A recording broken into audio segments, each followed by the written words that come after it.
And good morning, welcome to Henley Royal Regatta. It's the Thursday, it's day 2 of competition. I'm Greg Searle. I'm joined by Jim Harlow in the commentary box. Jim is a Henley steward, recently elected this year, chairman of the British Rowing Championships. And Jim, it's great to be alongside you here. Thank you, Greg. Another beautiful day today. Overcast conditions, but not much stream. We had 3 record times yesterday. We had 1 record beaten, actually, and 2 equalled. Not much stream coming down the river. Had some rain yesterday, but I don't think that will affect the course. So we should have some cracking and quite quick racing today. Yes, so we want to welcome those of you who've got up early to join us. Perhaps those of you in Australia who are up early to watch the Merkantile crew. We're looking forward to seeing them racing. And what we can tell you, as Jim said, is that the weather here in the United Kingdom has been pretty good for the last few weeks. There hasn't been too much rain, so there's very little stream on the Henley course. But as you can see from that picture, it's overcast and it's not as warm as we'd like it, really, is it? I was looking on the internet earlier, actually. The weather's remarkably similar down in Melbourne as it is here, actually, for the first race. It's 12 degrees and overcast. Although not much wind today. We had a bit of wind later on yesterday afternoon and evening, and the course got a little bit bumpy, but it's pretty much calm this morning. A little bit of a breeze. For the rowers, it'll be from their right to left as they race down the course. Not much headwind, so I said earlier, could have some quite quick times this morning. Yes, we did have those quick times yesterday because it was a gentle tail breeze, but we're looking up here at the start, and that is that Merkantile crew. They're attached to the stake boat nice and early. 3 minutes to go before the start of the race. Alongside them, the academic rowing club from Westfalen in Germany. What we can see here is the crews are attached. There's a couple of stewards in that tent who will be making sure they're aligned, and they're waiting for the umpire to come along behind the race and give them the signal that it's time to go. I think they'll be quite pleased this morning there's not much wind, because on Coxless Fours, the first couple of 100 metres of the course is shelters. You'll see your view up the course, you'll see the trees on the right hand side, and when those trees end at the end of the island, especially with a crosswind, which there's a little bit of one this morning, but not a significant one, it's a very hard part of the course to navigate safely and away from the dreaded booms on the outside of the course. Yeah, you certainly want to make sure you steer well clear of those booms. Those can be a race ender, a Henley ender, as we see Ben Helm there with Neil Chagani alongside him. Ben's talking to the walkie-talkie in his hand, speaking to the stake boat boys and girls. There's a piece of string you can see there, which he lines up against the board on the other side of the river, and then he's able to see that the boats are aligned. He's got a bell on his table. Rarely do we ring that bell these days. No, and it's only to stop a race if there's something goes wrong. It's quite interesting when the crews are practicing. Not all boats are the same length. So although from the TV cameras you might see the crews aren't actually lined up correctly, the bow balls, the front bit of the boat, are absolutely lined up to within a millimetre or so. Merkantile and Westfalen.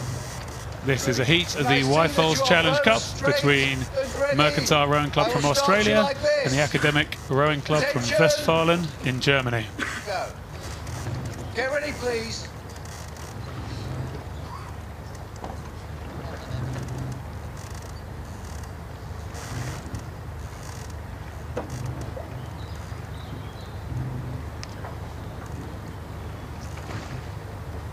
Attention! Go! That was a very long hold, sitting with the blade square in the water, but both crews seem to have got away quite nicely to get some nice shot of the Merkantile crew. Both crews going hard off the start, and they're actually steering really, really well as they come up the island. Yeah, looking at the crew from Germany on the right of our picture there, they're staying nice and close to the island. It's easy to find yourself getting pushed away, but they've stayed close to the island. I like the way they've steered that. They then go past the boys. You see the red boys to their side. Need to make sure they're nicely in position, which they are, to avoid those booms which will appear out of the corner of your eye when you're rowing, and you know you've made a decent start. They're close to their booms on this side, but at this stage I think they're okay in that German boat. Both crews going off the start quite quickly, sort of low 40 strokes per minute, and now settling down at their race pace. Merkantile look like they're squeezing into a bit of a lead here. They seem to stay a little bit more composed. They're probably taking 1 or 2 strokes less a minute, but they've got a much longer stroke, and you can see their boat slowly starting to draw away from their opposition. Yeah, Angus Maloney in the stroke seat there, we can see him right at the front of the picture, just taking a look out to the side and just trying to stay focused, keep the pace going. He's got their stroke coach in front of him, which will tell him how many strokes a minute they're doing, and they're just looking to ease away now.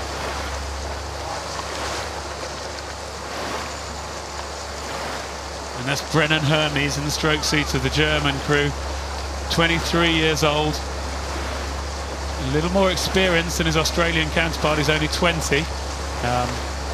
And the Germans look to have, they're looking to hold the move from Merkantile, but I think Merkantile have now managed to get themselves just out of sight of this German crew. They're looking very relaxed, the German crew, aren't they? But probably at this stage they need to react.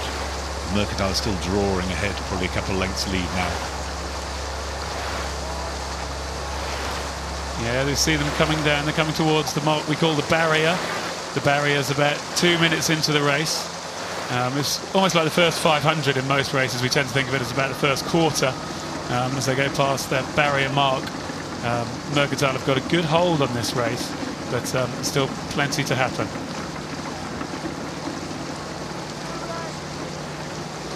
Angus Maloney in the stroke seat, he's steering the Merkantile boat. He's doing a really, really good job. Unusual on this course for the stroke to steer the boat.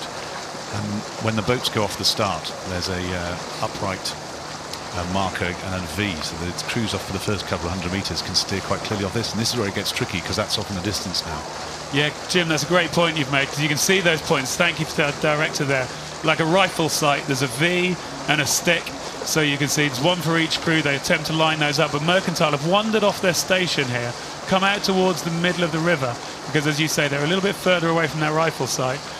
Boris Rankoff in the coach in the umpire's launch behind might have to start thinking about whether he has to ease them back towards the station if those puddles are going to come down and cause any problems for the crew from Westfalen in Germany. And looking at the umpire's boat gives you a good idea of the steering of the crews, because the umpire's boat always goes straight down the middle of the course, and to give Boris a very clear idea of where the centre of the river is. Yeah, and it looks to me like this crew from Merkantile here on the River Yarra in the centre of Melbourne have settled back onto their station.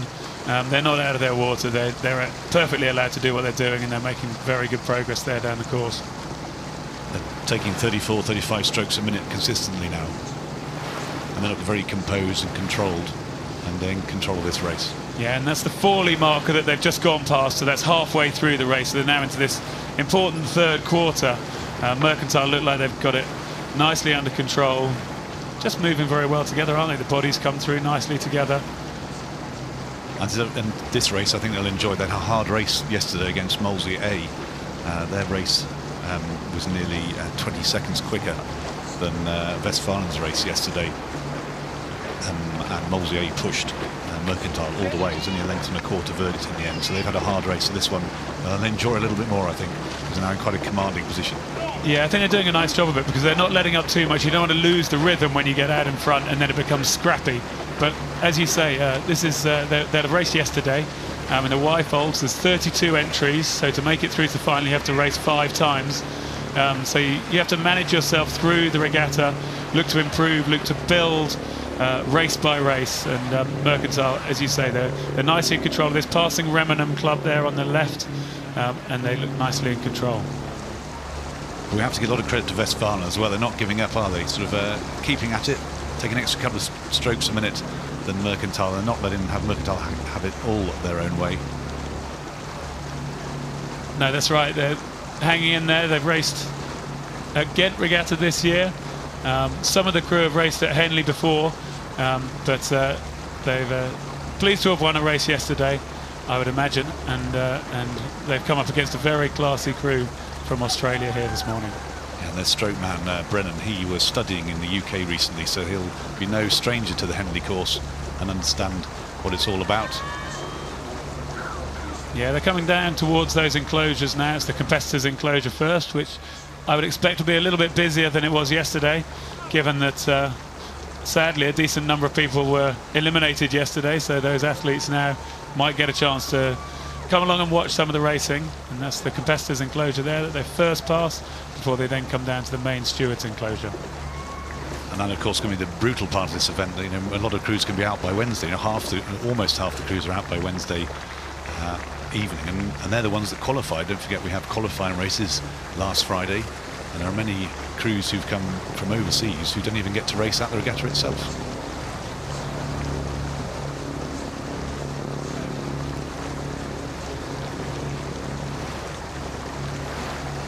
So just coming along the enclosures, this crew from Merkantile in Melbourne, looking very solid, very strong. Great pedigree of coxless four rowers coming from Merkantile, the original Lawson foursome. Many of them started off rowing at Merkantile, and these guys doing a lovely job of just keeping that boat moving along so steadily, really quiet around the finish of the stroke, and then letting the boat just move, and then letting the boat come underneath them, collecting it and moving it on. Yeah, it looks so smooth and controlled, doesn't it? 33 strokes a minute or thereabouts. Very much in command of this race. Greg, you're right. Apparently over 30 Mercantilians have completed the Olympic level, so it's a club with a proud and successful heritage. You could almost say it was the Mosy of Australia. I wouldn't go that far. No, perhaps not. So anyway, we're coming down towards the line, and that's a solid win for Merkantile ahead of this crew from Westfalen in Germany. Just crossing the line now.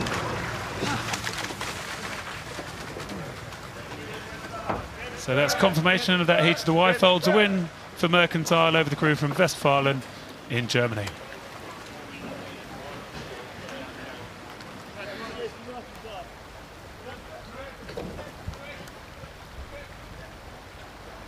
Race 2 is a heat of the Temple Challenge Cup between Southampton University and University of London A, and we're right into this one. Great start from University of London on the Buck station to our right with the purple blades really moving smoothly away.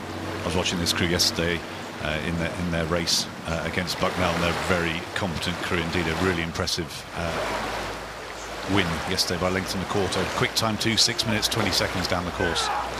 Yeah, that's a massive start, isn't it? Look, they've got virtually a length as they've come out of the top of the island. We've picked up running alongside the crew, and they're just moving every single stroke. So coming live here at Forley, and the crew from University of London have moved really smoothly out in front of the crew from Southampton University, and it's just a fantastic exhibition of rowing together. So what, halfway down the course now? Very composed, long strokes. They're taking 28 strokes a minute, so they're firmly in command of this race now. You've got Southampton just where they want them, but Southampton not giving up, rowing at 34, 35 strokes a minute and trying to claw UL back.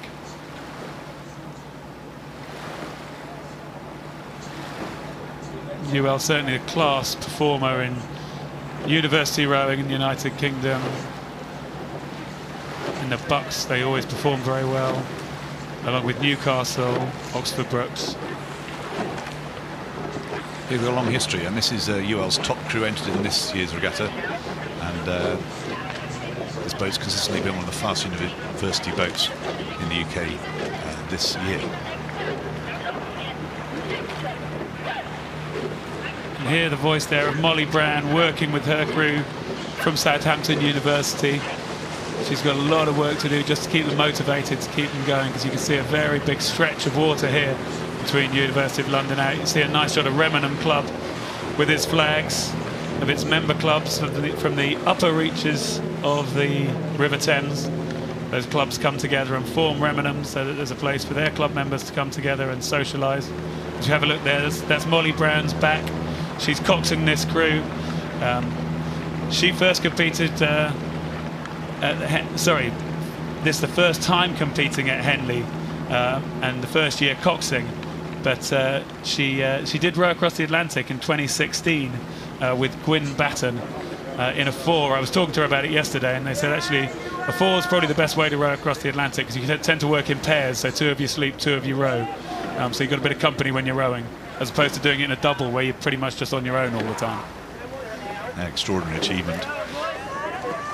And if you look at UL now, this is the interesting part of the course, this, because you've come past Upper Thames, and Remenham was quite noisy, although it's not too busy this time in the morning. And then you get to the quiet part. There's a couple of fields, and then there's not many people on the towpath, and the river's quiet. And then you start to build into the grandstands we see in the picture now. We've got two grandstands. The Forley stands on the left as we look at it, and then the grandstand hiding behind a tree behind as they approach the finish. Yeah, lovely shot there of the steward's enclosure to the right, the regatta enclosure open without the cover on it to the left. And those enclosures will fill up as the week goes on, and hopefully as the day goes on today. So you see this great shot of University of London. Ben Freeman in the bow seat, moving very smoothly. I always think the bow seat's so important to have someone who's smooth, who helps to balance the boat, helps the cox with steering the boat, particularly off the start. And just do a very nice job there. 23-24 strokes a minute. Very calm, long, controlled stroke.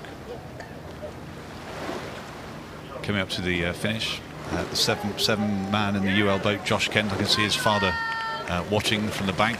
He's very proud. Yes.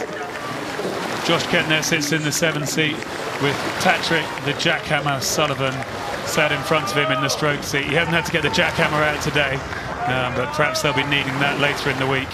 And they'll be pleased to have had a good race here today on the Thursday at Henley.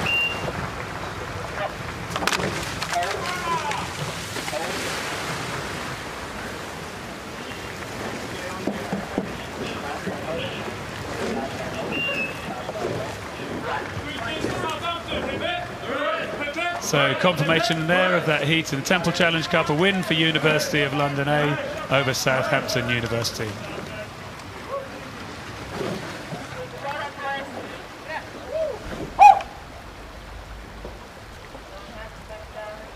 It's the heat of the Britannia Challenge Cup between Mosy Boat Club and the Rowing Tennis and Hockey Club from Bayer Leverkusen in Germany.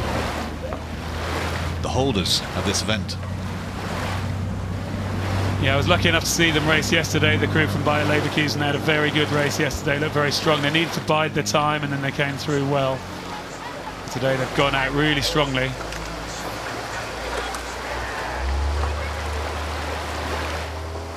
This Mosy crew are a very good crew, but you're right, the Bayer Leverkusen crew are already probably half a length up. Yeah, the Mosy crew were 4th in Championship Coxed Fours at Marlow Regatta. And they've managed to hang in there really well as we move out. We've moved forward in time down towards Forley near the middle of the course, and the Mosy crew has just about managed to stay in this race. Bayer Leverkusen on the left of the shot looking in control, but this one's not done. No, both crews racing about 35 strokes a minute. So length in it, I think, Greg. All to play for so far. And Bayer Leverkusen have probably got the advantage. They can just sit there and watch Mosy, but Mosy aren't giving up on this. I'd suspect maybe moving towards Remenham. You mentioned Mosy are one of the Remenham clubs. I suspect a move is imminent for them to try and get back on level terms. Yeah, that's right. So the crew's coming down towards the Remenham club. Remenham club is where a lot of Mosy supporters and supporters of other clubs from the upper reaches of the Thames would be up in the morning. There we go, coming past. That's the Forley mark. They'll be looking to get a good cheer. They'll be looking to make a move now in this difficult third quarter. This is the time when it's going to be hurting. This crew from Bayer Leverkusen went out strongly. They got up to that length lead. Now they could be a bit nervous that they haven't been able to break the Mosy crew, and the Mosy crew's just hung in there. And Bayer Leverkusen has just taken their rate of striking up to 36. It's a small change, but it's an example of trying to make a move. Although I don't think it's had much effect. I think Mosy actually just taken a few feet back, so very much still in this race. Yeah, very much in this. Just looking at these crews here, we've got in the stroke seat of the Bayer Leverkusen crew, Christopher Beckett. He's only 19 years old, but he's been rowing for 10 years. He competed at the Junior World Championships, got 6th place at the South American Championships, and he's going to need wisdom, he's going to need composure to keep the length, keep the power going as they come here, because this Mosy crew coming up towards Remenham on the left there will be really looking to make a move back in this last third of the course. There's still plenty left in this race. Yeah, I think they've just taken their rate of striking, the number of strokes they take a minute up in the Mosy boat, so I think here comes their move. Crew's very well balanced. There's not much difference in weight. The Bayer Leverkusen crew average weight 13 stone 9 and the Mosy crew 13.7, so they're very closely matched. They are, and I've got to give a bit of inside knowledge as well that the Mosy crew have been getting some coaching from my brother, who I can see in the umpire's launch behind, and I'm not sure if they're going to be able to switch it on in this last quarter of the race. They come in here. You can't quite see my brother, I'm afraid. He's lurking in the back on the left of the boat there, peering over the side, trying to see his crew, trying to see if they can make an impression now as they're coming up. Will they be able to find a sprint finish with this Mosy crew to get up and alongside Bayer Leverkusen? Well, having it a go, their rate of striking is up to 37 strokes a minute. So, and this is their move. This is, I was talking earlier about the quiet part of the course to get to the enclosures. Many crews start to make their move here with the view then carrying it on when they get to the enclosures and have people to support them. Yeah, if I was in that Bayer Leverkusen crew, I'd be feeling very nervous right now that they jumped out to a little bit of clear water. Mosy have doggedly hung in there, stayed with them.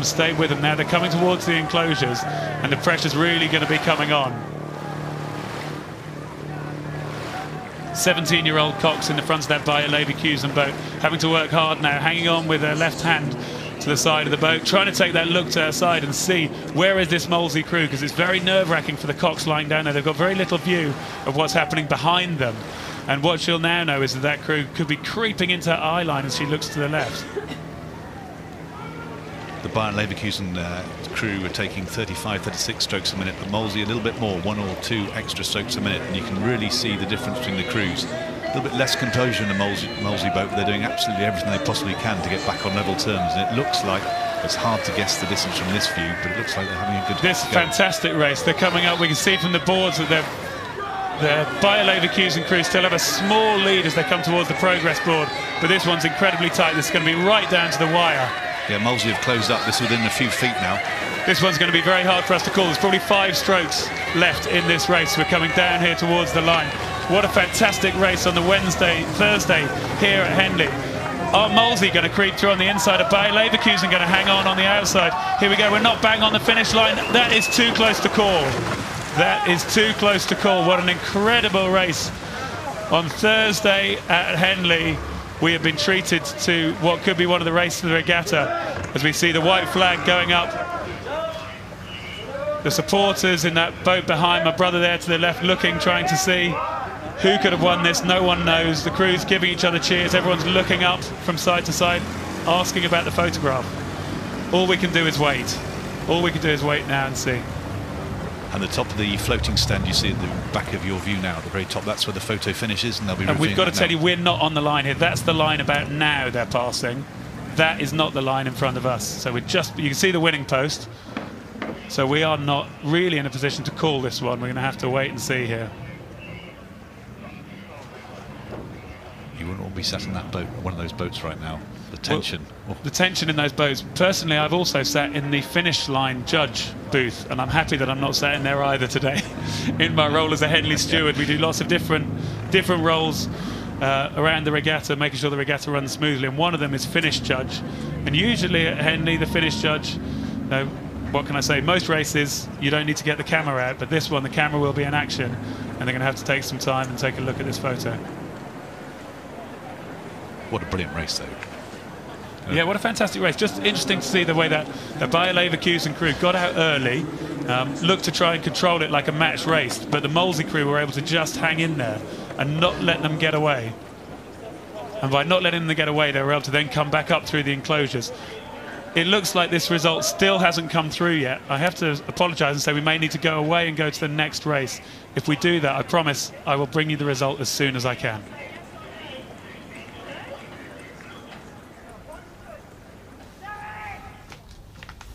So this is race 4.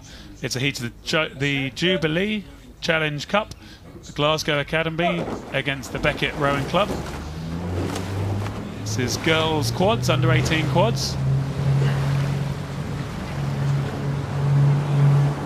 So they started off and it was tight, and here we are moving up the course. We're just around Forley, halfway down the course, and it's still looking very tight. You see them at the 3/4 mile, so they're well into that 3rd quarter. Really tight here with the Beckett School in front of us and the Glasgow Academy on the far side with the white vests. And this one again is neck and neck. Great racing on Thursday morning at Henley. Isn't it just? And Glasgow Academy had to do this the hard way because the Beckett Rowing Club A crew came straight to the event and were pre-qualified, but Glasgow Academy had to go to the qualifying races last Friday. And there was an enormous level of competition there. There were only 8 crews of the 41 races this one particular event actually got to race on the Wednesday, and Glasgow Academy were one of those crews. So they've done really well just to race here, and they're not rolling over at all, are they? No, I mean, just amazing racing to see. Such a competitive event, the Diamond Jubilee Challenge Cup for women's quads. Great introduction of the junior women's quads events to Henley, and so close, side by side. We can see them. They've been so close all the way down the course, and again, impossible to call who's going to be making the best move here as we have a look in on the crew from Beckett. Amy Richards in the stroke seat, winning the school. Her highlight was winning the school's head and getting selected for the GB France match in her first year of rowing. Now they're looking for more here at Henley. So just going through probably the 2/3, maybe 3/4 of the way down the course. Both crews sculling at 35 strokes a minute. Those who may be not familiar, Glasgow Academy, obviously from Glasgow, they row on the Clyde, and Beckett Rowing Club from rowing Nottingham at the Water Sports Centre. Yeah, and the Beckett crew are 5th in championship quads at the National Schools Regatta earlier this year. Absolutely neck and neck as we approach the enclosures, Greg. What a brilliant race. Yeah, that's right. The Glasgow Academy competed in a coxless 4 at the National Schools Regatta, where they finished 4th. So looking to figure out now doing the quad, because the quad's the event for girls to do at Henley. And again, what a fantastic race. Absolutely neck and neck. As we see in the bow seat there, that's Holly Allen. Will be in the Glasgow boat. That's Abby Clark in the Beckett boat, looking to her side over her left shoulder. The 2 bow girls coming towards us. Beckett in the black as we look at it to the left of the shot. Glasgow on the right as we look at the shot in the white vests coming into the enclosures. Absolutely neck and neck. I think Holly in the stroke seat of the Glasgow Academy boat just starting to take the rate of sculling up an extra 1 or 2 strokes a minute. That's trying to make a move and try and squeeze into a lead here as they're coming up towards the grandstand. Just seeing how well that boat's moving, that their bow just rises each stroke. But they're making it move really quite smoothly. They're not doing anything to kick it back. There's not really stopping. And I think through that we've seen the Glasgow Academy moving up the enclosures and moving out towards the lead. They've got about a length lead now, haven't they? So this is the grandstand, so probably another 100 metres or so to go to the finish. Not far now, and they've got a little bit more control, haven't they? That boat's running a little bit more smoothly than the Beckett boat. Yeah, so after being side by side for 3/4 of the course, just in this last quarter, the crew from the Glasgow Academy were just able to make it tell and come through the crew from Beckett on the near side. So confirmation there of that heat of the Jubilee, a win for Glasgow Academy over Beckett Rowing Club A.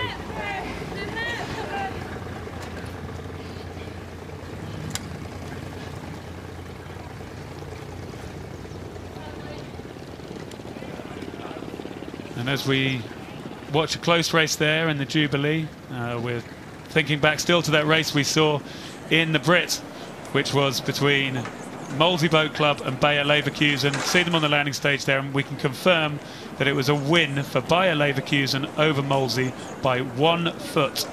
That's 30 centimetres for our German friends who are watching in. About 30 centimetres win, 1 foot, as we see the crews there congratulating each other on the landing stage on a fantastic Henley race.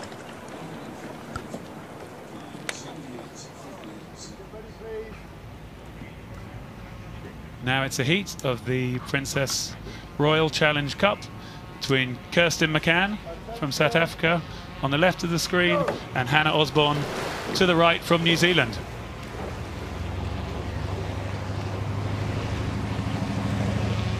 Macan's gone off the start really quickly. Looks like she's already got a length lead. Really quick start there. Rate of sculling much higher than the lady she's racing against. It seems to be working so far. The question is, can she maintain that? Yeah, Hannah Osborne from New Zealand's a class act, though.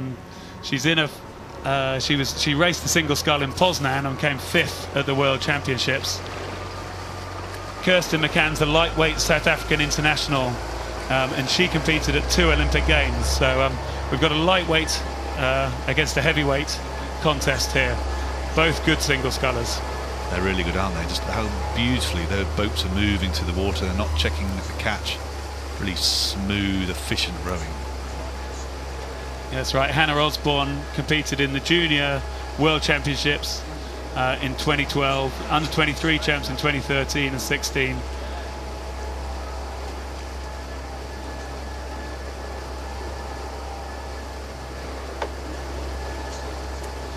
And yeah, Hannah Osborne there, looking to get nicely connected from New Zealand. See those blades with the New Zealand with the silver ferns on them. It's just hanging in there. It's a very calm day. There's nothing in the conditions at all today. As we see Hannah Osborne from New Zealand, I think, just looking to settle into that steady pace. We often see this with the New Zealand crews, not always the fastest in the first 500, and they're just going through 500 metres there, but then settle into a strong pace. And what we can see here is we've moved down the course. We're about by Remenham Club, so we're 2/3 of the way through the race. And actually Hannah Osborne from New Zealand has been able to open up the gap with that long, steady pace and move past Kirsten Macan from South Africa. She's in a dominant position now, hasn't she? So the first third of the race, pretty much neck and neck. But now a long, strong, efficient stroke, just thing out to a 2, maybe 3 length lead. It's right, great day for sculling, and Hannah Osborne from New Zealand moving smoothly out there. See Kirsten Macan trying to keep with the pace as they come into the enclosures. It's nice to see the enclosures starting to fill up. 9 o'clock in the morning here in the UK. Yeah, and I think Hannah Osborne will be pleased to get this race done nice and early in the morning. This is a great time to race on a Thursday. You want to race early, you want to get your race done, then allow yourself to recover because it's a long regatta. But Kirsten Macan won't let her have it all her own way. As they come up the enclosure, she's going to, as we see her here, and look to keep sculling well, look to raise her stroke rate up in front of the enclosures. She first competed internationally back in 2005. Kirsten Macan, she was under 23 in 2010, winning a bronze in the lightweight women's double. Now looking to go for it in the single here.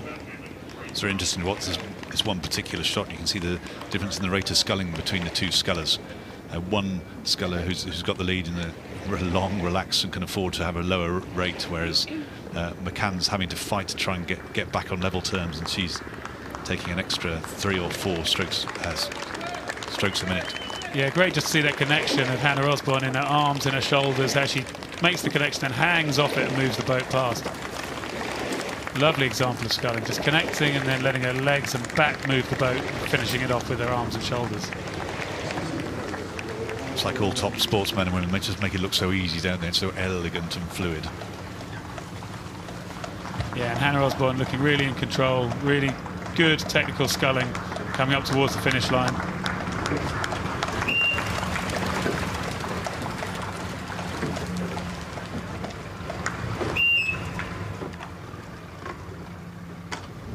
So that's a win in the Princess Royal Challenge Cup for Hannah Osborne of New Zealand over Kirsten Macan from South Africa.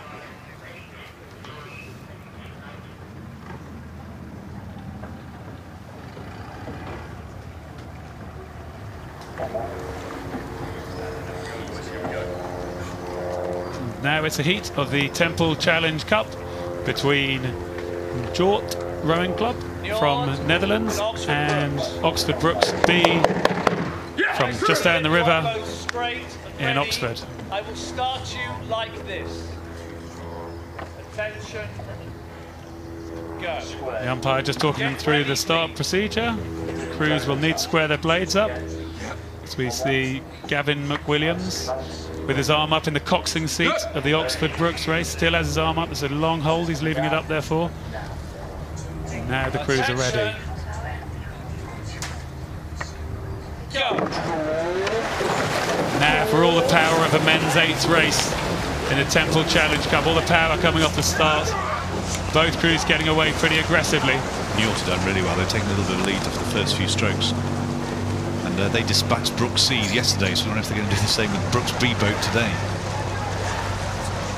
Yeah, but Brooks have been doing extremely well this year. Lots of crews, lots of 8s competing at the top level.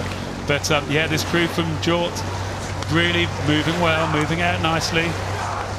Jasper Hofstede in the stroke seat.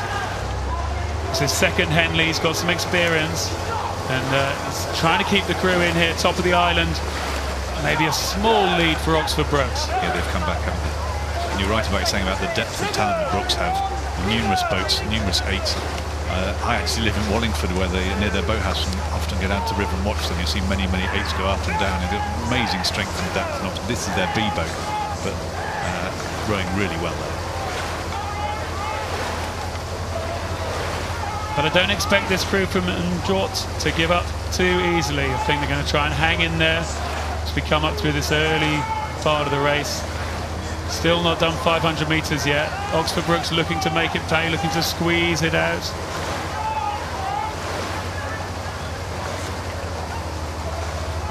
Oxford Brookes settling into about 37 strokes a minute, and Jort a little bit less, maybe 36. And they seem to have a slightly longer stroke. And Brookes slightly more aggressive one and take an extra stroke a minute. But the crews neck and neck as they're approaching Remenham Farm.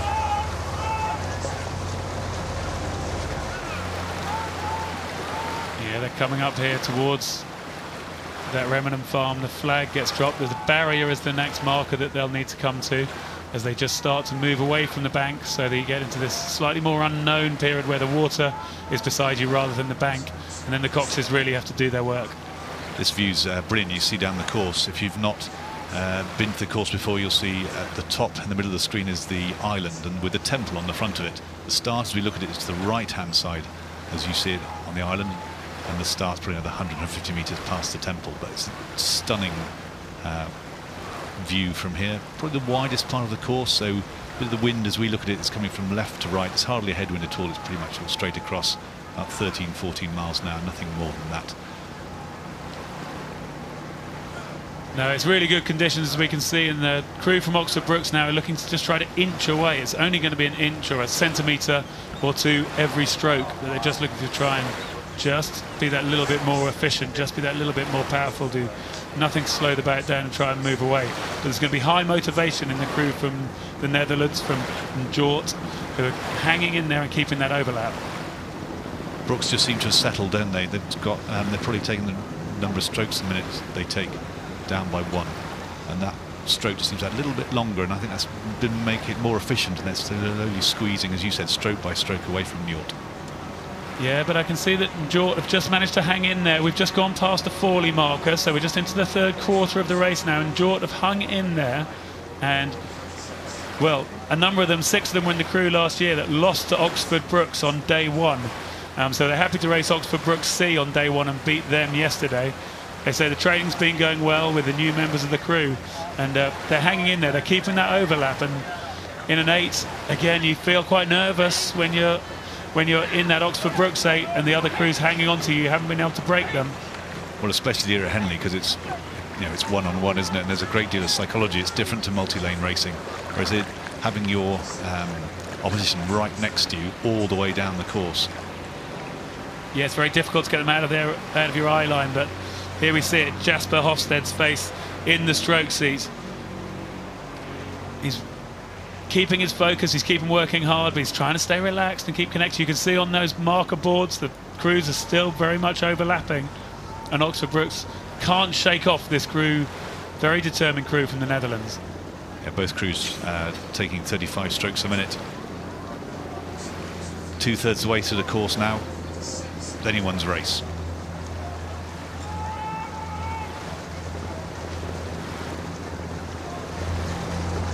They're getting through the race. They're getting through the race. Oxford Brookes will want that finish line to come. They've got out in front now. They're just hanging on and trying to shake off this crew. But Jort are just still in there. As we come towards the enclosure, I still think anything can happen. If Jort can really raise the stroke rate with both crews with the bow side stroke, those men can get their crews together. If the rest of the crews back it up and make it happen, then something could still go on in this race.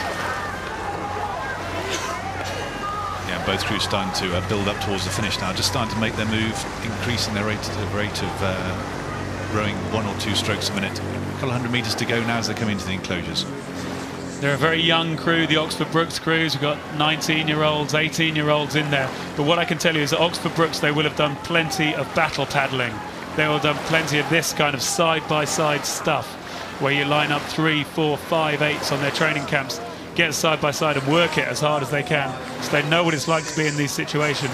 This is where that training needs to pay off. coming up the enclosures at Henley. This is why you train. This is why you put in that work, boys. And now, is it going to pay off?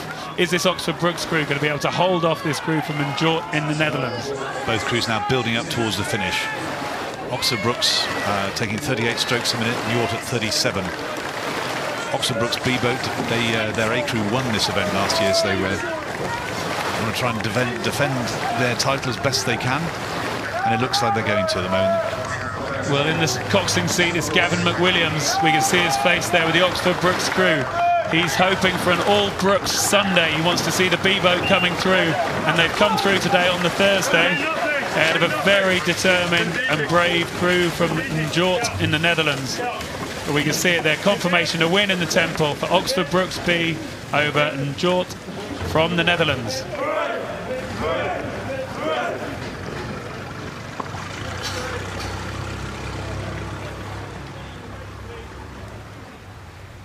A heat in the Whitefold Challenge Cup between Sport Imperial on the Berkshire Station and the City of Bristol A on the Buckinghamshire Station. I'm looking forward to this race, Greg. I think it's quite well balanced. The times for both their races yesterday were very similar, a couple of seconds different. Similar weight crews as well. And in these Whitefolds races, you often get slightly erratic steering, and we've got that straight off the start. I think that's Richard Stanhope. He's gone for his flag. He's steered Sport Imperial back towards the boys. They're going to need to make the correction themselves, which they're doing now to straighten up. They've done that while they're beside those red boys, which are a big red warning that if you don't straighten up soon, you're going to hit that boom, and they've managed to avoid doing that. Oxford Brookes, City of Bristol made the correction themselves, and now we've got the crews level coming out of the island. And this is a really tricky bit for steering, because we talked about earlier, it's the widest part of the course, and the wind is, as you look at the rowers now, it's coming from behind us straight across, and Cox's Falls are really affected by the wind. But doing a good job now, settling down into the race. They are, and I'm looking at the determination on the City of Bristol crew. Cameron Smith there on the right of the picture, really looking like he's determined on his face. He said this is his 6th Henley, and he's massively looking forward to competing. He looks like he's enjoying competing. Enjoy the pain, Cameron, because this is what it's all about. Being alongside another crew, hanging in there on the Henley course. And let's see if this crew from the City of Bristol can keep this going, as Sport Imperial are going to look to try to edge away now. They're certainly giving it a go, aren't they? Still at 39 or 40 strokes a minute. They're absolutely not letting Sport Imperial go at all. Although, if you look in this shot, it's really interesting. Well, now we've moved down the course past Forley into this third quarter, and that Sport Imperial crew have been able to move smoothly away, and it's looking like about 2 or 3 lengths of clear water between them. Matthew Whaley in the stroke seat of the Sport Imperial crew. He's an experienced guy. He was the reserve for the boat race back in the Oxford and Cambridge boat race back in 2010. He was a losing finalist here at Henley, and this year he wants to go one better and see if this could be the year for Sport Imperial. And this crew's moving smoothly. It's really interesting watching them now. If you compare to the images we saw from the previous shot, when the crews are still pretty much side by side and going flat out. Now you've got one crew out in the lead, taking their number of strokes, taking them all the way down. They've got a very long, fluid stroke, and the boat's moving really well underneath them in a commanding lead now. And Sport Imperial are going to want to conserve the energy they've got, because I know they're going to race a very classy crew from Merkantile tomorrow, so they'll have to have everything going their way. So they'll be very aware of the draw. The draw in Henley is made the Saturday before the regatta starts in the town hall here in Henley, so you can see your draw, you can see how you're going to progress through the regatta, so they'll know they want a good solid performance today, which sets them up for a good week. And the Sport Imperial crew, we see them coming towards us here. Josh Butler in the bow seat, moving quite smoothly, trying to set their boat up, make it feel smooth for the other 3 in front of him. City of Bristol aren't giving up by any means, still stroking at 36 strokes a minute, trying to get back onto level terms. You look on their faces, it's hard, you know, this kind of 2/3, 3/4 into the race. This is where it really starts to hurt, especially after the fight they put in for the first minute or 2 to keep on terms. Yeah, City of Bristol were very brave off the start. They really went for it. They knew that was their chance, and they tried to rattle this crew from Sport Imperial. There was the steering going on. And once they got into a steady pace, once they got out after a couple of minutes, Sport Imperial will be able to take control of it. now City of Bristol are having to pay for that hard work, and they've got that pain, they've got that lactic acid causing them pain in their legs and having to tolerate it and still keep going, which they're doing very well here coming down the course. They had a really good race yesterday, and they were the roles reversed their race against Maidstone yesterday. They won by 4 lengths and had the luxury of sitting where Sport Imperial are now, and unfortunately that's not the case for them today. But spirited, I think, really trying to come back on terms, taking their rate of striking up as we come to enclosures, trying to get back at Sport Imperial. Well, that crew from City of Bristol will want to race their way home. Edward Piercy in the stroke seat of the City of Bristol crew as we see them here. This is the first time racing in a Coxless 4 at Henley. He's competed twice in the 8 in 2015 and 2016. He started rowing at university back in 2010 at Salford University, where he was the captain. So he's captain of his crew today. But they've come up against a tough one with Sport Imperial coming down here in front of the enclosures, able to conserve that energy, thinking about Merkantile, who lay in wait for tomorrow. They'll have to wait till the end of the day today to find out what time that race happens, but they know who they're going to be racing, and they'll be getting back to their accommodation, looking to refuel, get ready for a big one tomorrow. And if nothing else, just enjoying this moment, because it's a wonderful thing to experience.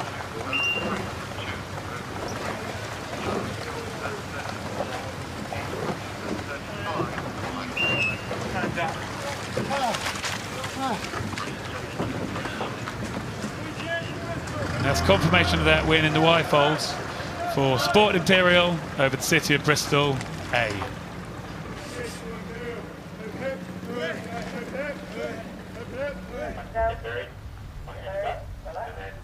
A heat of the Britannia Challenge Cup between UTS Havfield from Australia and Quinton Boat Club.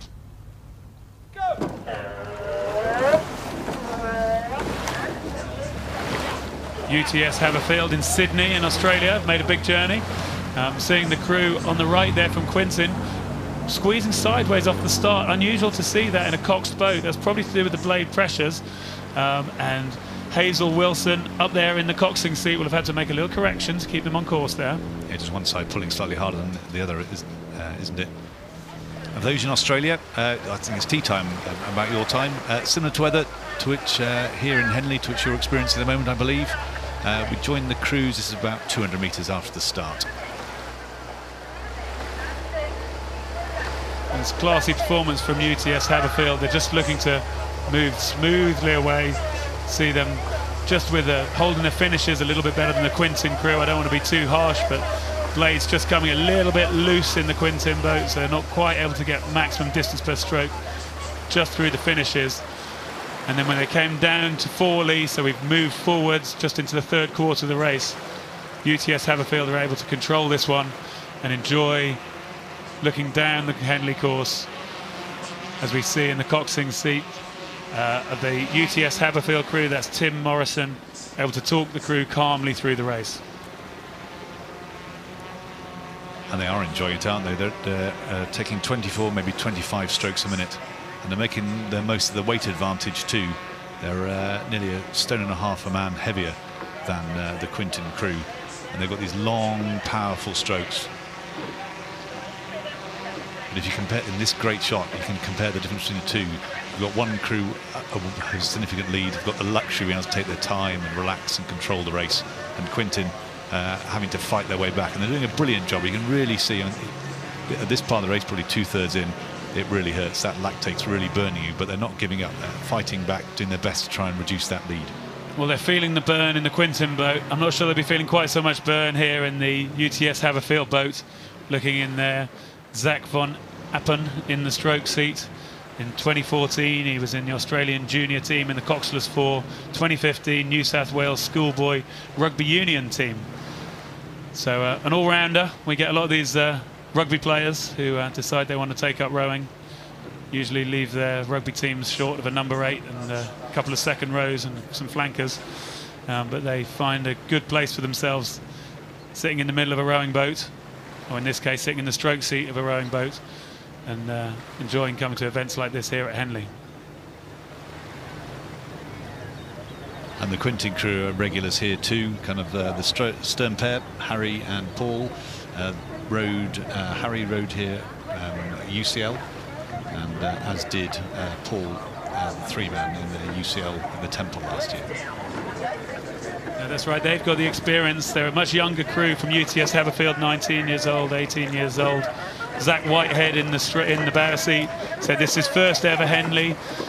He's been rowing for 5 years while attending school, and now 2 more years at university. Had some successes, winning a few national titles in Australia, but nothing would compare to winning a Henley Royal Regatta medal in that red box with the green velvet and the gold medal sitting in the centre of it.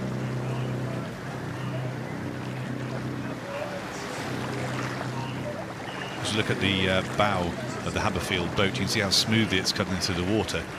There's not stop, they're not very jerky, it's not stop-start. That boat's really efficient now. The guys are taking their time, they're loose and controlled, and moving that boat forward in a really efficient manner. I think anyone who's rowed knows how good that feels when you're in a boat like that and it's just moving smoothly along and you're in control.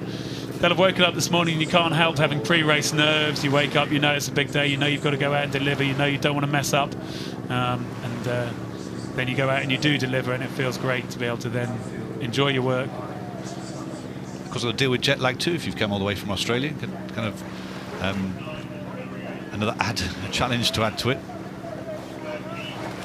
Jet lag and climate, although as you said, climate we believe in Melbourne today to be very similar to how it is here in Henley. I'm not quite sure about Sydney. I don't know if you have 4 seasons in a day in Sydney. I think that's Melbourne, you have the 4 seasons in a day. But anyway, the crew from UTS Havfield in control. Great race from Quinton Boat Club. They're hanging in there, still raising the stroke rate all the way to the line. But it is going to be a win as we see them come across the line. Quinton racing it out all the way through. They can be proud of how they've raced today, but it's confirmed there in the Britannia Cup, a win for UTS Havfield over Quinton Boat Club.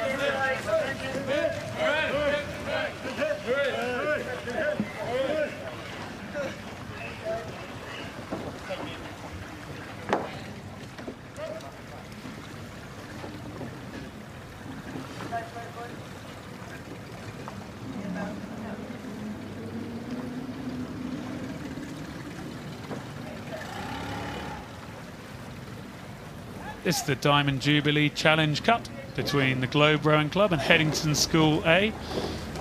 This is under 18 women's quads. Fantastic race at Henley. Always competitive racing.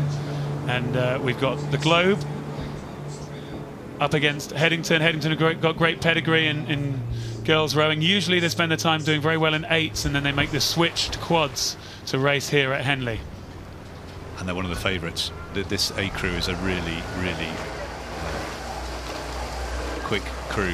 For the last 3 years, Gloucester have dominated this race and won, but I think this crew might be challenging for that. As you can see, only 150, 200 metres in, they've already got a length lead over Globe.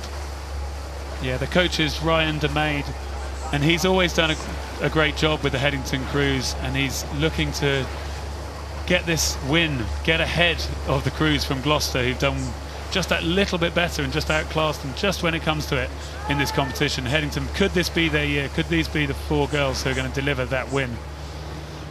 And as they're coming further down the course, just approaching Remenham, so towards 3/4 of the way through the course, Headington have been able to get control of this one ahead of Globe. Yeah, Headington looking very calm and controlled now, sculling at 30 strokes a minute. Globe doing their best to get back on equal terms.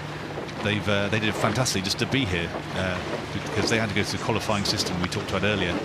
This is a very competitive event, and 41 crews had to go through the qualifiers, and even only 8 got through. And this is one of the crew that got through. So it's brilliant. 8 out of 41 to qualify. It shows just how popular this event is. The Globe, they missed out on the A final at the National Schools Regatta, so qualifying at Henley was fantastic.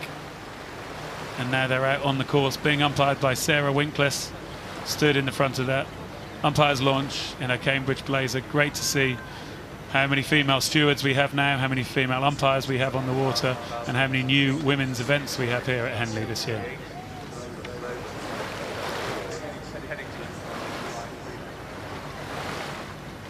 You see the effort on the Globe crew here. They're certainly not giving up, are they? They're doing their absolute best to get back on level terms. And that boat moving on really, really nicely.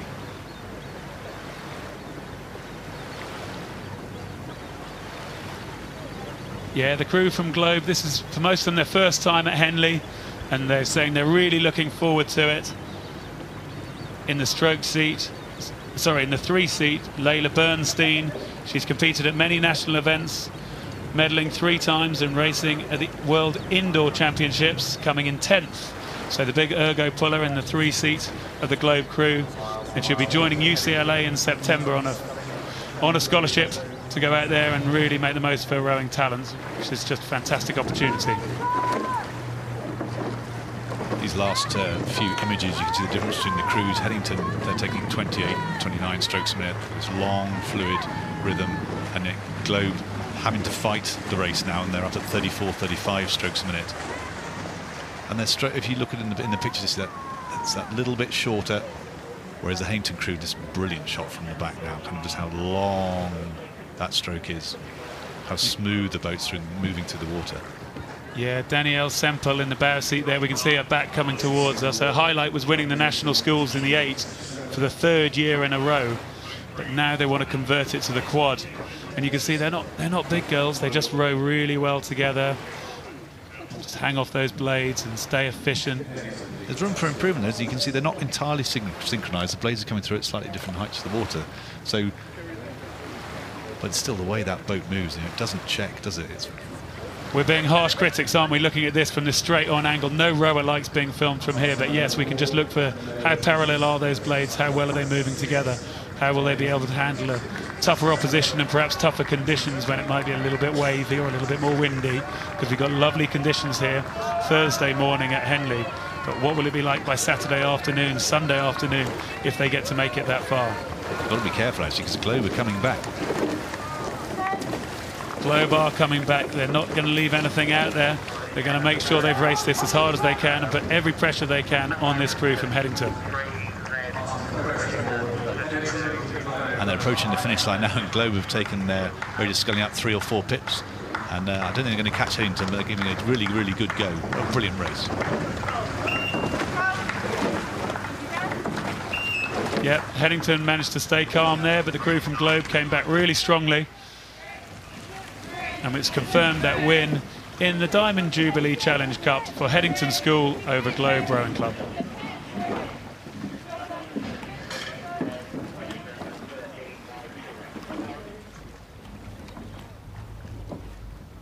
So now we have a women's singles sculling race in the Princess Royal Challenge Cup between PJ Whitaker and Jay Anlaf from Germany. Judith Anlaf and lightweight international on the right of the screen. Those red and white colours getting smoothly away from the start.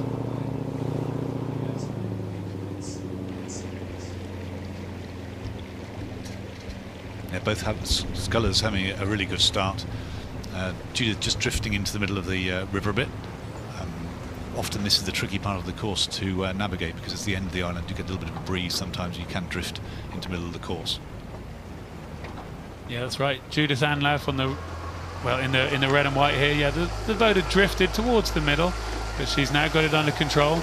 And Matthew Pinson is the umpire of this one. He seemed happy with her in that position. I think if she goes any further, the flag will be coming out to make sure she stays back on station. And actually looking at Pippa Whitaker from Imperial there, looks like she's hanging in there pretty well, keeping that half-length overlap. And she's not going to let Judith Anlaf get away at this stage. Some lovely conditions for sculling too. Water's nice and calm. There's a little bit of a breeze, but it's not too bad. All the way down the course, it's nice and smooth. Great morning for rowing. It's a great morning out there on the water, and Judith Anlaf now is managing to squeeze away, is managing as they come past that 500 metres or so into the race to break contact and get that little bit of clear water, which will give her that confidence and be that little bit more disheartening for Pippa Whitaker. And be a commanding position for her. She's an experienced lightweight international. So we've moved well down the course. past the 3/4 mile, so pretty much into the well through the 3rd quarter, and Judith Anlaf has been able to establish a stronger lead here. So we see her moving nicely. That gap's opened up to the sculler with the Sport Imperial blades. Pippa Whitaker. She was 3rd in the championship single at the Met Regatta. Lost in the final at the elite women's single at Henley Women's Regatta just recently. And Judith first raced for Germany in 2012 as under 23, and she's competed since at 3 senior world championships. In 2014 she got the bronze in the lightweight quad. In 2015 came 5th in the lightweight single, and 2016 silver in the lightweight quad.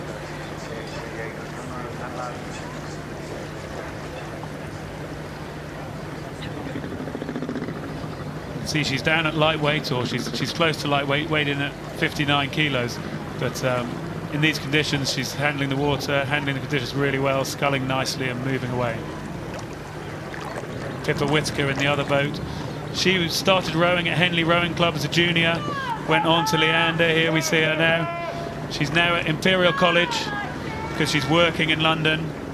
She likes maths, she likes cake, and she likes rating 24. Those are things we all like, except for the maths. I like the rating 24, but she's doing 29 or 30 at the moment. So she'll be very familiar with this course now, and she's doing her absolute best to get back on level terms as we approach the enclosures with probably 250, 300 metres to go. Yeah, no, Pippa Whitaker, she's trying to hang in there, trying to keep that straight rate coming up. Her highlight was competing in the Princess Royal in 2013, and she got to race Mirka Napkova, the Olympic champion. Who's dominated this event. She's won it 5 times in the last 6 or 7 years, I believe. Not the current Olympic champion, that's Kim Brennan, who we will be seeing making a little appearance in a Coxless 4 racing later in the week. She's not fully competing, but she's coming together with some all-stars, and we're looking forward to seeing that race later on in the week. Judith showing her class there, though, comfortably out in front at the moment. She's taking a break from high-performance rowing this year, but she's taken the opportunity to come and race at Henley the very first time.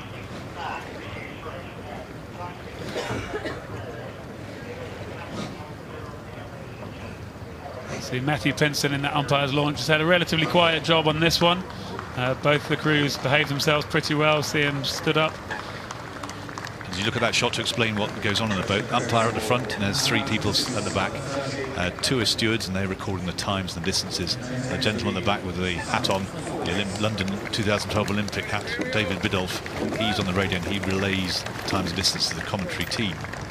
He's alongside Doc Thomas, who used to look after us, and Matt Britton, who rowed at Cambridge at the 1988 Olympics in the Great Britain 8. And now we see the crews coming down towards the line. Judith Anlaf looks like she's going to take a good win here. Good opener on the Thursday in the Princess Royal Challenge Cup here at Henley. Pippa Whitaker comes across the line. But it's confirmed as a win in the Princess Royal Challenge Cup for Judith Anlaf over Pippa Whitaker.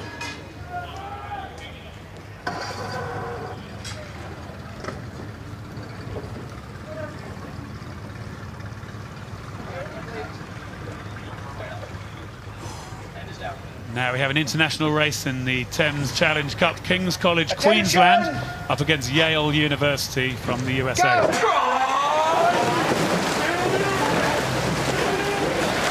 See the Yale cocks and the crew trying to stay really close to the island. They're not going to drift out. They're right tucked up against those boys on the right of the shot. Just love the dynamism of watching 2 men's 8s go off the start. Both crews really determined, high rates of striking. The umpire's having to work here hard, trying to get both crews to move apart. They've both drifted towards the centre. They've both responded immediately, which is what the Henley umpires like to see happen. They have responded to that straight away, so there's going to be no problem there. Have to see what happens next. For those of you just watching this race, so first of all, a very good morning to you if you're in America, or good evening if you're in Australia. The umpire's boat goes straight down the middle of the course, and so you've got crews from either side, so the umpires stood at the front of the umpires, which can gauge this correct station for each crew, but they don't want to drift too far towards the wooden booms lining the edge of the course. This is what we see in the foreground here. Many rowers hit those, and it's not good for your race if that happens. And Yale have gone out really strongly. The cocks there. Woods Cornell putting his arm up to say, yes, I've heard you, umpire, I will return towards my station, because this is a very strong Yale crew. They don't want to get themselves in trouble with the umpire. They wouldn't want to go out by disqualification, because it's a strong crew. Yale's second and third year varsity 8s come together here for Henley. Moving together nicely, 36, maybe 37 strokes a minute in the Yale crew. And they're starting to squeeze out to just over a length's lead. You can really see what the Henley course looks like there as you come out of that island where the crews start, come past the temple at the end of the island, and then it gets a little bit more open. It feels quite intense with the bank right up close to you, and then you come down to this area where the booms end up in the middle of the river, the crowd's further away from you, and then you have to really keep your focus. The coxes have to work hard, and that's what Woods Cornell will be doing in the coxing seat for the Yale crew on their left, and Tom Cooper from Australia will have to do the same with his crew, who've come all the way here from Brisbane in Queensland to keep that crew going now.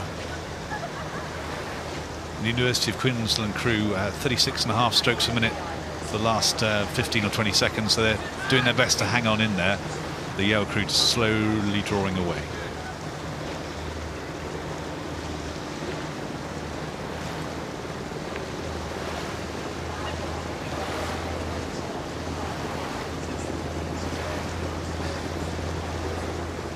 Yeah, just looking at the pedigree in the Yale crew, Leonard Jenkins in the 6th seat, who I notice hasn't got his all-in-one pulled up and is dressed in white when he should be in blue, competed at Rio and Rotterdam Junior World Championships for New Zealand in the quad and double respectively. So he's competed internationally at junior level, and now he's competing here within this Yale crew, and you see him moving really well together. And I think the King's College Queensland crew are also suffering a little bit from their race yesterday. They had a close race against Bath University. They only won by a length and a half in a relatively quick time. I think that's probably, by the looks of it, that's taken a bit out of them, and maybe less so than Yale's race against University College London yesterday. Yeah, no, Yale are going to be looking to progress through this Temple Challenge Cup. Fantastic crew.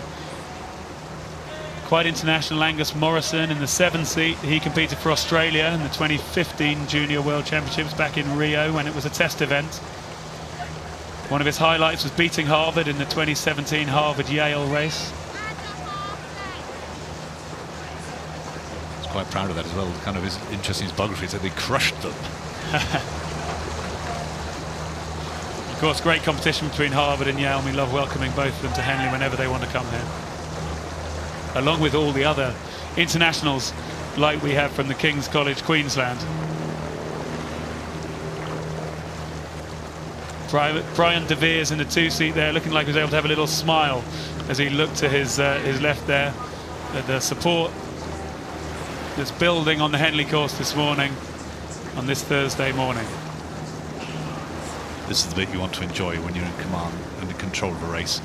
Keep the head up, even though it hurts. I'm not saying it's not an enjoyable experience, but just kind of really try and feed off what's going around you. The enclosure's starting to fill up. It's still early in the morning here. It's only 9:30 in the morning.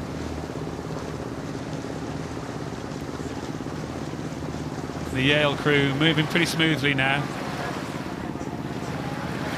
And Woods Cornell in the stroke seat takes that look over his left shoulder, and he'll be glad to see he has to turn his neck quite a long way to get a view of the crew who've come from Brisbane, from the King's College.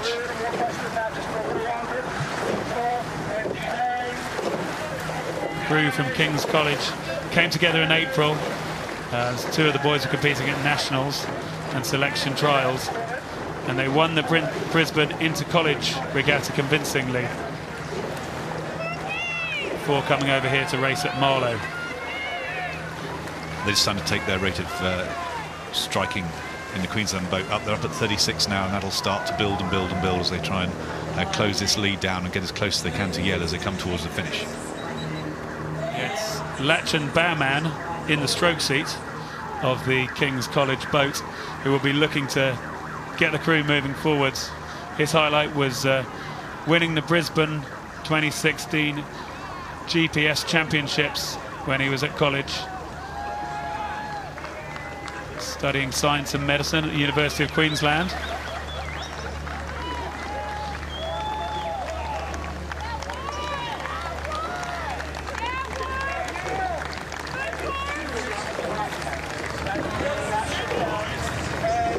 This crew from Yale, dominant performance today. An apt birthday present for their six-man's mother's birthday today. It's in our notes. Put a smile on your face. If you're watching this morning, happy birthday to you.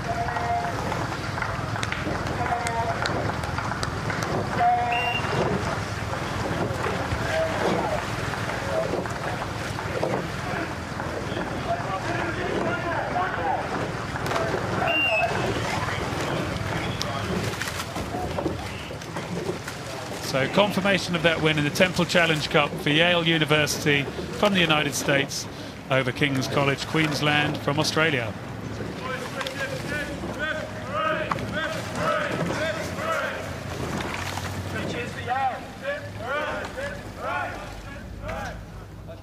The heat of the Prince of Wales Challenge Cup between University of Queensland and Tideway, Scullars and Tyrian. And it's quite appropriate that I'm going to be joined in the commentary box by Jess Eddy, who is wearing, actually it's a Putney High School blazer, but it's got a bit of purple on it because she's from University of London. Morning, Jess, how are you? Morning, Greg. Bit delayed this morning, but I'm happy to do with it now. Bit of steering there at the start. Yeah, John Hedger in the umpire's boat behind's got to get his flag out straight away and look to get this crew from Tideway, Scullars and Tyrian back towards their station. They've started quickly, but making this steering correction won't help them. Yeah, they look like they've gone ahead, so I mean they're a bit out of danger, but still heading towards the booms now. So yeah, we call that correction. I think you'd call that erratic steering off the start. They came in, but they did respond straight away to the flag from the umpire, and now they've got onto the station, keeping the stroke rate up and moving up to a solid lead, really coming up towards about 500 metres gone. Yeah, they really started to dominate this race early on. You see the distinctive purple and white check there with Tyrian Club, UL alumni.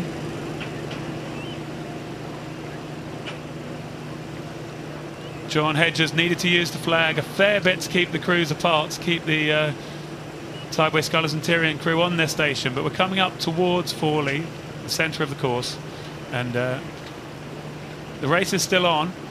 The University of Queensland are not going to give this one up lightly. Queensland look like they're steering slightly better than this Tyrian Tideway Scullars crew, but the Scullars Tideway Tyrian crew were really dominating, so it doesn't really make a difference to them. Yeah, it's a new crew from University of Queensland, new in the quad. Some members only started rowing 10 months ago, it says, which is very impressive if they've now made it here. See the Tyrian checkerboard, purple and white all in ones. Tyrian, the University of London old boys and girls alumni, yeah. And Tideway Scullars in the two seats with Charles Clark there. That was Charlie Clark. He's a couple of Henley medals to his name. The last one a couple of years ago.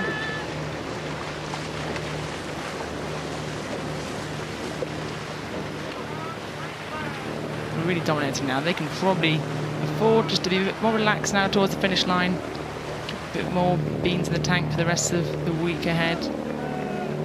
These Queensland boys behind them aren't going to give up easily. Still racing down there through Remenham. Yeah, passing the Remenham Club, Tideway Scullars, Tyrian combination moving smoothly. John Hedger can now tuck his flag behind his back as we see him in that umpire's launch following along behind University of Queensland, looking to try and keep it going. Cotter Graham in the stroke seat of the Queensland boat. Ethan Hazen in the stroke seat of the UL Tyrian boat. Keeping them going, keeping them in control. A little bit of pain on their faces there. I think they could afford to just ease off a bit, sit up on it. They've moved to the middle of the course a bit there, so just enjoying the full stretch of Henley. That's the wily competitor in Jess Eddy telling us, ease off a bit, move towards the centre of the course and sit on them. That's what you do when you've raced at Henley a few times. You know the ropes. Keep something for the rest of the week. It's just going to get harder and harder, so these guys have got to sit up. They've got an early race today on Thursday. Got a bit of time to kill this afternoon. Got to make sure they're not distracted by Henley this afternoon and go and rest.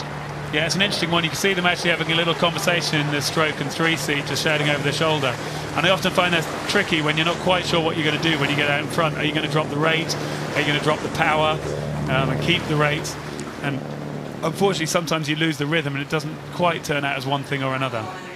Yeah, we train and work hard to do that race pace stuff. So when you actually take the speed down and take the rate down, it might not feel as good as you going flat out. So lots of the crews here, if they're starting to dominate the races, might feel that through towards the end of the race. Yeah, it's one of those interesting things, actually, isn't it? As a coach or as a crew, you don't often prepare for saying, well, what should we do when we're in front? You generally say, this is what we're going to do, this is the race plan, this is exactly how we go from A to B. You want to make sure, actually, for something like Henley, you are prepared to say, well, this is a long race, this is a long regatta. You've got to race back to back for 4 or 5 days, so you need to know how to handle it if you do get out in front. Yeah, it's hard to have in the back of your mind that you might be up by a long way, because you just have to keep racing towards that finish line and not try and think about the plan B. But these guys said they've had a good row, comfortable row. They're definitely a bit more relaxed there towards the finish line over this Queensland crew. So Tideway, Scullars and Tyrion able to just take their little look over the line. Charlie Clark, just see, there is the finish line, there is the beep. And here comes the crew from Queensland. University of Queensland coming up to the line. They'll have heard that beep. It's a little bit demoralising when you hear that and you still know you've got 4 strokes to go. But they've taken themselves over the line. And there's confirmation. In the Prince of Wales Challenge Cup, a win for Tideway, Scullars and Tyrion over University of Queensland in Australia.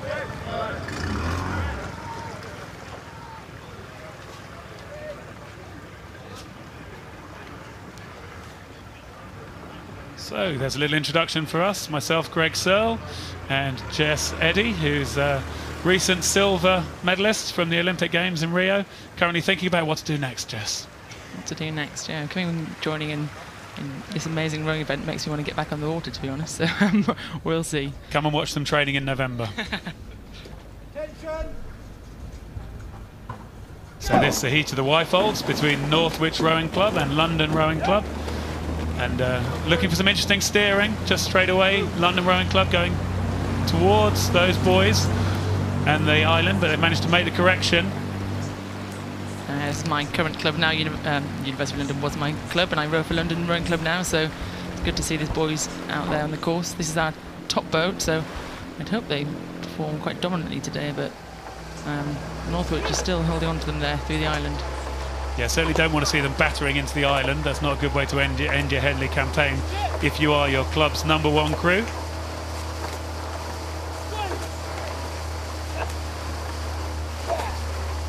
I've actually seen these boys out rowing on the Tideway, and they've got a really nice rhythm, so I'd like to see that through the middle of the course today, see if they can really apply that. But at the moment they're still racing off the start. It's quite aggressive there still, a little bit pulling on the arms. Forward, just let those arms be loose and hang off it. And the crews have moved down here just past 40, and it looks like it's still a really tight one. And no, it looked like a tight one from in front, but it just shows what rowing's like when we get this picture from above, which makes it look not quite so tight. And yeah, London are in control. Northwich to the left of our shot, working hard to try and stay in up. Yeah, they're looking a lot better there through the middle of the course. 2 brothers in this boat, of course. Nick Parnell in the 2-seat, Dom Parnell stroking it, who called himself Mr. Reliable with the steering foot. So at the moment they're doing a good job of that. No boom action, so they're ticking that box. Well, afterwards, if you see him, you can have a chat with him about his steering up the island, because I think it's one of those things that he wants to make sure he can improve on yesterday. It's difficult up the island. I think you want to stay close. You don't let yourself wander out into the middle. But I think they might have had a few of the bowsiders might have had a little bit of their hearts in their mouths. Any idea what they got written on their arms there? I do, actually. They've got Ruby written down their arms there. Coach Pete Hardcastle, the Australian Olympic rower, had his baby on Monday, so he's been very busy this week, so I think they've had a little dedication to his new little baby girl, Ruby. She's healthy and fit and well? Yeah, as far as I know, I've not visited her yet. Been busy the regatta, but all is good there. So Pete will be pleased to see this crew out front leading. Still a bit bit of push towards the finish line there, but as we said, you'd never want to give up at Henley, so you want to make sure they've got this comfortably by the end. Yeah, the Northwich crew will be delighted to have had a good win yesterday. Today they've come up against this very strong London Rowing Club crew, the #1 crew from London, who are a very strong club here in Great Britain. The Northwich crew won the Tier 2 fours convincingly at Marlow Regatta, but then they still had to come through the qualifiers. They won yesterday and now having a tough one. Yeah, I mean, they've done a really good job to come through qualifiers and be here. It's a long week. You had to qualify last week and then race yesterday and today, so they're doing a good job holding on to this really class act, this London crew, so fair play to them. They are doing well, and they're still trying to come back, they're still trying to fight back. Northwich Rowing Club, probably inspired by Matt Langridge, who I'm going to put my neck out there, Britain's only gold, silver and bronze Olympic medalist rower. Yeah, he's got the full set. He has got the full set. I don't know if anyone else has got them, someone might correct me. I think he was the first. I'm sure people will get in touch if we're wrong. But yeah, Matthew, junior world champion in single, always had a lot of speed, and he actually finished his career last year with a fantastic gold medal in the men's 8 in Rio. So there is club there rowing down. So Northwich trying to come back, trying to make an impression if they can. London Rowing Club, as experienced campaigners, possibly just drifting off their station, making sure their puddles are going down onto that Northwich crew who've let themselves come slightly off their station. So London just trying to make sure they keep Northwich at bay. Still having to work hard as they come past the progress board at Henley, which marks about 8 strokes to go to the line. Yeah, they're in control there. A couple of lengths up now. Northwich look like they're steering over to them as well, so that's a bit daunting. Yep. Let that rudder go a little bit in the Northwich boat, but the race was done at that stage. So confirmation there of the Whitefold Challenge Cup win for London Rowing Club over Northwich Rowing Club.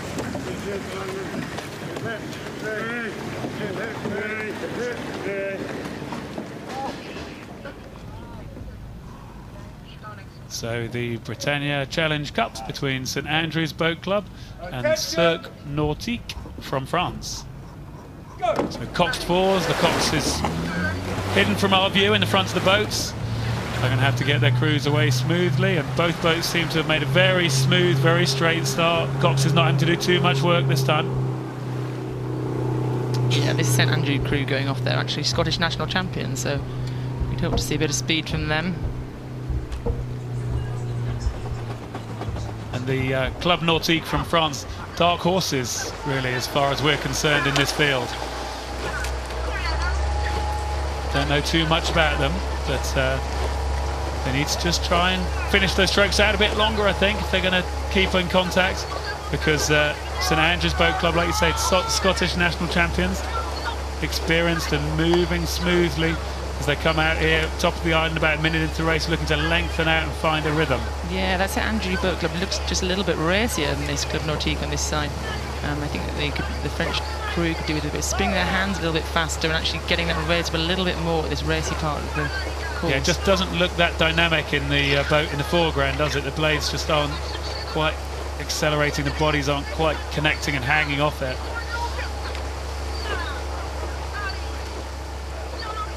So you look to the crew from St Andrews to the right, and they're just able to just keep the boat tapping a bit more, keep it a bit more dynamic.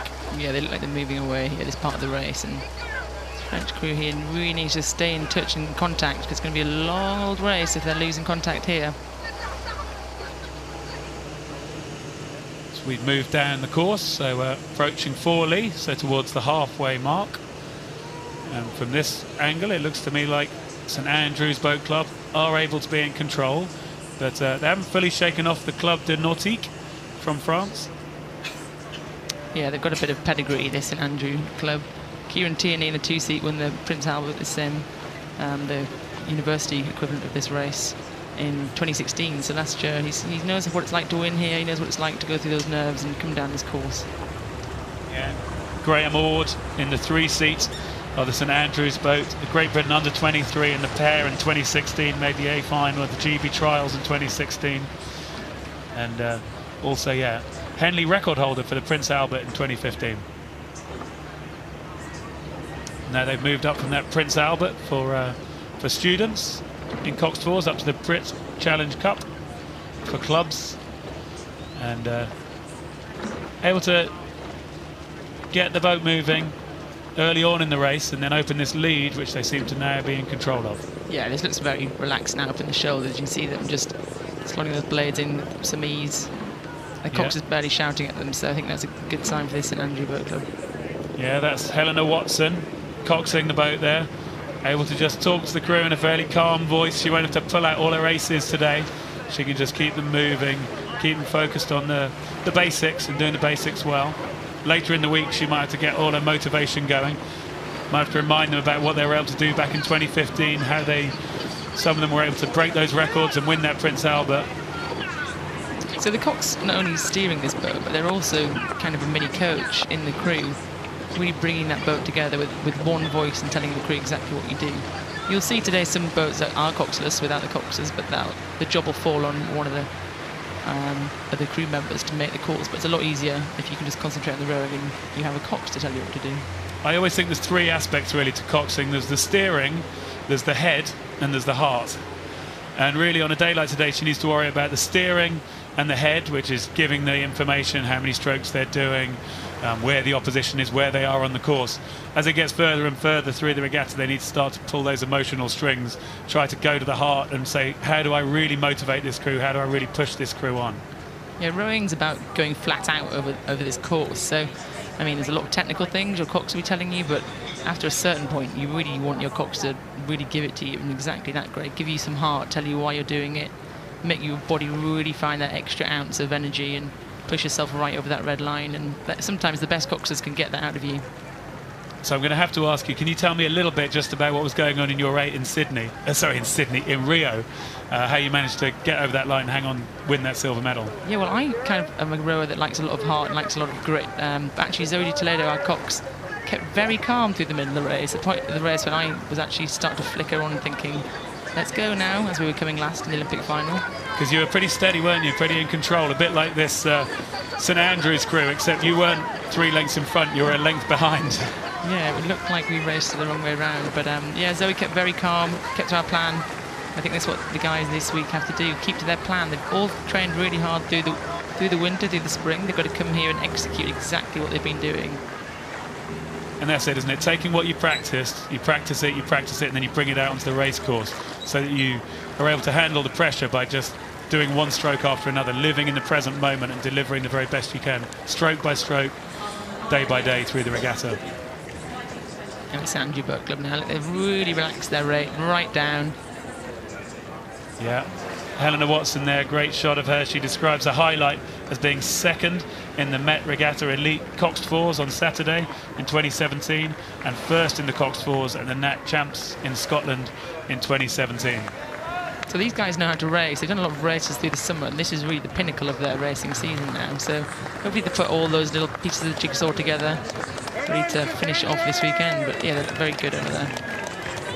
Yeah, they're able to be in control of this race, aren't they? Looking calm, relaxed, enjoying the Thursday morning at Henley. Good time to do your race so you can recover and get ready for tomorrow. Yeah, it's not too hot today. Even though we're in the middle of June, it's a coolish day. These crews can just go home now and relax and get ready for what hits them tomorrow. Fair play to this Cir Nautique on this side, really giving it some towards the finish line, and that's what they want to come here and do, empty the tank at Henley.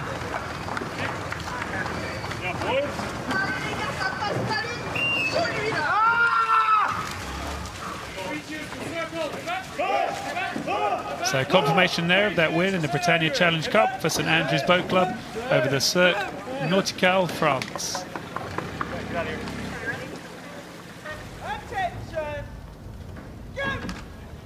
So this heat in the Diamond Challenge Cup between Adam Ling on the Berkshire station and between Matt Jenner on the Buck station, easing out towards the island there. Yeah, it's deceptive at that start. You've got the bank on one side, which kind of goes into a little bay. And we're going to move quickly down the course to just around halfway, just past Forley. Looks like the race is still going on. The Leander Sculler, Adam Ling on the right of the picture there. Looks like he's got a lead, but it's not going to be a huge lead. See the marker's going to go up. or the marker's not going to go up. But I think that looks like there's definitely maybe a length of clear water. Oh, we've seen this in single sculls. It's a small boat, so you can have quite a quick turn of pace, and really a couple of lengths won't feel that comfortable. But Matt Jenner, she's doing a great job on this side from Agecroft Rowing Club up in Manchester. He's actually a world-class start rower, so he's someone that the British team go in and find the big people with great physiology that they can see that are going to make good rowers and have all the attributes to do that, and then they put them into a club and help them row. So he's doing a very good job here racing the single at Henley. Yeah, we've got a great comparison here. As a world-class start rower, you can see Matt Jenner weighing in. He's 100 kilos. He's a big, strong man, and he's learning to scull. Probably got his eyes on Tokyo and possibly 2024. And then we look here in at Adam Ling. He's a former lightweight, 75 kilos. He's only 3/4 of the size, but he's got the technique. Adam Ling was a New Zealand international since 2011. In 2016, he was in the New Zealand lightweight double that tried to qualify for the Rio Olympics. And Matt Jenner's really making him work here. If you look across, Adam Ling has got a grimace on his face. He's working hard down that course. So if he maybe has a little lick over his right shoulder, Matt Jenner here could really start pushing towards the enclosures and through towards that finish line.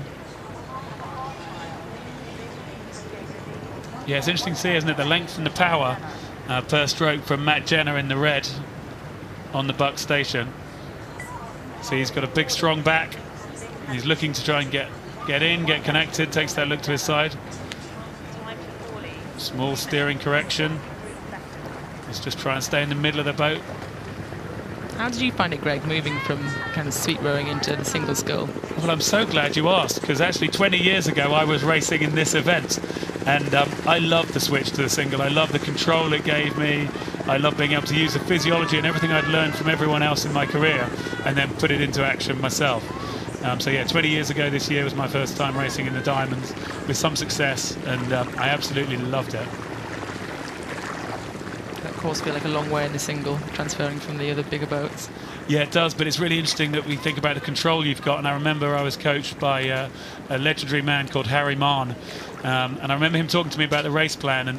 And when I was in an 8 or in a 4, we always discussed, well, what's the race plan? What do we do at this point? What do we do at that point? And I remember Harry said to me, look, your race plan it's just a bag of tricks. And you've got the tricks. You do your start and then do something. You choose what you're going to do. Do one of your tricks. Get yourself that little bit further in front. If you're in front, keep going. If you're not in front, keep doing more tricks. Keep doing more things, but you've got the control in the single, which you need to do all the way down the course until you get yourself in front enough, and then you control the race and you win out. So Adam Ling looks, he's got those tricks out of his bag here. He's in control. Sitting back on a little bit now. His rate's dropped slightly. Starting to dominate this event down the enclosures.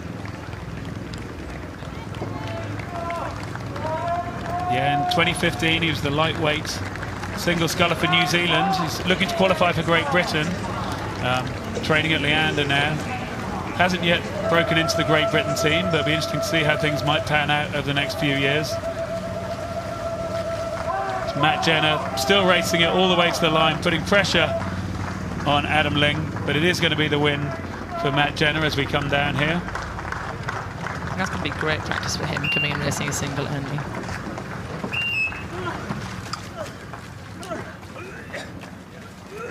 I hope that's not the sound of someone being ill as they come across the line in the Diamond Sculls, but it's a win for Adam Ling over Matt Jenner in the Diamonds.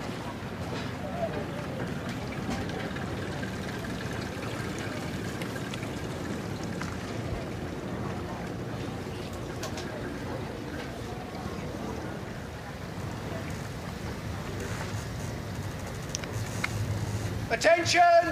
Hope the start for Leander B versus Oxford Brooks and Taurus Boat Club in the Prince of Wales. I'm joined by Tim Deller. Thank you very much, Jess. Good morning, everybody. So, here we are. The Prince of Wales' Challenge Cup. Leander Club B up against the Prince of Wales Challenge Cup. Navigating their way past Temple Island.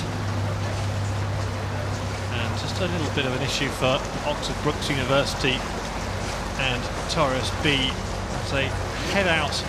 Yeah, the umpire's going to get involved here, Jess. Not too much doubt that the umpire needed to intervene. Yeah, they need to do that early before any crews want to clash, because that's not what we want to see. So The Brooks tourist crew being warned of moving back towards their station now. Doing that well. Now back on course, but it's an early advantage for Leander Club B here. You can see them at the top of the picture on the Berkshire station. Got Charles Roberts there, stroking out Leander crew, one of the GB lightweights. He's been around for a few years, so he's got some pedigree, a lot of experience. Can take on the pressure of turning up to Henley and going when that flag drops. They're very neat and tidy, that crew there. As Greg Searle heads out the commentary box with the most enormous bacon roll. His breakfast was delivered to him a few minutes back. Different world. So a length advantage for Leander Club B in the Prince of Wales Challenge Cup. Ideal conditions really, temperature-wise. There's not much heat out there, certainly not much sunshine. A bit glary this morning, the sun doing its best to try and peep from behind the clouds. Hardly a breath of wind, really still. Yeah, nice conditions out there. Is Brooks crew doing well to hold on? It's a punchy race in the men's quad. I think we should see the stroke. James Morby raced the Junior World Championships, coming 5th in the junior men's quad, so he's got some pedigree as well. Both these crews are stroked by international rowers. Yes, no shortage of quality on the water. Great shot there overhead, seeing the crews come down the course. They've actually got quite a bit of room there, Tim. It doesn't feel like it on the water, but that shot from overhead shows everyone watching how much space they've got. Yeah, be busy on the banks later on today, and increasingly busy through until Sunday, finals day here at Henley.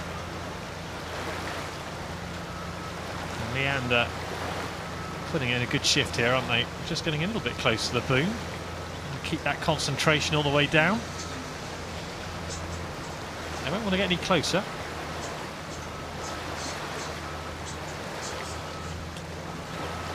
Good to see the Brooks doing some sculling. They're very strong in the sweep events, so migrating across these sculling events shows the depth of that boat club at the moment, and it's actually doing great things. Just steered a little bit into the middle of the course, maybe trying to get a bit of better water, but I wouldn't want to be over there. You'd probably get a bit of wash from that Leander crew. Yeah, there's a danger you're in the dirty water from Leander, who lead. Barring disaster, Leander Club B should wrap up this Prince of Wales's Challenge Cup heat. Fairly straightforward it would look at the moment, but they've got close to the booms at times, and they're trying everything, aren't they, Oxford Brookes University here, to try and get back into the race. They're maintaining it, what, 2, maybe 3 lengths down, 3 lengths down probably at the moment, and trying to work their way back into the race, but still quite a lot of rowing ahead of them. They've got to keep their heads in their boat, really keep punching. You never know what can happen towards that finish line, but at the moment the Leander crew, they're really dominating this event. Leander, who were runners-up in this event in 2016, losing to a boat from the United States. Club and university quads below the Queen Mother Challenge Cup standard that we're watching at the moment. So Leander want to go one better and try and win the Prince of Wales Challenge Cup this time round. And certainly, just judging on this performance, they'll be in with a great shout. Yeah, the crew looks very tidy, they look very well drilled. That means they're doing everything together and in time. Their spoons are going into the water well quickly, and they're not digging too deep compared to a little bit of this Oxford Brookes crew on this side. I think they look like a class act over there. So heading to the part of the course where they'll hear the crowds. A few hardy souls in the deck chairs, but it's a little bit chilly for that. Very early Thursday morning, so it's filling up. It's quite busy when I walked in this morning. We got a few cheers, a few claps. And of course, all they've got to do is row another 100 metres round to their boat club, which is right here in Henley. I like the grit that Brooks have. They're really, really hardy members of their boat club, and I've rowed quite a few members through my time. They're renowned for their hardness and training hard and really delivering down the water. And I think the Brooks crew are really putting it in here. They're just being outclassed somewhat by that Leander boat. Yeah.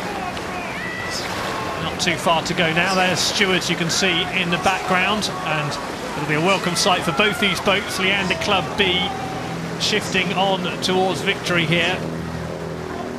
They have not got too far to go in this Prince of Wales Challenge Cup against Oxford Brookes University and Taurus.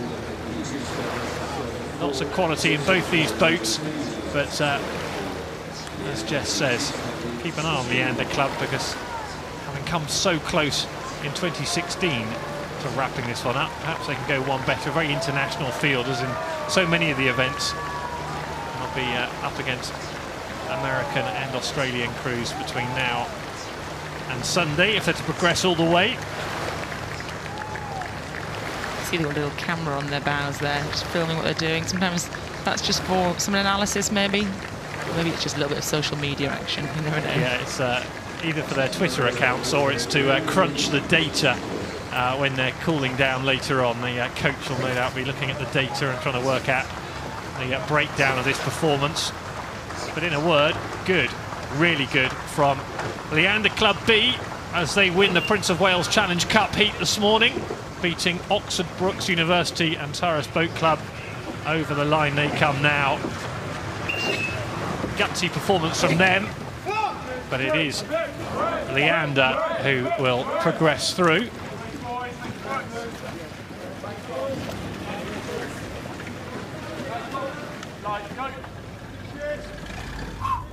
So the Temple Challenge Cup, University of London B on the Berkshire station against Cornell University of the United States of America, in the red and white on the right, heading off on the Buck station.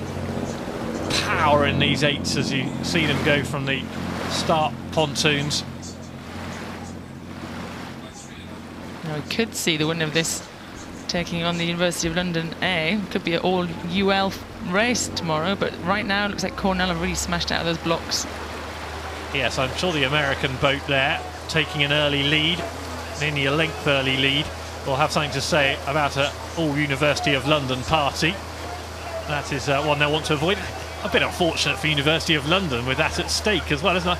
If you're University of London A watching this race now, are you supporting Cornell or your mates in the B boat? No, absolutely. They're supporting their boys in that boat, and they did an amazing job to have two boats qualified for this regatta, to be honest. So UL boys there doing really well. They're the fastest ever B crew, I've been told, at the regatta.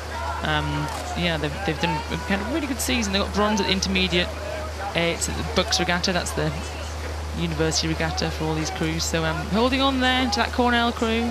See if they can hold through the rest of the course. Yes, they've got a length lead, as you can see there. And University of London B have had a decent summer of it as well. Second in the C final of Tier 2-8 at Marlow.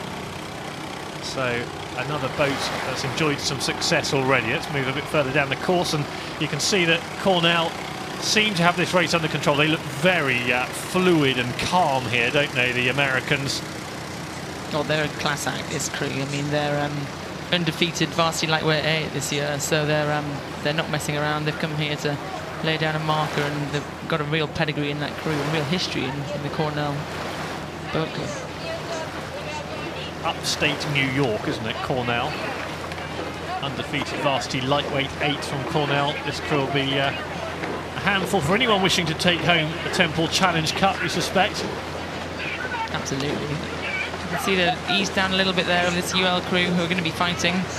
But the Cornell crew have come over here to make some waves, pardon the pun. Making waves at the University of London B will need to deal with at the moment. Puddles there that you can see. And both these crews, they'll have members that study at university, so they'll be training throughout the year whilst juggling their degrees. And I know for certain that UL crew has a couple of medics, a few medicine students in there, and that's no easy task to train full-time and try to become a doctor. So they're doing a good job there. They look quite well drilled together, actually. But this Cornell crew is outclassing them on this side.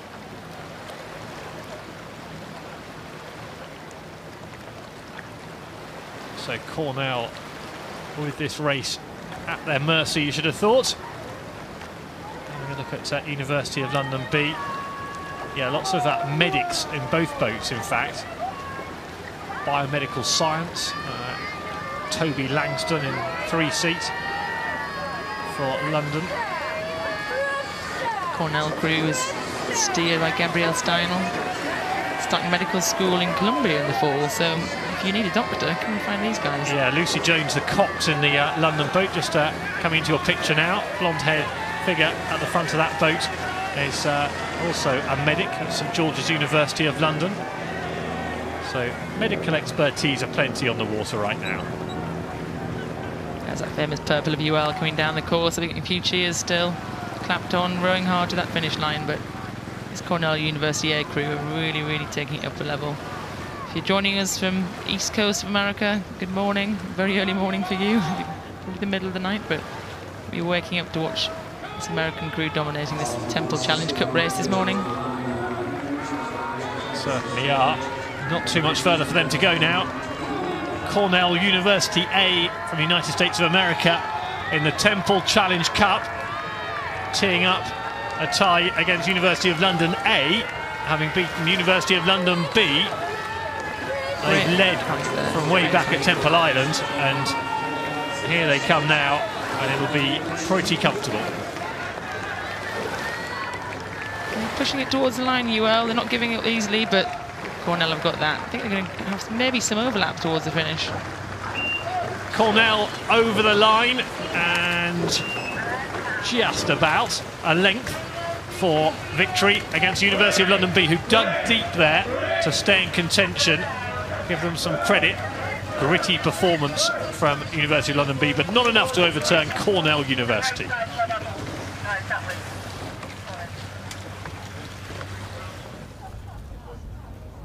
And back to Temple Island and the start of the Wyfold Challenge Cup. This is UTS Havfield of Australia up against the City of Bristol Rowing Club, more locally, on the Buck Station. Some interesting steering yesterday from the City of Bristol B crew in a strange race with Sydney, so let's see if they can hold their head today and go in a straight line. Yeah, seems to be a slightly scrappy start again, and now they're veering out and towards mid-water. You can see on the right-hand side the City of Bristol Rowing Club have corrected themselves. They've done well there, workmanlike at the start. If they can hold off moving towards those booms a little bit, I'd probably give them a shout. I think they're going to go right into these boys and the booms right here. Here they come, and there are the booms, and that's bad news for City of Bristol Rowing Club on the Buck Station, smashing into the booms early, and that's bad news in their Wyfold Challenge Cup campaign. Now they're veering back out. It's so difficult, isn't it? We've seen it time and again yesterday and again today. There might not be much wind, but battling these currents early in the race, a coxswainless fours in the Wyfold is proving really tough, and there again those booms took a clattering. It's always a danger of Henley. You've got wooden booms all the way down the course. You have to keep your head and really have a good steersman to take you down that Henley course, but unfortunately the City of Bristol B crew straight into them, and actually it's been quite easy now for Havfield, the Sydney crew out front, to paddle over now. That's pretty.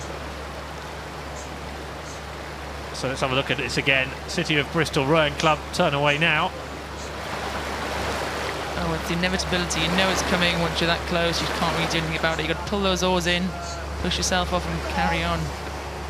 And it's so early in the race, isn't it? In the first few hundred metres of the race. As you say, it should be fairly straightforward for UTS Havfield now, and they're making it look relatively easy.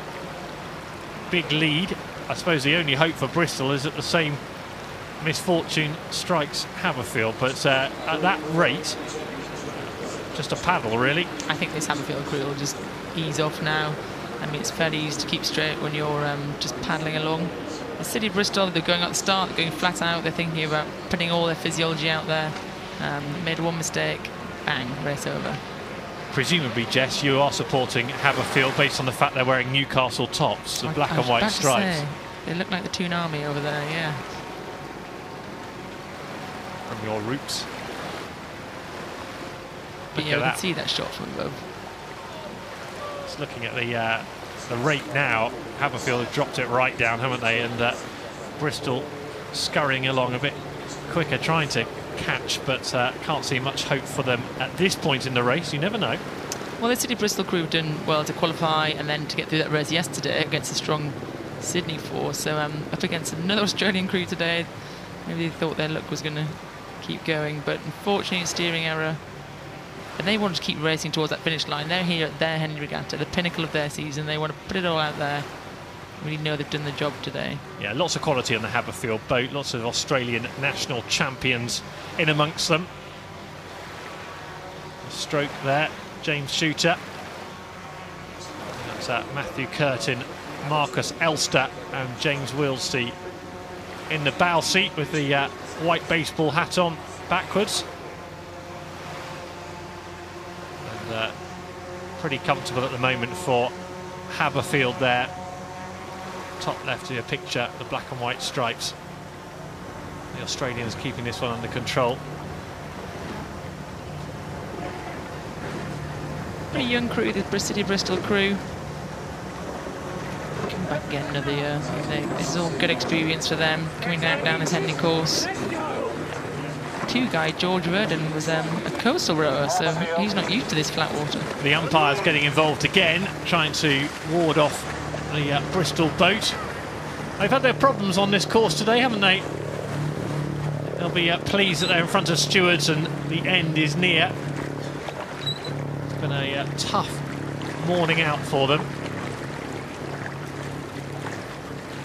I mean, that's the tricky part of rowing when you don't have a cox. You're actually going backwards and steering with your foot, so it can happen.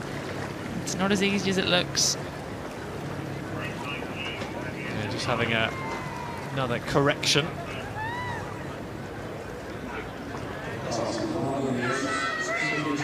Ben Trotman in the bow seat for Bristol. George Verdon, Patrick Wright and Josh Pote as well, who will be wiser for the experience. But I think their Henley Royal Regatta in the next couple of minutes is about to come to a close. They're veering back across towards Havfield now, so I hope they hold their course, hold their station. Very classy Havfield crew there, coming towards the finish line. Yeah, they have imposed themselves on this race and took advantage of Bristol's early mishap. UTS Havfield then over the line for victory in the Whitefold Challenge Cup. Very comfortable for them. City of Bristol will be wiser for the experience. City of Bristol bow out of Henley Royal Regatta. UTS Havfield continue in the Whitefold.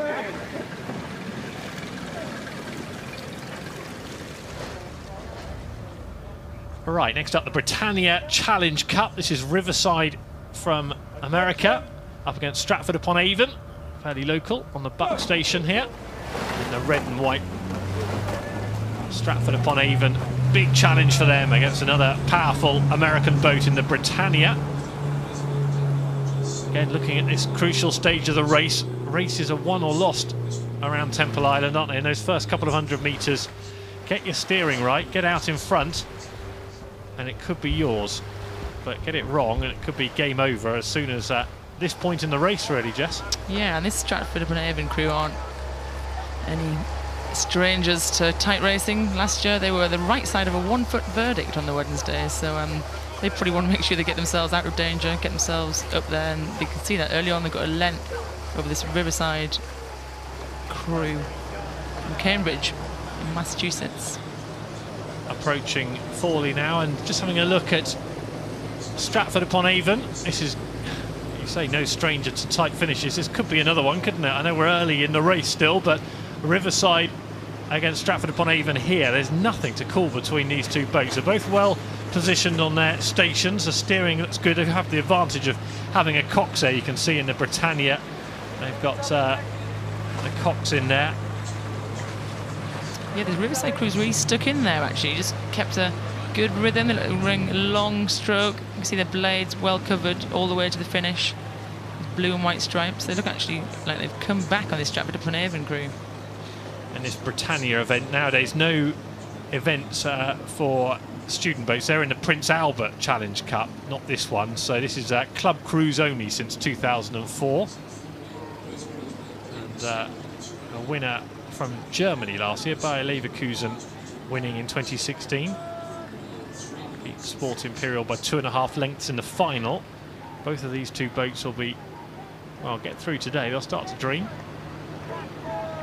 The Stratford-upon-Avon crew was fifth in the B final of the Champ Cup Sports at Marlow, so they've been racing through together this summer. They hopefully have got that rhythm together and got that experience and trusting each other, and that's the point of the race now. They really need to start trusting and believing in each other. Well, this has all the makings of the best race of the morning, doesn't it? Look how close they are. We're a long way into the race now, and there's absolutely nothing to call between these two boats. This is going to be a fantastic race. And both the Coxes will be aware of that. They'll be telling their boat. Just a little shift on there from Stratford. Stratford-upon-Avon trying to take an initiative. What will Riverside come back with? Yeah, good little burst from there. Stratford-upon-Avon boat. This is going to be very interesting to see how this race unfolds, Jess. Yeah.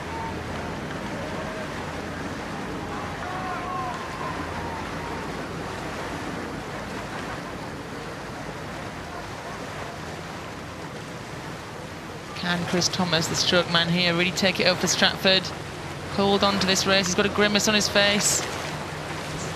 Yeah, it'll be hurting. They'll be digging deep, trying to push out that advantage which they forged in the last couple of 100 metres, Stratford-upon-Avon. Chris Thomas in the stroke seat there. Ben Twiney, Thomas Coles and Edward Lurie know that they've got a lot of work to do. Eleanor Willits, 24-year-old Cox, barking the orders. Exciting race. Come all the way from Massachusetts though, and Cambridge. They really want to make their journey worth it today. You can hear the Cox there. What a race, Tim. Look at this. Barrel to barrel coming into the enclosures. The Coxes are getting right into it. The crowds will be getting into it. This is the best race of the morning so far. The Britannia Challenge Cup, Riverside Boat Club from America up against Stratford-upon-Avon. And they have been, well, toe-to-toe the whole way down the course, haven't they? And we still are no nearer to knowing who might be progressing through to the next round. Cracking race. Look at the nerves written all over the face of the Cox there as they glance over. Little glance over from Giuliani Vetrano, the Cox of the Riverside Boat Club. You've got to push through the pain of this part of the race. You've really got to think who wants it more. You've got to hold your heads and wind towards that finish line and try and break the other crew next to you. This is incredible racing. They're being roared on by a now big crowd in Stewards. They recognise the drama unfolding in front of them because these boats are neck and neck as they come into the final couple of 100 metres of the Britannia Challenge Cup heat.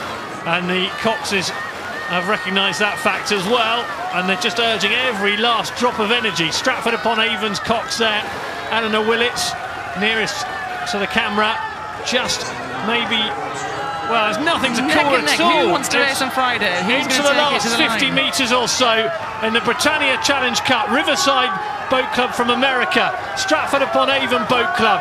Nothing at all to call. Who's going to be first over the line? Who progresses through to Friday? Last couple of strokes, and they could be crucial. It's going to be on the buck station, the Stratford-upon-Avon Boat Club, but only just against Riverside Boat Club in America, I think. But that's only on the initial look. Look at the pain across the faces of the rowers there.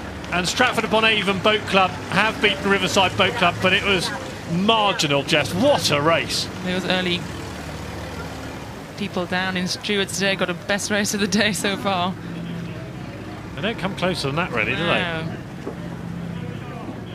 Let's just have another look at the finish.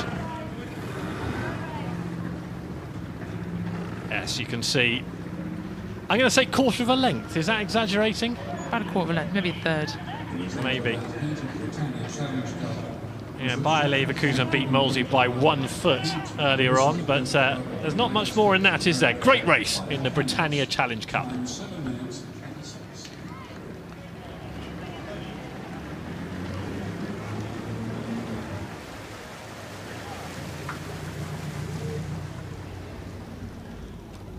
Diamond Challenge Sculls next. Wells against Uglo. Single sculls. Testing this will be. So the Army versus Imperial College London. Yes. So off they go on their long and lonely course down towards the bridge.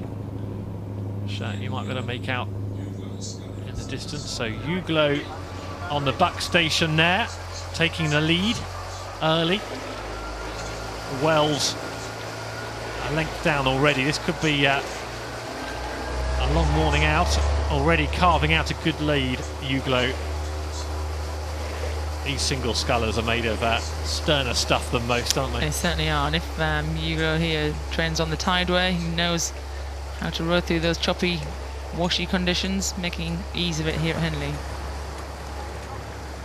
Same margin for Uglo past Forley, and no shortage of experience for Wells either. Won the Wyfolds in 2006. This is his 9th Henley.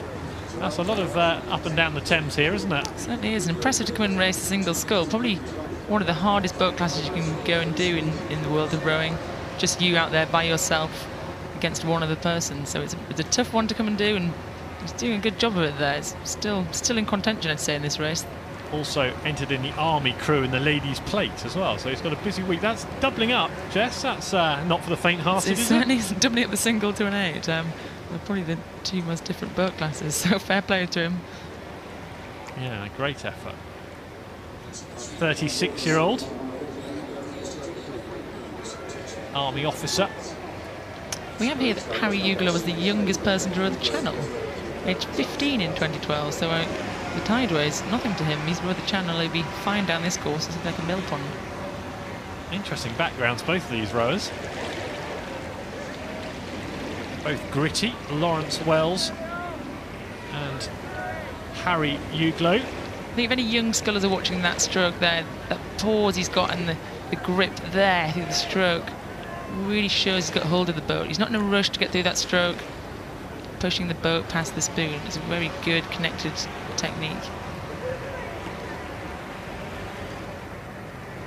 As you say, the skill required to row the Channel would make rowing fairly still. Henley, the water's good, isn't it? You can see there's not much to contend with, as some Henleys are a little bit more of a challenge. If you were going to row the Channel, Jess, what boat would you be rowing? I mean, it wouldn't look anything like You'd that one, certainly look at something quite a lot larger than these small, fine boats. These boats here are just the same width as your bottom that you'd sit down in your seat with. You'd have a fairly large shell, probably a few times the size of that. You're going to have to contend with waves. You wouldn't have as much high spec things on the boat, so they'd be a bit bigger, a bit more rough and tough, but the technique will be fairly similar. You'd certainly use a sliding seat still. You want to use those legs, the most powerful part of the body. Probably want to get across the Channel as quickly as possible before a tanker took you out, so yeah, you'd be using the same technique. Not tempted? No, thank you. I raced the Women's 8, which was around a 6-minute race. That's enough for me. So it's Harry Uglo in the Diamond Challenge Sculls, who currently enjoys a lead over Lawrence Wells, although he can think about other pursuits, being in the ladies' plate as well with the army. The rest of his crew probably looking, thinking, take it easy now. I think we saw a shot of the rest of his crew actually in one of the marquees a few minutes ago. They're all down there on the bank supporting him. In front of the grandstands they move now. And Harry follows a long line of very good Imperial scullers. Jamie Kirkwood rode for Imperial, Adam Freeman passed, all internationals from this boat club along the Thames. Lightweights, is that a lightweights? Yeah, they are all lightweights. We've got some heavyweights. A couple of girls in my crew, Mel Wilson and Zoe Lee, were Imperial College members. So it's a very good boat club. Thank you for all the help they've done.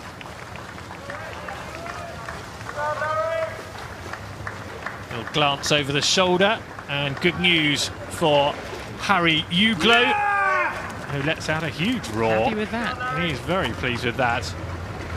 Uglo wins in the Diamond Challenge Sculls to progress through to Friday and the weekend. And for Lawrence Wells, a plucky effort.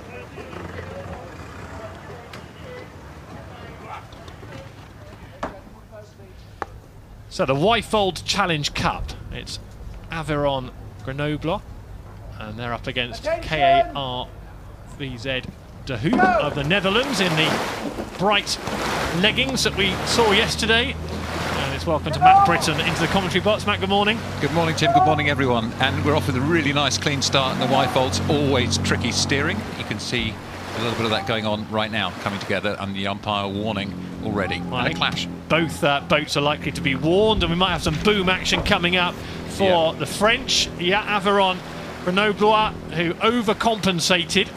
They need to get off those buoys pretty quickly because they're going to hit a wooden post if they're not careful. Just corrected. That's cost them a lot of distance there. Yeah, time was eaten up there, and the umpire really busy with that white flag. And the umpire launch, you can see.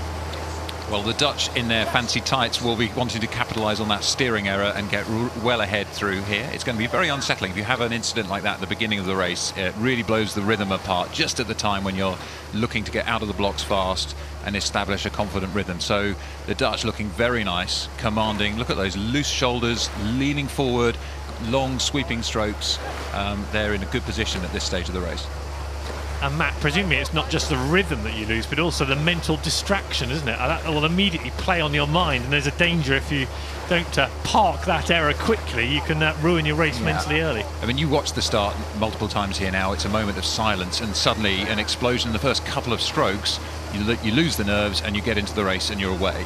And if you have a steering error like that, it really shakes people up. And you can see even now that they're struggling, I think, the French crew with their steering.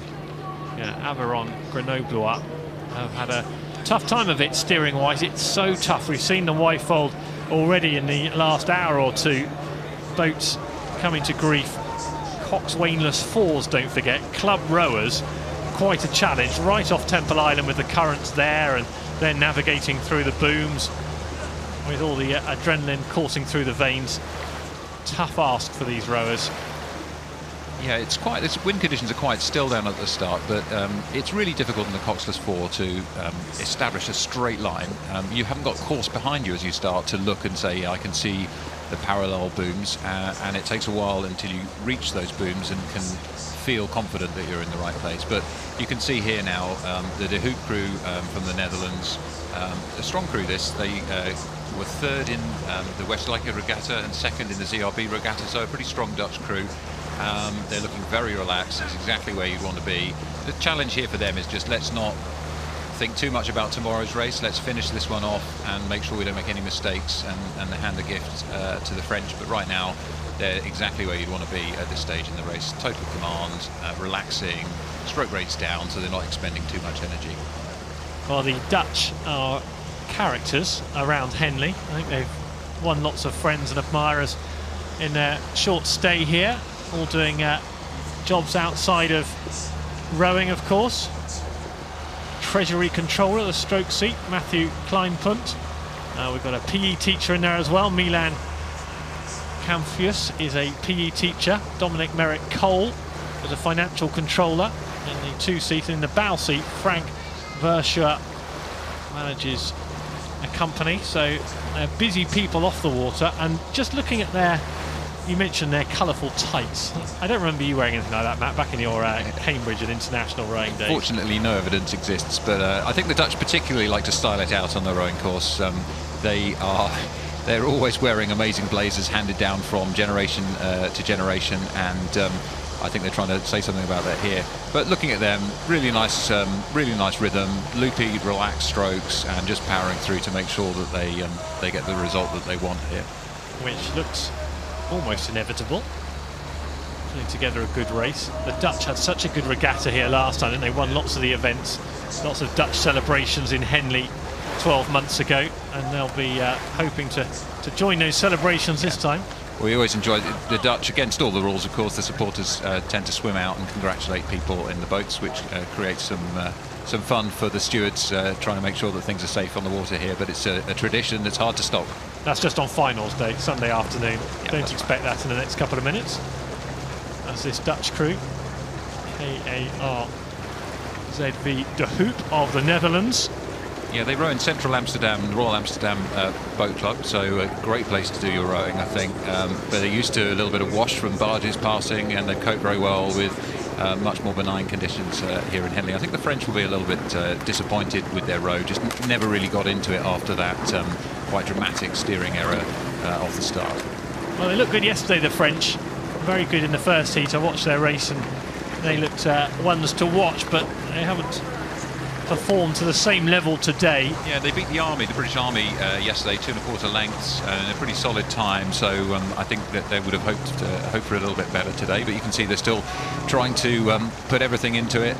This will be their last of their Henley races for this year. I hope to see them back again. They've got another crew in the visitors, so we'll watch for them as well later.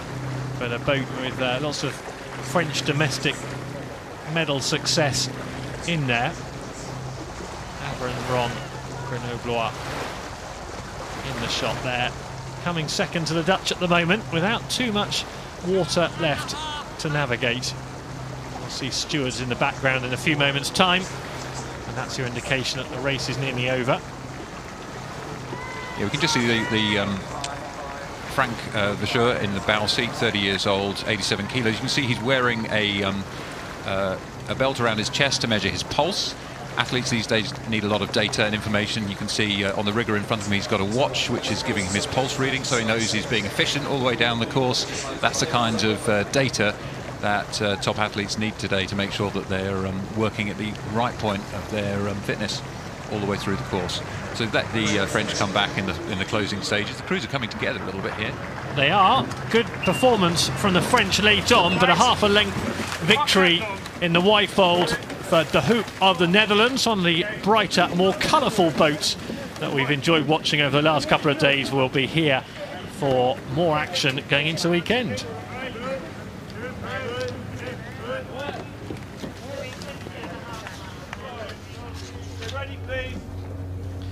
The Prince of Wales Challenge Cup, University of Birmingham and the Army on the Berkshire Station, Nottingham Rowing Club and Agecroft from Manchester on the right. Off they go then. Yeah. Looks like a tight start to this race. Yeah, some very well matched crews here. Great to see them both sculling beautifully, actually, as they get through the middle of the course here. This is the first round of the Prince of Wales. This is the men's quads event here. Not the top men's quads, which are the internationals, but anybody else that's not an international crew. So we should see some good competitive racing. So no form from yesterday. The first round of this event is today. Yeah, so first outing for these boats, the club and university quads. This is below the Queen Mother Challenge Cup standard. A very tight race again, isn't it? Not much to call, as you say, between these two boats. By this point in the race, if you are this close together, it's getting really very painful. The legs will be burning, the lungs will be feeling like they're on fire, and it's important to try to keep the rowing together. In a quad, you can really see, because the oars are close together down each side. Each oarsman has 2 oars, so you can see any errors of timing as people start to fade. Well, Nottingham and Agecroft have just put on a surge there, haven't they, to try and wrestle the initiative, seizing it by the scruff of the neck. A pretty powerful push here. I think they've done an effective piece of work at the right time in the race to make a difference, because to respond to this now, as I was saying, the moment when it really feels painful is more difficult, and I think that is a decisive move that they've made through the middle of the race. Yeah, they've really opened up a lead in the last couple of 100 metres, Nottingham and Agecroft. Agecroft, hugely successful club up in Salford in Manchester. I think Birmingham and the Army are going to struggle now to respond to that. Just seeing their blade work a little bit less tidy. This is a great shot from ahead. You can really see on the left the boat is running smoothly, flat, not bouncing around too much. The oars are still together. There's a bit of confidence in how they're rowing there. On the right-hand side, a little bit more bounce on the boat, finding it a little bit tougher. They're really working hard, perhaps not working so much in sympathy with the run of the boat, and you can see them steering across a little bit too. There we go, head on. And you can see how difficult it is to keep that stuff in time. 8 oars is a lot between 4 people. You see the boat steering away from us a little bit here as they come through towards the enclosures. Yeah, University of Birmingham and the Army Rowing Club combining. Stephen Cox in the 2-seat is a full-time serving Army officer. Otherwise, there are 3 Birmingham University students in the boat. Peter and Stephen, that's Peter Purcell Gilpin and Stephen Cox rode together in Zimbabwe. It's great to see the standard of sculling in this country now.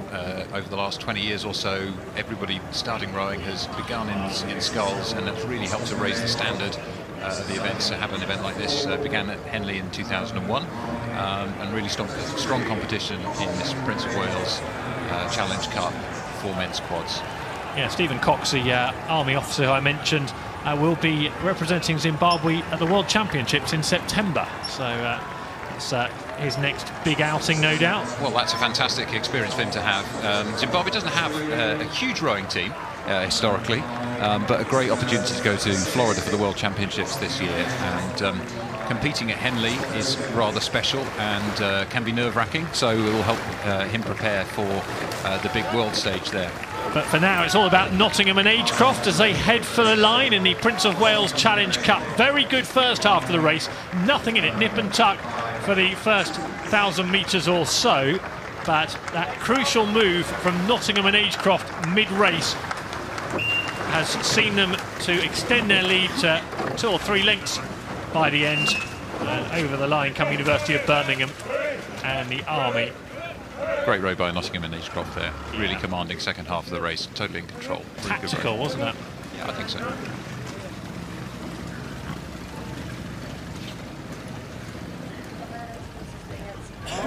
The Thames Challenge Cup, Bayer Leverkusen, the Germans on the Berkshire station, and Mitsubishi Boat Club on the Buck station. Watch the power of these 8s off the pontoon. Lots of splash, lots of waves being created. And classically, the Japanese have gone off an absolute rate of knots. Really high rating, quite short, quite punchy. It's probably the best way best chance they have to compete at the beginning of this race. Great to see them here. They had a great race yesterday, beating Vesta easily in 6:22, and by contrast, Leverkusen also had an easy verdict at 6:20. So they could be quite well matched. Let's see how it unfolds. Yeah, Mitsubishi scampering away to an early lead, but it's only a slender early lead. Bayer Leverkusen right in it, but they're a little bit further down course as we approach Forley. The Japanese have got their lead out to a length. This is a good row by the Japanese. The Mitsubishi crew here have brought their rate of striking down to something a bit more sustainable. It looked like it could be quite expensive in the first half, and Bayer Leverkusen are hanging on. It's really important if you're behind to try to maintain an overlap. The guys in the bow and 2 seat of the Bayer Leverkusen crew will be able to see out of the corner of the eye the Mitsubishi crew, and they can tell that they're actually starting to move on them. So they'll be yelling to their crewmates, right, we can get this, come on, let's move through. The critical point of the race, you can see they're closing with every stroke, and they'll be pushing for an inch or 2 every stroke. Can they close the gap? Can they get the overlap to increase? The more oarsmen in the blue boat here that can see the overlap, the more confidence, the more power they'll put down. Yeah, the Germans putting on a surge to get to within half a length of the Japanese boat. Have Mitsubishi got anything in reply? Launch their own surge perhaps, but a good race so far from the Japanese boat. This is a very international event, of course, the Thames Challenge Cup. Mosy, actually a domestic boat, beating NSR Oslo of Norway by 2 and a bit lengths in the final last year. Let's watch what's happening here, because the Germans are coming back and coming back. I have to say I was surprised to see the Japanese out so far in front for so long in this race. The Germans are quite fancied in this event. They're really trying to win it this year, and it looks like they continue to move a couple of inches a stroke through, and that is hard to take if you're the crew that's been in the lead halfway through the course. Expensive hard start, and you can see somebody coming back and coming back and coming back. It's starting to really show on the faces of the Japanese. Yeah, they've front-loaded their race a little bit here, the Japanese, haven't they? They've given arguably too much too soon. No, time will tell whether that's the case or not. Yeah, I think with the form of the Germans, it's probably the right thing for the Japanese to do. Really try and unsettle them. They almost broke into a clear water lead, not quite establishing that, and then the Germans have come back. So it's going to be tight to see. Have the Germans got what it takes? Will they be able to crank it up towards the finish? Looks to me as though they have a bit more in the tank. And if we look at the blades of the Japanese, you can just start to see them tiring a little bit. A couple of blades waving around a little bit as people start to not to be able to row quite at their best. And some very tired guys in the middle of that boat. And here come the Germans. Yeah, for the first time in this race, Bayer Leverkusen have edged ahead. They look a little bit longer and looser at this stage of the race. The Japanese working hard. Mitsubishi are not yet beaten. It's been a very good race. Yeah, it's great to see this standard of racing here on the second day of the Thames Cup here. In the Bayer Leverkusen crew, we've got a number of people with Henley experience. Some won the Brits, the Cox Fours event in 2016. Others have been finalists in previous years, and that experience will count for something. At this stage in the course, you're very tired, not necessarily quite sure where you are. It's not a 2,000-metre race with 500-metre marks, so you can be pretty certain where you are. If you're not familiar with the landmarks here, it's tougher. Coming into the enclosures, you can hear the crowd starting to cheer on the exciting close race. But it's the boat on the Berkshire station by Leverkusen who stretch ahead. The Japanese dug deep. They managed to force an early lead. They're still going at it with a couple of strokes remaining, but the Germans will have enough in this Thames Challenge Cup. First round heat over the line they go now by Leverkusen in the end by 3/4 of a length against Mitsubishi of Japan. But the Japanese had led for the first half of the race.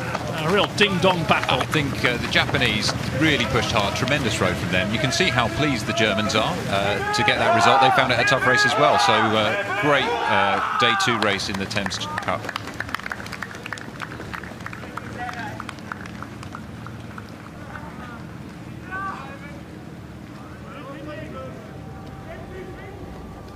Junior women's quads next.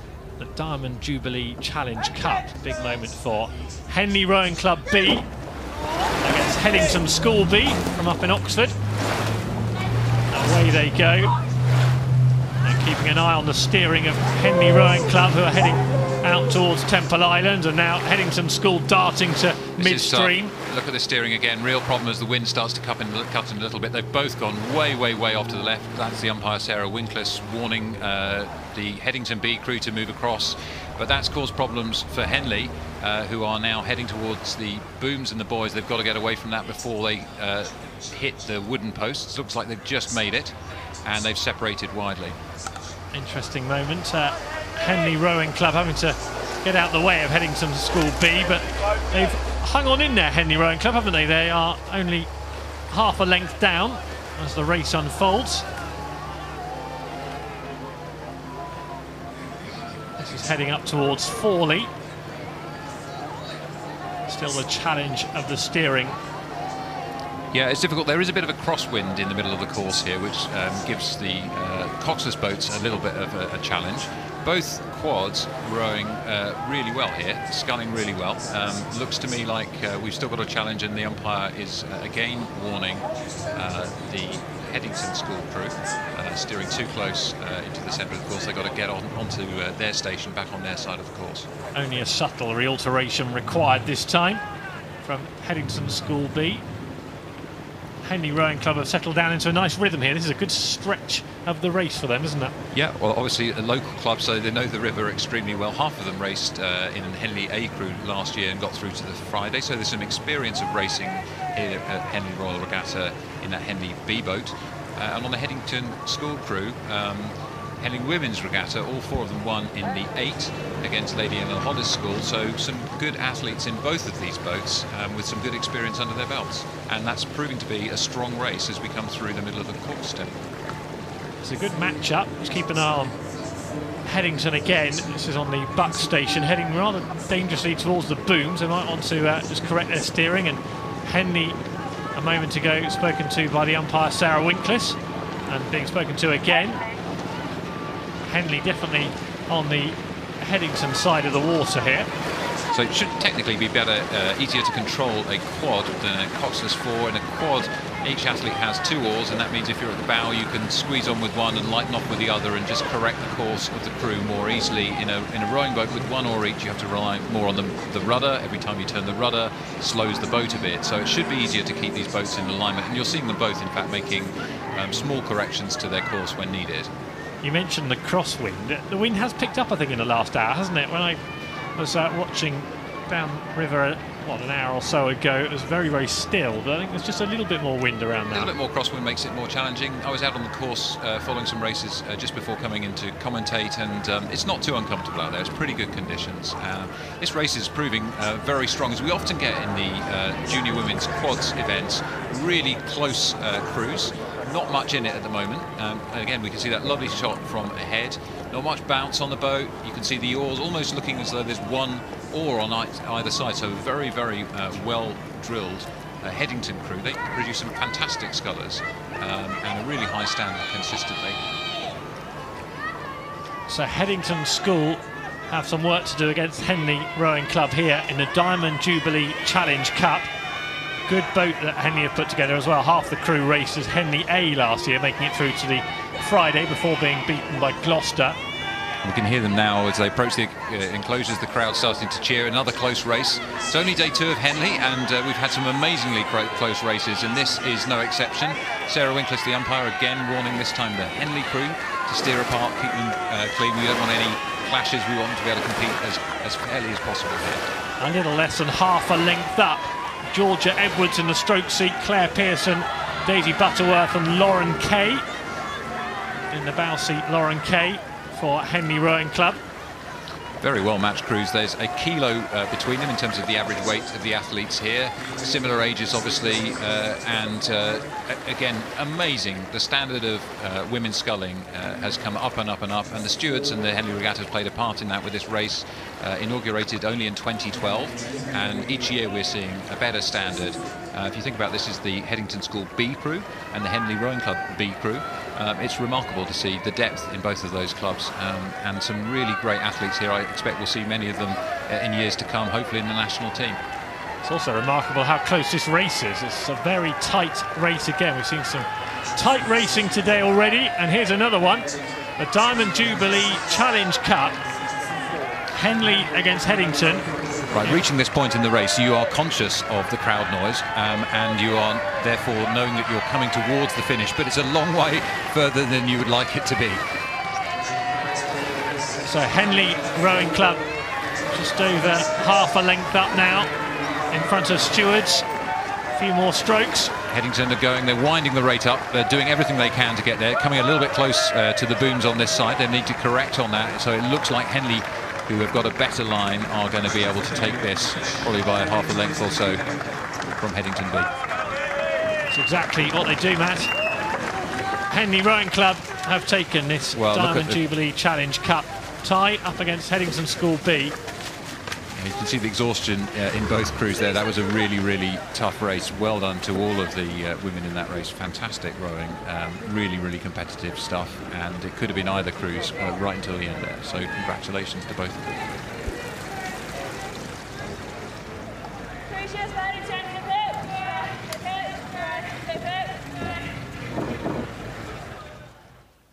The Diamond Challenge sculls. So Kenny against Stimpson. Kenny on the Berkshire station. It's Niall Kenny and Jonathan Stimpson. So Niall Kenny, an Irish lightweight international, 2003 to 2011, a junior and under 23 and a senior international oarsman. He's got the experience advantage, and Stimpson on the right of our picture there is a GB Start athlete. It's a program that's been around for a while, identifying people who physiologically could be great rowers and then training them up through an aggressive program. Yeah, Stimpson there might be interesting, the umpire with his steering a little bit, heading out towards the middle of the river. Big difference in the weights of these athletes. Stimpson nearest us at 15 stone 3, playing Kenny on the far side at 11 stone 2. Kelly, as I mentioned, a lightweight, has races under a lightweight international, so you'd expect their bigger guy to get the stronger start, and you can see that right here. Huge, powerful strokes as he levers the boat past the oars, trying to get clear water advantage over the lightweight on the far side. He'll know the lightweight's got the experience and the fitness and the technique to make it down the track, so he wants to open up the biggest possible advantage at this point. Yeah, it's a great spot that, Matt, because that's the key feature of this race, really, isn't it? It's two contrasting styles and two contrasting techniques. Trying to do the same thing, that weight differential. It's huge.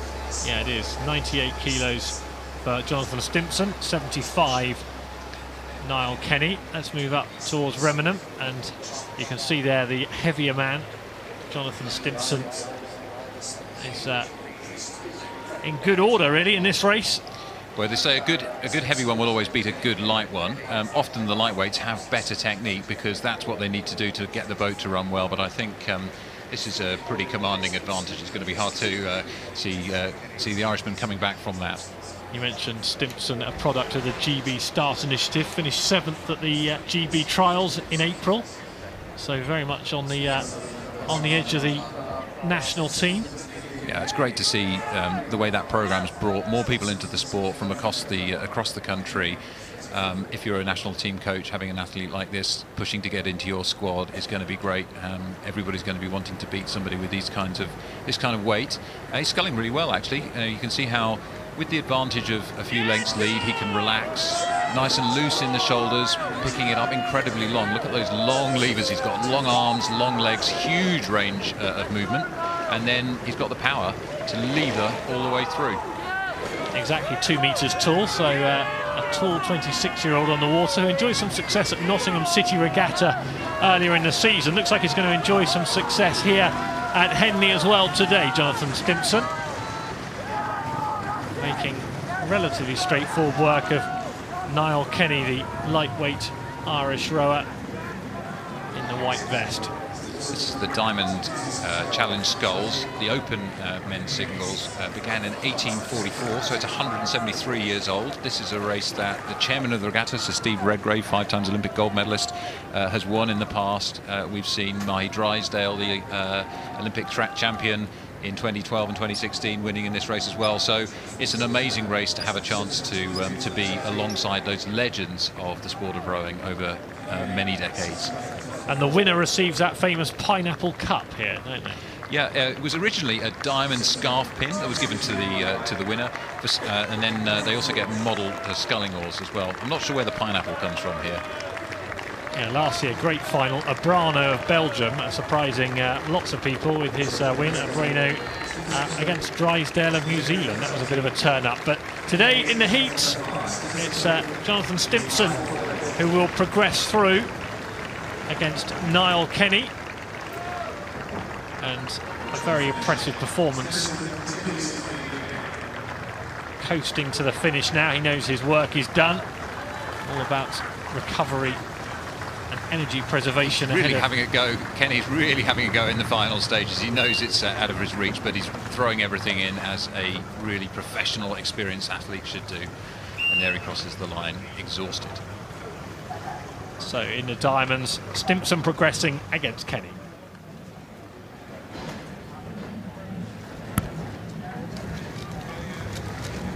The Diamond Jubilee Challenge Cup. Marlow Rowing Club against Gloucester Rowing Club.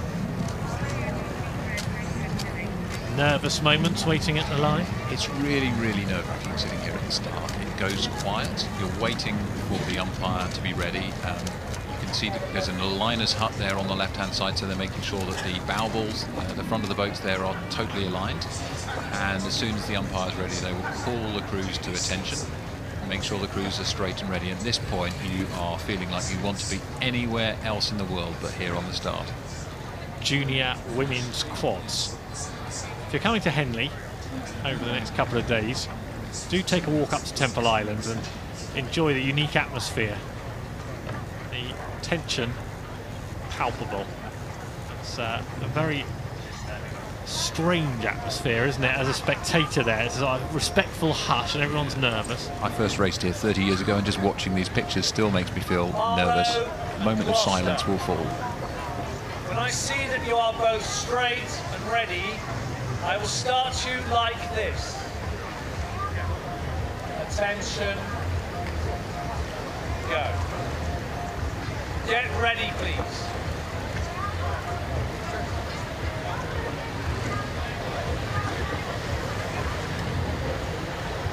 Attention. Go. So Marlow on the Berkshire station against Gloucester on the Buck station in the Diamond Jubilee Challenge Cup Junior Women's Quads. And away they go, fast and furious, trying to seize the early initiative in this heat. Great start. The tension immediately drops away. Once you're 2 or 3 strokes into the race, then you're just doing the job that you've been training for months and years. Gloucester Rowing Club heading out towards Marlow Rowing Club. You can see there, Marlow Rowing Club. Really close. They're coming quite close together again off the start here. I think the umpire's not going to want to see them clashing, so we'll be warning to ensure that they separate. Looks like a strong lead here from Gloucester. Yeah, they've got out early and managed half a length lead on Marlow. Got a weight advantage in Gloucester, 79 kilos average weight, plays 73 from Marlow. Again, that could be a bit of a decisive advantage. Certainly they look like the more powerful crew at this point, putting their weight behind the oars and levering it through, and that's an important thing to be doing at this early point in the race. Establish the rhythm and push out and see if you can break clear water lead on the other crew. Marlow looking pretty smooth as well though, and in contention importantly. Yeah, again, a high standard of rowing from the women here. Both crews well timed, long strokes now as they've got out of the start phase and into trying to establish that rhythm that they hope will take them through the middle of the course. Very relaxed looking crew here. Not worried at all, not stressed, no tension in the faces. That's a really good sign, because to be fast and to connect with the water and to propel the boat well, you can't have tension in the shoulders or the faces. And you can see, in fact, both crews are managing that kind of loose relaxation and applying the power really effectively. Abby Matthews, you saw in the stroke seat there from Marlow, trying to keep a pace of Gloucester, who you can see there have got a good lead and a well-positioned, good steering from them as well. We've talked a lot about the steering in the last hour or so, and so far so good for Gloucester. Yeah, Gloucester doing well. I think they were put together since the National Schools Regatta, so relatively recently. 2 for in the National Schools crew, which finished 4th, and then added 2 more to the crew since then.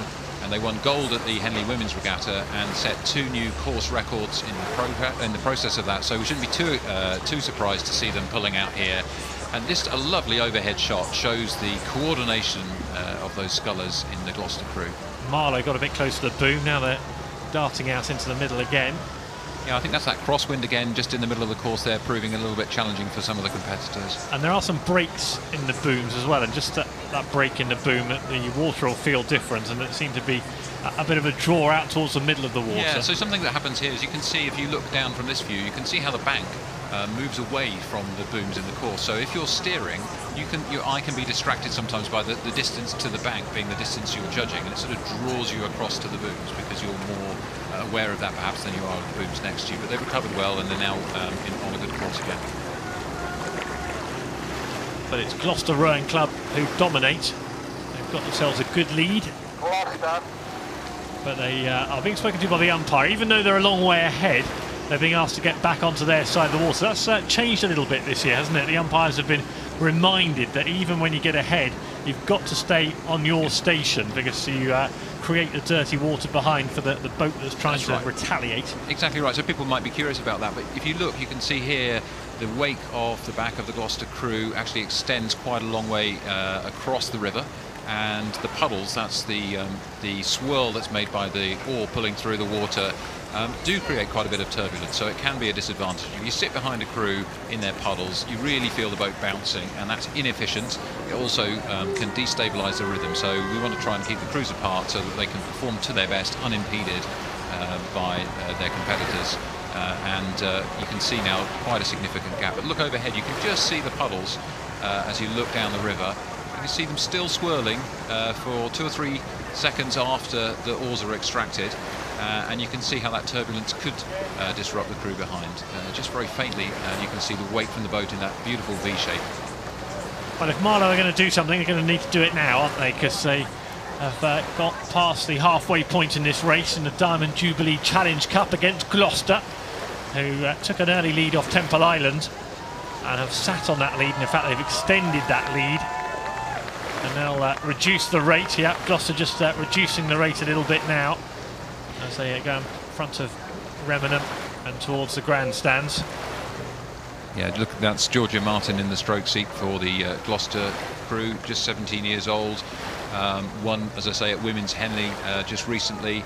And she's another athlete selected on the GB Start programme, which has been so successful, particularly in the women's team, producing athletes going to the Olympics within 4 or 5 years of starting rowing. So it's been a tremendously successful programme in identifying the physiologically suited to rowing, and then giving them some intensive coaching and training to get them up through the ranks very quickly.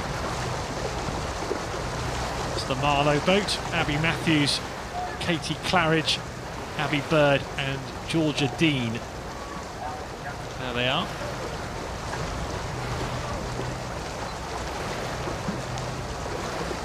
Nervous look over the shoulder from the bower Georgia Dean there, just conscious that the booms were looming again. One of the unique things about Henley is these wooden booms either side of the track. If you're watching from around the world and you're not so familiar with rowing, then most rowing courses will be 6 lanes, straight courses with buoys.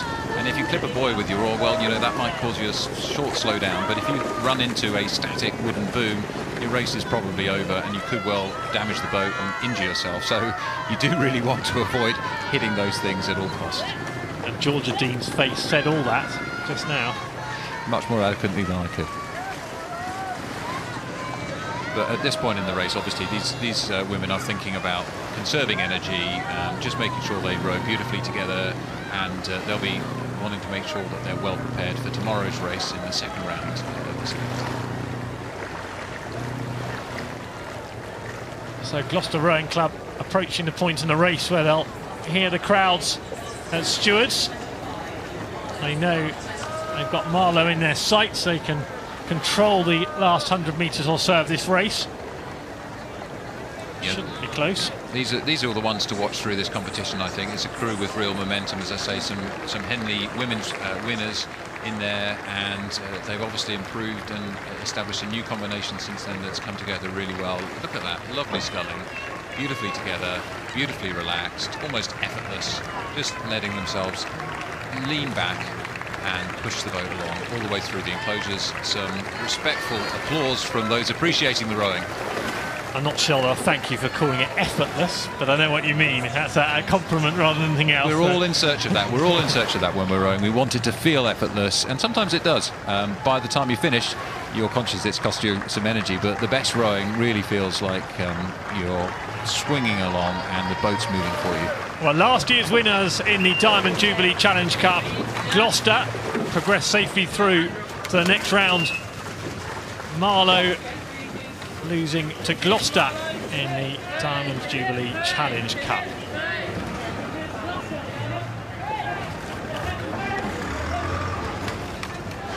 The Prince of Wales Challenge Cup, Reading Rowing Club and Leander. Attention. Lots of quality in that boat against Mosy on the Buck Station. This should be a very good race. Lots of quality on show here. Yeah, some good athletes in these two crews, and you can see already off to a blistering pace at the start. Mosy, really nice straight course, straight down the buoys, straight onto the booms. A little bit of a steering diversion in the Reading and Leander crew on the left-hand side of your picture, gone a little bit wide. Mosy got the perfect line and are taking advantage of that line to establish an early lead. So there, Mosy, closest to the camera, have established that early lead that Matt mentioned. Yeah, some good athletes in both boats here. Dave Bell in the Mosy boat there won the Thames Cup in 2008. Really experienced. Nice strong sculling there. They've already broken into a clear water lead, it looks like, over Reading and Leander on the far side. Don Jackson in the stroke seat for Mosy Boat Club. Cormac Malloy, Dave Bell and Rory Harris in the bow seat. 18-year-old, 9-year-old, 19-year-old, and Dave Bell, as you say, very experienced 30-year-old, so age contrasts in that. And they just keep building that lead, Mosy. Yeah, some very accomplished sculling here, and again you can see there's Dave at 2. We just mentioned him calling a couple of instructions to his crewmates. In fact, he's having quite a lot of chat there, so he must feel like he's got a bit of breath, just making sure that they're being efficient. And actually in the second part of the race, if you're ahead like this, you'll be using it partly as a rehearsal for later days, so you want to make sure that you're really grooving in that rhythm, conscious of where you are in the course, thinking about the kind of pushes that you might make in a closer race the next day. So quite often people in this position will sort of rehearse mentally the race plan for a tougher race. Individually, or will they be talking through that at this stage? Presumably that's just individual mental rehearsal. You saw there Dave Bell at 2 in the Mosy boat was talking to his crewmates. Quite often the 2 person, that's the second closest to us here, will be the person to make the calls, because the person at bow is more focused on keeping the boat straight and steering. The 2 person can be heard by everybody, and often it's a more experienced athlete, so that's what's going on here. I think a bit of coaching, just thinking about good rowing, thinking about the moves they might want to make the next day. Big advantage now the Mosy crew has over the Reading and Leander Club crew. Yeah, Mosy will be looking to progress through until Sunday based on this performance. Yeah, I think they've had a great season. You know, they won at Marlow in Championship quads, and they won 2nd tier quads at Metropolitan Regatta, and as I say, they've got some Henley winning experience on board as well. One of the best club and university quads around at the moment, based on this performance. And I got to say, I love this shot, Tim. You really see how the boat's moving, almost like it's one person sitting there. Look at how the boat is running quite flat. It's not bouncing up and down too much. When you think about it, you've got 4 athletes, each weighing an average of 82 kilos, moving kind of a metre up and down the boat. You'd expect it to be bouncing a little bit. You want to make it as flat as possible to stop the boat bouncing up and giving you extra friction. Flat is fast in sailing, flat is fast in rowing, so they're moving really nicely in this Mosy boat as they come past the steward's enclosure to applause and cheers from the many local supporters for both crews. Neatly done by Mosy in the Prince of Wales Challenge Cup, dropping the rate right off, conserving energy, and a calm and well-organised win from them against Reading and Leander Club, who go over the line now. The Prince of Wales Challenge Cup over for Reading and Leander this year.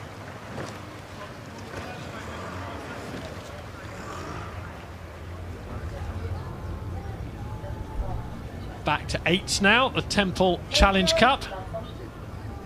The Dutch on the left of your picture on the Berkshire station, Newcastle University A, nearest to Temple Island. I know, very frantic early, aren't they? Look at that race from Newcastle. Yeah, this is a great event. This is the event for student 8s, so not necessarily the most experienced athletes, but absolutely determined to have a go. Not sure what the form is of each crew, and so possibly the best tactic is to just blast off as hard as you can and hope to break the opposition crew. Here we have Newcastle on the near side with the stars on their blades, looking neat, lengthening out into the rhythm they want to sustain through the middle of the course. Yeah, that's our big maximum effort for the first minutes of the race, clear for all to see. But it's the Dutch who have taken an early lead. University of Groningen, who are just sitting on that lead nicely now. Yeah, I mean, Groningen is a fantastic club in the Netherlands. They put this crew together for Henley Regatta. Some experienced lightweights plus some powerful, bigger guys in the boat there. Their coach actually won the Grand here at Henley Regatta in 2006. So some real experience and love for the Henley course from a great crew, and you can really see them taking an early advantage over Newcastle. And look at that for an advantage up near Remenham Club. They've surged ahead. Yeah, it's a great crew and really good tradition, as I say, of rowing from Groningen in the Netherlands. These are the guys, if you're a fashion aficionado. I'm not, you're as not, you Tim? probably noticed. If you're a fashion aficionado, then the blazers you see around the enclosures in Henley delight many people. There are some which are over 80 years old, and they're worn by these guys. They're handed down from crew to crew. They get damaged, they get repaired, usually the crew say by their grandmothers, and they are choice pieces of rowing history, walking around the enclosures, so look out for them if you're visiting Henley later in the week. Yeah, they are a big part of the Henley fashion, aren't they? Very standout. They look well worn for those 80 years. They certainly do. They can tell some tales, those jackets. So here we see the crew, nice, loose, relaxed rhythm from the Dutch. they've had some. The Dutch often produce really amazing, fluid, technically strong 8s, and this is a student crew. But looking pretty good and pretty comfortable ahead of Newcastle. Newcastle also attracts some really good junior talents. They can see a bit more of a frantic stroke from them, not quite as long and fluid, and therefore both not moving quite as fast. Although there's some big guys there in the Newcastle crew. I was spotting there at 6 Dave Wilcox, who's 123 kilos, big man in the middle of that Newcastle boat, but no match for the Dutch, who are now relaxed and conserving energy in the final stages of the course. You can see the Cox there for the Dutch, Lind van Tilburg, who's studying industrial engineering and management at the university. She'll be enjoying the industry of a boat at the moment. They've put together a good race. Yeah, really strong race. I think the Newcastle guys will be a bit disappointed by this. I think they were hoping that they might do rather better against the Dutch crew, but of course they didn't have much form to go on in engaging the Groningen crew.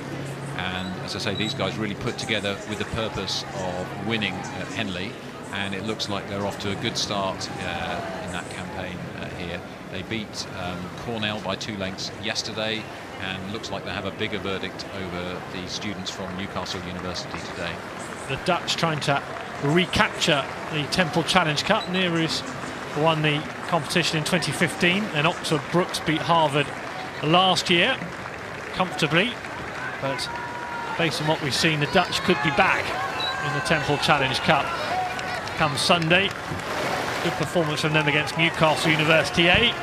Just paddling up to the line now in front of Stewards.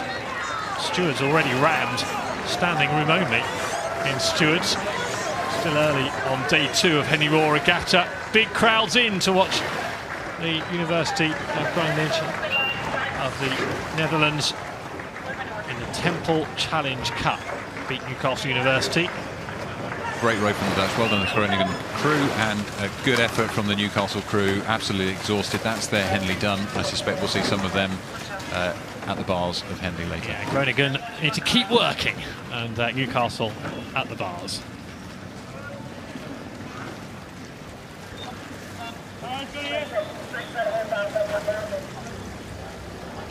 The Britannia Challenge Cup. It's Agecroft against New York Athletic Club of America. So Cox 4s here, so we'd expect a little bit less drama off the start from these 4s because they've got a steersman. Each of them, the steersman is lying down at the front of the boat, so they can't see what's going on behind, but they can focus therefore on steering them straight off the start. Both crews therefore off to a nice clean start here. Expect less drama, not maybe hope for less drama.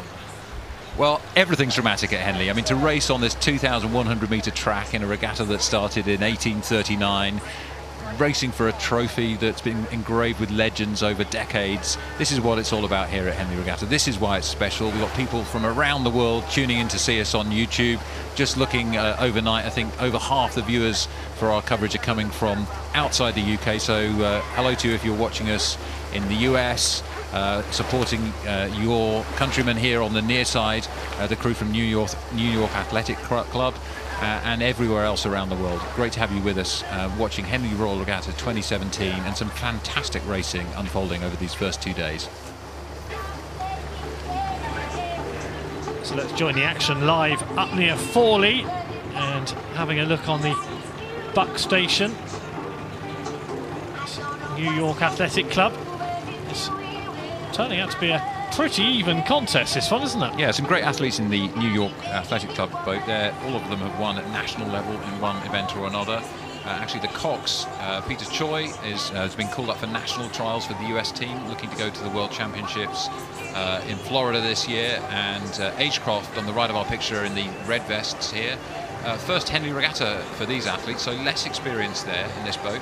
The Cox has done it before, but none of the rowers have done it before, so they're putting up a good fight against the Americans. It looks to me, from this angle, it's hard to judge, but it looks to me like the US crew, the New York Athletic Club crew, has the edge by maybe half to a length or so as they come through the middle of the course here, Tim. Yeah, Agecroft just looking a little bit weary in the last few strokes, a little bit more ragged, but New York Athletic Club definitely in the lead by nearly a length now, I'd suggest. Yeah, I think your eyes there is pretty good there, Tim. You can see The New York crew looking a bit more like there's acceleration through the stroke, a little bit sharper, a little bit crisper rowing. Agecroft, as you say, looking a bit wearier. They're struggling. They're not quite where they want to be against the other crew, conscious that they're not making headway, and desperate to sort of maintain an overlap, which it looks like they're just starting to lose now as they come through towards the enclosures in the second half of the course. Annabelle Pooley, you can see in the white boat, the Agecroft boat, the Cox will be demanding that they stay in contact with New York Athletic Club, but in contrast, Peter Choi, the Cox, will sense that a surge now, they can wrap up the race, and that's exactly what New York Athletic Club are producing. There they are, looking relaxed. Yeah, some experienced athletes in this boat. Daniel Chris at 2 is 29 years old, so one of the older athletes in the event, but they've got a few years a man over the Agecroft Rowing Club crew, as well as a bit more racing experience. Pick out the stewards enclosure, top of the picture there. Yeah, you can see on the left of the picture the Remnant Club, which is a club formed by 7 clubs from across the southeast of England, and then they go through this gap where there's a load of people walking along the pathway, but not so much cheering, and then they'll start to hear the noise of the now packed stewards enclosure as the spectators enjoy these races on the second day of Henley Regatta 2017. Right on cue, you can hear the Coxes, you can hear the crowds as well, and the Americans will be enjoying the noise more than the Salford boat at the moment. Agecroft. Yeah, and the Coxes can really make a difference to the crews. You know, people will ask, well, you've got Coxless boats and Cox boats in the events, what's the difference? Well, firstly, it affects the rhythm of the boat, so the Cox's weight means the boat slows down more between strokes, makes it a bit of a heavier boat to row, and requires a bit more power. But the Cox can provide tactical information and also coaching to the crew and encouragement, and make sure the crew are really focused on the task in hand. You can really see now the tiredness showing on the faces of the Agecroft crew on the right of our picture in red. Blade work not quite as together as it was earlier in the course, and looking pretty tired. They really have thrown everything at the opportunity to hammer at the New York Athletic Club crew. Looks like it's not to be, though. The gap widens as we approach the final part of the course. Yes, we detected a weariness on the Agecroft boat that wasn't there in the New York Athletic Club boat about mid-race. So you can see the technique breakdown, can't you, as the weariness kicks in. It was only minor blemishes to their rowing, but that's enough to, as it gets accentuated down the course. That's a difference in a 1 or a 2 length lead, which is enjoyed by the Americans at the moment. I think you're exactly right. You know, there's a couple of challenges. One is to make sure that you're rowing in sympathy with everybody else in the boat, and the other is to make sure that you personally are performing at your best, and doing those both when you're extremely painful and tired later in the course, and you've got a crew ahead of you. That's really tough. So here they come towards the finish line. The Britannia Challenge Cup New York Athletic Club from America beating Agecroft Rowing Club. Over the line they go now, the Americans, and showing intent on the weekend, the Americans. Smart performance from them. Agecroft weary mid-race. That's the result of the Britannia Challenge Cup heat.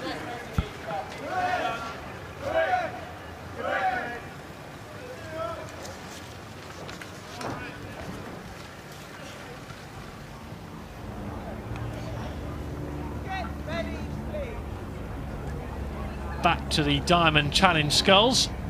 Matt O'Leary against John Graves. Now we've got a problem here early in the single sculls. That's always a danger. Matt O'Leary having an unscheduled swim.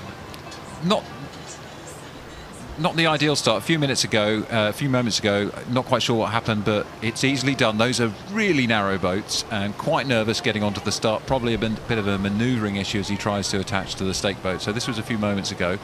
Obviously what he's going to want to do is get back in the boat and race, and they're off. That's what he's done. He's managed to get himself back in the boat, and not much time to dry himself off. I wonder how that'll have disturbed his concentration. Might have disturbed John Graves' concentration as well, watching that fiasco unfold. Well, that's right, it's going to unsettle both of them actually, and one of the challenges is to really focus on performing well at the start and put aside all distractions. Falling in the water, body temperature will drop, panicking, getting back in. Is anything broken or damaged in the equipment? That will be worrying him. Graves, on the other hand, will have been delayed in starting, just when he thinks he's ready to go.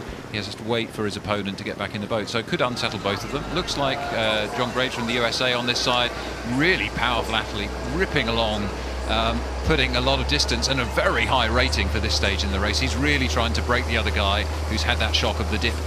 Now, do you think that would have changed his tactics, changed Graves' tactics? Because I've seen what's happened. He's had his moment in the water, Matt O'Leary, and does Graves then think, right, I can get an early lead, I can get to the barrier, get to Forley with a really good lead, and he'll be mentally completely crushed? Well, that is absolutely a possibility. I mean, who knows how we would have gone off anyway, but if you've got somebody who's had a shock and been unsettled, then why not take it to them? Because if you could break through and get away from them, perhaps they'll think, well, I've really messed this up and it's not something I can win back from. And it does seem like he's established a pretty comfortable lead now, sculling really powerfully still, but a little bit more relaxed, a little bit more time between strokes.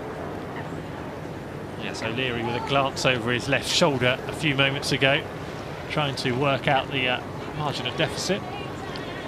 Yeah, I mean, O'Leary is a very experienced guy, so it shows you this can happen to anybody, a little mishap like that. So he should be able mentally to overcome it. Gold in the 2009 US Youth Championships, under 23 US competitor as a lightweight in the senior team, 2014, 2015, a visitors finalist here at Henley Regatta in 2013, and also a winning Oxford Blue in the boat race this year. So a really experienced guy. Disappointing that he had that upset before the start, but he has come up against a really strong athlete in the form of John Graves from the USA. And Graves making no error, really capitalising on that misfortune. Yeah, he comes from a famous US rowing family. His dad is Harry, who used to row in the Batham Boat Club when all three brothers plus the father made up the boat, which is, we sometimes see that here at Henley, a family boat, a family of four. And John came 8th in the men's single at the 2017 World Cup, so he's an athlete of some merit. Just taking a little bit of a roll there, catching his oar in the water, but still he's in a pretty commanding position here.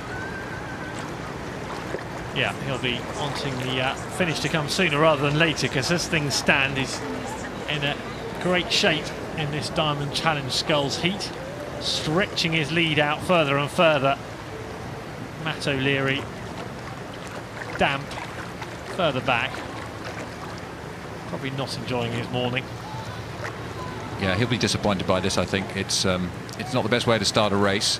He's sculling well now, but I think the advantage for his competitor has just been a bit too much for him. Of course, there is a bit of a difference between the weights of these crews. 74 kilos Matt O'Leary against 81 from John Graves. You can see a bit of a physical difference as well. John Graves has got that big sort of broad chest and upper body. Matt O'Leary, we're looking at here, a little bit slimmer, but a very successful athlete in his own right, rowing in an Oxford University Boat Club strip, having won the boat race earlier this year. Yes, O'Leary, who's represented the USA as a lightweight at under 23 championship level. So that backs up what we've just been saying. Definitely a difference in their physiques. Definitely a difference in position on the river. Yeah, it doesn't look like he's managing to make inroads into Graves's lead here.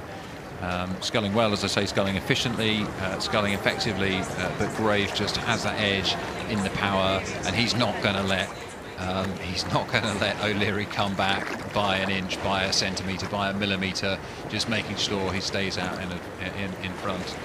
Really levering his sculling boat through past the oars as they go in the water. A little bit of crosswind you can see here, Tim. You can see the flags fluttering, and the crosswind you can see the shadow of the wind on the water a little bit as well, which pushes the competitors around at this point in the course. In the single scull events, the Diamond Challenge Sculls, for instance, that's more about managing your week as an athlete than any of the other events, really, isn't it? So there's no point in Graves racing off to a huge win here, expending everything he's got.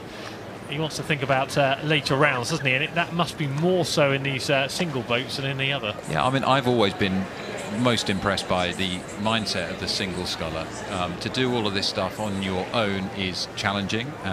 When you're in a crew with others, if you're feeling really painful, if you're having doubts, you've got other people that are relying on you, and I think that really helps you mentally. In a single, it's just you, and you do have singles events, particularly in these head-to-head races that you get at Henley, where suddenly a sculler will mentally find that they can't go on. And so we've seen events where scullers have stopped sometimes or unexpectedly allow themselves to be rowed through, because it's just so tough to be under that pressure on your own out there and to have to perform day after day through the regatta. Yeah, they'll have a close bond with their coaches, no doubt, but that's not the same, is it, when you're out on the water on your own?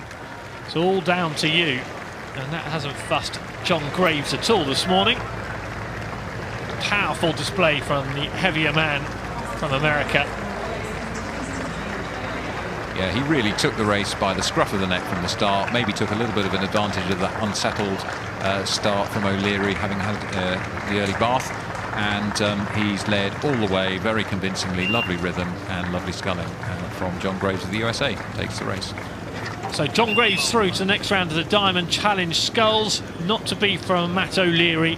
In truth, it was never to be for O'Leary from the moment he fell in.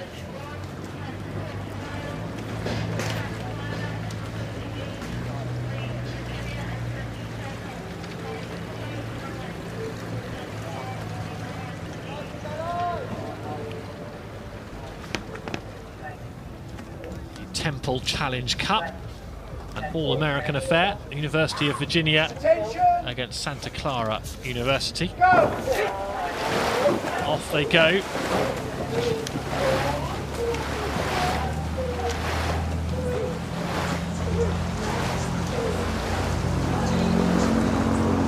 Santa Clara! And Santa Clara immediately being called up on by the umpire to reposition themselves in the water. Again, Santa Clara in hot water with the umpire.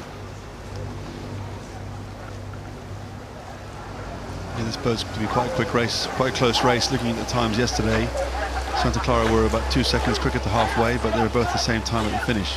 So you can see how this unfolds. So Santa Clara taking an advantage after their earlier steering issues against University of Virginia on the Berkshire station. This is the barrier, and you can see the V's of University of Virginia on the back of their vests there, trailing by a length. And the 2 seconds equates to roughly about 2/3 of a length, and we're just coming up to the halfway stage, and it's sort of panning out the way the times yesterday showed. Santa Clara have managed to get some speed in the first half of the race, but maybe Virginia have better fitness and will come back towards the end. So let's see how this unfolds. Lots of people out watching this one over in the States, I'm sure.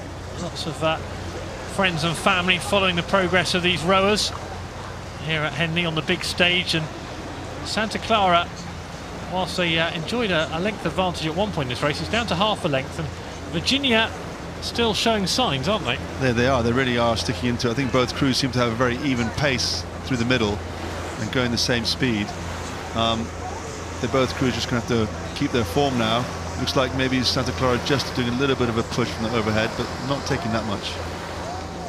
And then coming past the 3/4 mile post.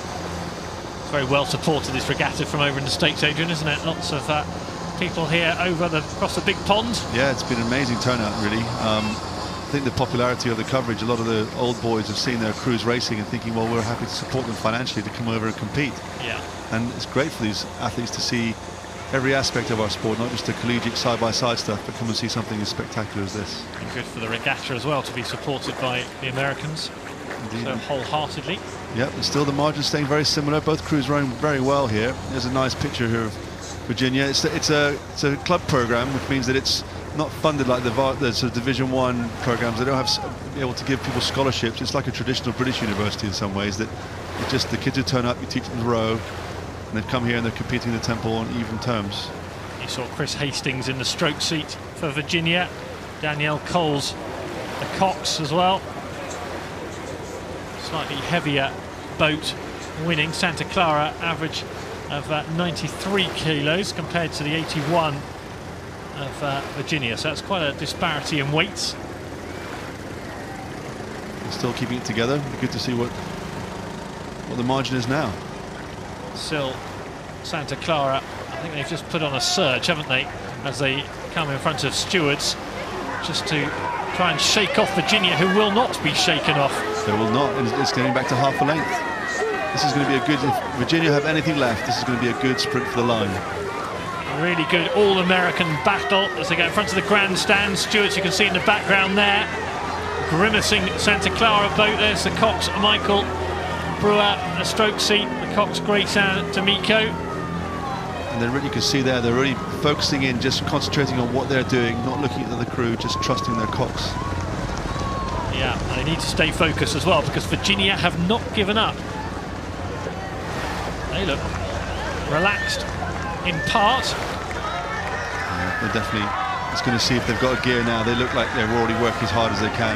Are they going to make any difference to their boat speed now coming down in enclosures? Still anyone's race in the final couple of 100 metres of this, the Temple Challenge Cup heat. Santa Clara University leading, but that lead is being chipped away at by the University of Virginia. Yeah, both these crews really rowing powerfully. Nobody seems to be able to take more strokes to get the rating up, and I think Santa Clara seems to be holding them at bay at the moment. Yeah, on the buck station, nearest to the camera, in the dark burgundy, Santa Clara, another burst. And that might be enough to see off Virginia, but it's still really marginal as they head for the line. Last couple of strokes now, and it will be Santa Clara who win by quarter of a length against the University of Virginia, who just hung on in that race all the way to the line. Yeah, that's fantastic. They really started fighting back. That's amazing racing.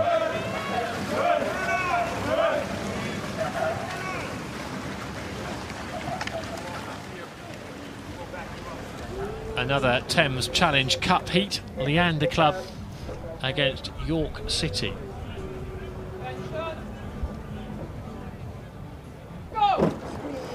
Off they go. I was going to say cleanly enough. I'm just keeping a close eye on York City. Didn't have the cleanest start, and they're struggling to get their momentum up early a little bit, but I'm sure they'll get into their rowing quickly enough. Yeah, I'm sure part of the problem is you don't recover quite so well when you're 40, do you, from a race yesterday? That is very true. Just having a look at the profiles. So I think normally we look at what's the difference in weight between two crews, and here I think it's the Leander crew is probably actually half the age almost of the York crew. It's a great story, this York crew, average age of 40 years of age, racing the regatta and managed to qualify and then go through a round. The weights are identical, 86 kilos average. The ages are anything but. And it's been good because the rule changes. Previous club winners of club events are now allowed to enter again. So there's two members of this York City crew that won the Brit in 2007, and they've come together to race here. But Leander here, looking the better crew, really nice, tidy rhythm, and just stroke by stroke seems to be moving away. Yeah, so student crews have been excluded from this since 1995. This is 8 of club rather than grand standard. And just having a look at how the race has settled down, it's the younger boat, Leander, on the Berkshire station, who have settled in better. And you're right, the fatigue, it must be an issue. We all know as we get older, recovering from exercise, trying to repeat it the next day becomes more of an issue. As a one-off, you can give it a go, but twice, 3 times in a row. Yeah, I agree. And I think they were surprised to have got through a round. So I think today is like Christmas for them, to be honest. And coming against Leander, who's potentially one of the favourite crews in this event, it was never going to be anything different. And I suppose it's a nice long opener for Leander. They can have a bit of a contest for a minute or so and get the nerves out of the system, really ready for tomorrow. Yeah, they've raced under Star and Arrow for most of the season, this Leander boat, as young Leander boats tend to. Star and Arrow, they'll be the stronger contenders in the Thames Cup, you'd have thought, having finished second in Tier 2 8s at the Metropolitan Regatta and 5th in the Championship 8s at Marlow Regatta as well. So plenty of pedigree behind them. Classy boat, as you'd expect from Leander. Yeah, I mean, it's a very professional system, and they train hard, and you can see by the way they row how well they're coached. Very efficient crew there, making easy weather of this race. Previous winners as well. You can see in the stroke seat there, Bertie Woodward Fisher. He won the Princess Elizabeth Cup in 2015, racing for St Paul's School. There are others in there as well who have previously won trophies at Henley, so they know what winning's all about. Yeah, they certainly do. And here, they can enjoy this now, coming past Remnant Club there on the back, behind the left-hand side of the screen, putting a comfortable distance on York City. York City won't be disappointed. They know this is what was going to happen today. It's just going to hurt for the next 3 minutes. Will it stop them having to make any more awkward calls to bosses at work to skip more unscheduled days off? Yeah, they couldn't pretend that they were sick today, could they? Because they're on TV. So here, nice and comfortable here. They'd have taken the first day as holiday, and the rest would have been a surprise. I think so. And one of the members of the crew that I know, actually, his wife had to take the day off yesterday, so his sons could see him row, and they weren't expected to have to watch him today as well. Great story, though. York doing themselves lots of credit in the Thames Challenge Cup, but Leander Club have got it all under control as they move in front of the grandstands. They can have a gentle paddle to the finish line. This is an ideal start really for any crew in a regatta, is that you can commit to having, maybe they might have practiced their race profile to the barrier to really practice the execution of the start of the race, and then they knew they would find it easy and they could just row in, and they're probably visualizing the race. The cocks will be calling the pushes they will be doing at different points when they race properly.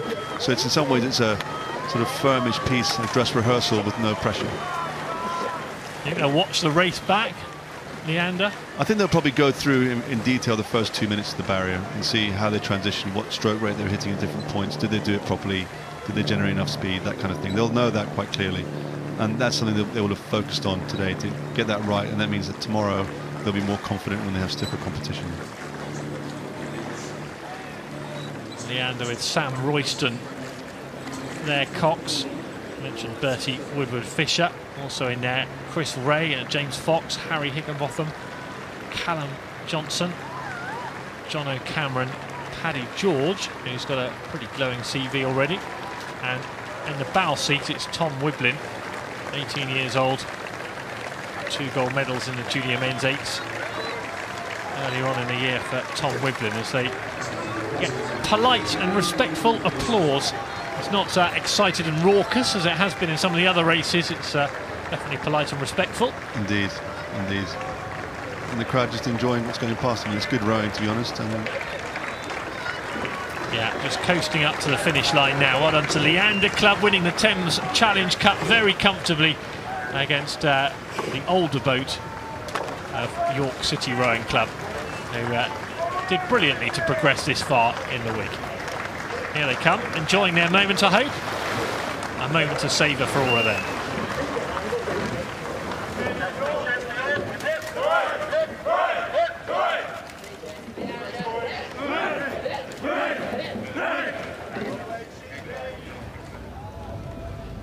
Here we go in the Prince of Wales Challenge Cup. Edinburgh University to the left of your picture on the Berkshire Station. Buckinghamshire Station, Newcastle University.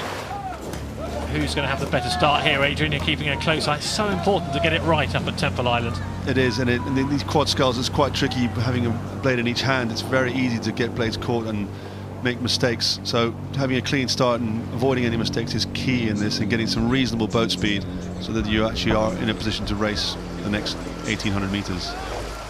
Very even start. Newcastle just down, but only just, on Edinburgh.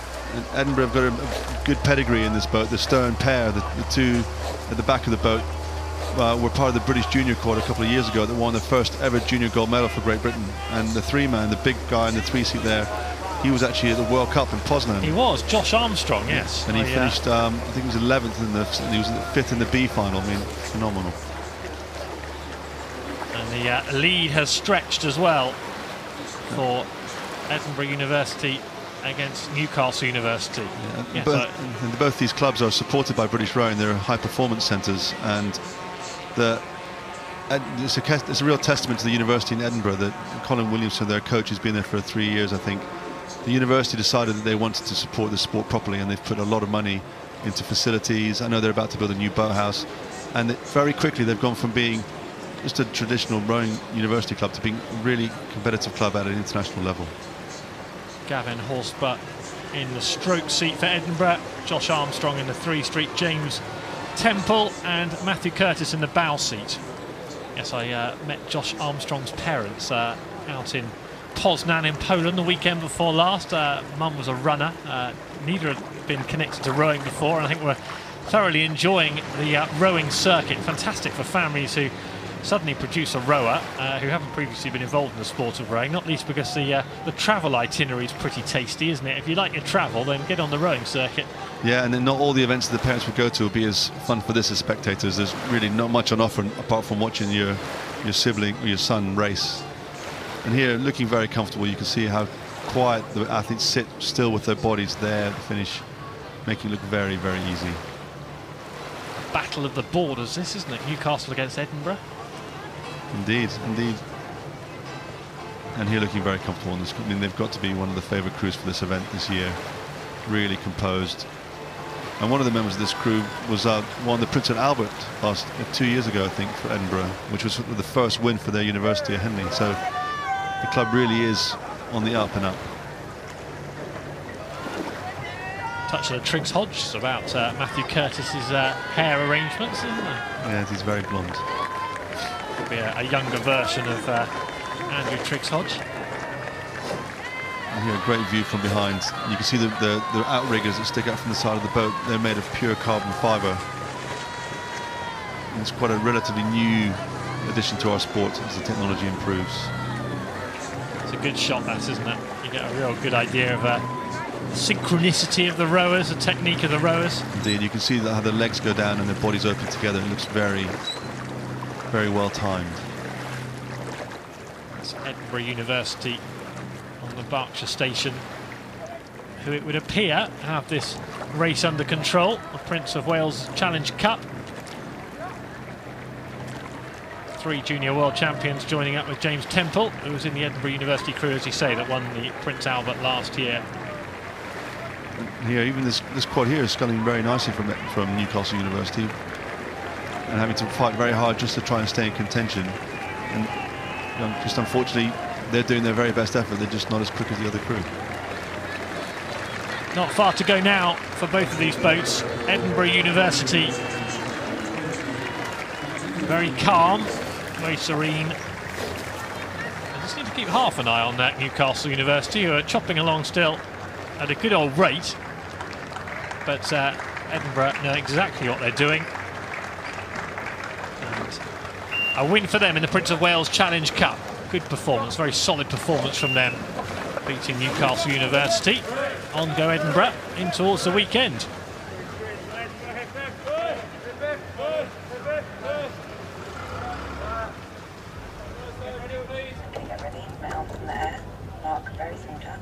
A couple of local boats now in the Britannia Challenge Cup. Wallingford Rowing Club, which is 10 miles from where we sit here at Henley, up against Thames Rowing Club.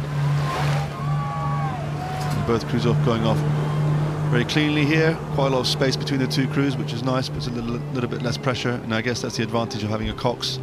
Generally, you steer a better line off the start here. Bayer Leverkusen won the Britannia last time out, beating Sport Imperial by 2.5 lengths in the final. Wallingford and Thames would love to get that far. Thames doing a really good job here. Within a minute or so, they're already trying to get clear water on the Wallingford crew. You can see quite a lot of bounce on the water there from the wash, from the launches going up and down the river. And it just seems the Thames crew just neater, cleaner, being less upset by the water and making good way with it. Yeah, a nice fluent start from Thames, and they've continued in that vein. Good lead they've grafted out here. They have, and they're rowing really quite together there. This is the 3rd or 4th ranked crew in the event, in the regatta. They've got crews in the Thames Cup and things. This is one of the lower crew, and it sort of gives you a testament to the sort of system they have now at Thames Rowing Club, that they can produce a crew of this quality, and it's not one of their top boats. You can see the cox there, Leslie Vowles, who'll be enjoying what she's getting from her boat.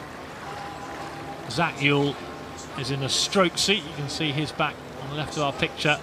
Tom Portsmouth, Mark Anthony Cox, and in the bow seat, most prominently, Thomas Fode.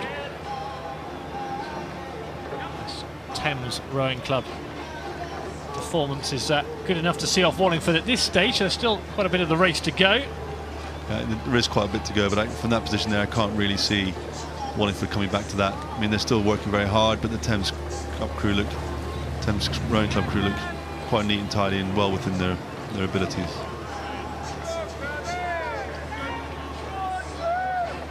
Yeah, and looking at the cox there, Leslie Viles. It says here that she was coxing some races at Ghent Regatta earlier in May this year. That's a fabulous regatta over in Belgium. A lot of the British crews will go over there. I think one of the highlights tends to be the chocolate pancakes we have between races. Yeah, here really nicely rowing together. And you can see the crews quite often in these fours. You will have two people together on one side. Actually, the boat does go straighter than by having them alternative in the fours. Talk me through the tactical decision there, because I'm interested in that. You've got exactly what you've just described there. Not always the case. Why would they make that decision? There's sort of several decisions. Maybe the two bigger guys are on one side, and one of them can't stroke the boat because he's not rhythmical enough. And by putting the really big guy in the very bows in the front of the boat, it might mean the boat veers off, or the bows might be too much weight to push the boat down. So by having the two guys in the middle, who may be the most powerful guys, that makes the boat more stable. And when you do have those two guys together, one person tends to row a little bit longer than the other. You'd always put them in the bows because you don't want the oars coming close together into the same puddle. So there's a bit of footage earlier. You could see the two-man in the Thames 4. He's rowing longer than the three-man. So it was good to put. You wouldn't want him in the three-seat because the oars would become close together. Yes, there'd be a danger of collision of oars there. I can see that. Yeah. And also just means they would be in the same puddle almost. That means the grip in the water wouldn't be right and they wouldn't be as efficient. It's a big tactical decision from a coach, isn't it? Yeah, and these things sort of pan out. You're seeing more and more in eights we're putting tandems together, and that's less traditional putting people because you have so many more options where to put them down the boat. But in the four, you are limited where they can sit. So heading to the business end of the race, the Britannia Challenge Cup. Wallingford would appear to be beaten. Thames Rowing Club, Leslie Vowles there with the pink visor on. So she's having a look over her left shoulder just to check where the other crew is and informing her four that, you know, we're fine here, just relax. No need to do any more than is necessary. Need to save energy for tomorrow. Yeah, she'll be pleased she only needs a rear view mirror at this stage. And it's interesting, I mean, there's a lot of trust for those coxes. She's very low down. She actually has a very limited field of vision and can see nothing from behind. So she has to trust the bowman who's right behind her head to talk to her a bit as well and tell her, oh, this is where I can see this crew, this is what they're doing. Because even when she turns, and she won't want to turn too much because of upsetting the balance of the boat, but even when she turns her head, she's got her view obscured by oars and all sorts of paraphernalia between her and the opposition. So as you're right, it must be the man in the stroke seat who can tell her a lot more. Yeah, exactly. And it used to be the boat, the cox was the other end of the boat, and it's become more and more moved in this position. Basically, it's better dynamics for the boat. It makes the boat faster. So the communication will be between the cox and the man in the bow seat, rather than the cox and the man in the stroke seat. So she has a speaker system so they can all hear her, but in terms of somebody speaking to her, it'll be the man right behind her who will give her commands. So good performance from Thames Rowing Club. From the Buck Station over the line they go now in the Britannia Challenge Cup. Comfortable victory for them over Wallingford. Wallingford dug deep, but they hadn't got enough there. And it'll be Thames who progress through to the next round of the Britannia Challenge Cup.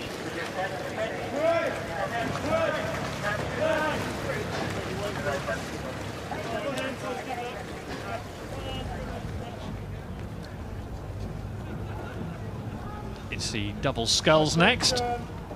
Double sculls Challenge Cup. Mackworth, Preed and Barton against Oppo and Ruta of Italy. Mackworth Pride here is in the bearded man on the boat on the Berkshire station. Was an ex-international lightweight himself, but is also one of the coaches that coaches the Shipley crew that is racing here at the regatta. And here the Italians coming over, really getting too close and taking over some of the lane. They're way too far over and being warned by the umpire. Yeah, immediately the umpire springing to life and urging the Italian to get shifted across.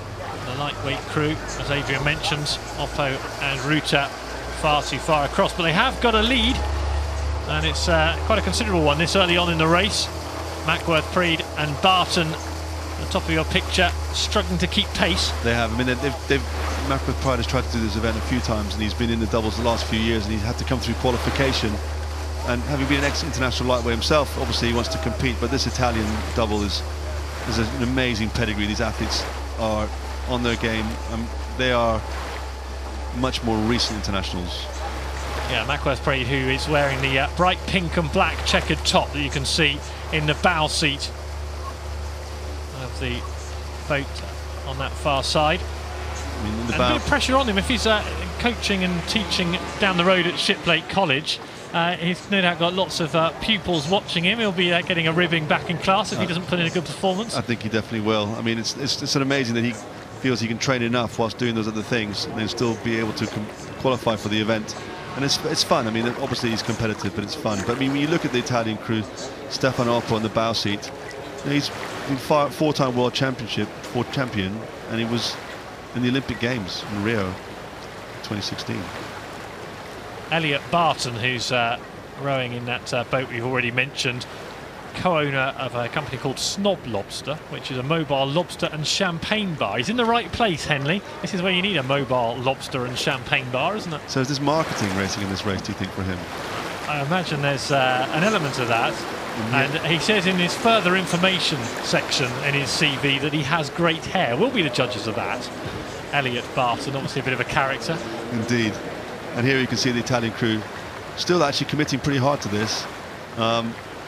Again, just an exceptionally good double. You know, you can see from the tops they're wearing, they are a current international Italian double. Are they committing unnecessarily hard to this? Because they've got sterner tests ahead, haven't they, in the next few days, and they're really thrashing along at a good pace still. Yeah, but it's an interesting for them. They come here, this is an amazing event, and they want to be part of it, because it is sort of something you should do in your rowing career. But they've got the World Championships in October. They've got the World Cup in Lucerne next weekend, and they need to get some training done as well. So today would have been a training piece of some sort. They would have said, we're going to do a 1,000-metre piece, or we're going to do a 1,500-metre piece, and they will do that to that as hard as they can, or whatever they need to execute. And then it looks like maybe they're racing all the way to the line with this. Maybe they really are practicing a 2K piece. Yeah, Rita just over his shoulder having a quick exchange of words with Oppo, and they are very nearly there now in front of the big grandstands, in front of stewards heading for the line. The Italians did that really well. Double Sculls Challenge Cup, no problem for them. You can see way back Mackworth, Prade and Barton, a distant figure. Very convincing win, one of our more convincing wins of the regatta so far. The Italians over the line in the Double Sculls Challenge Cup. And here come the local boat, Mackworth Prade from down the way at Shiplake College, and Elliot Barton as well. Back to the day jobs for them. Yep. So, and the crowd were giving them a nice round of applause as they come by here, really respecting their efforts. And now with the close-up shot, you have your opportunity to make your own judgment on Elliot Barton's hair.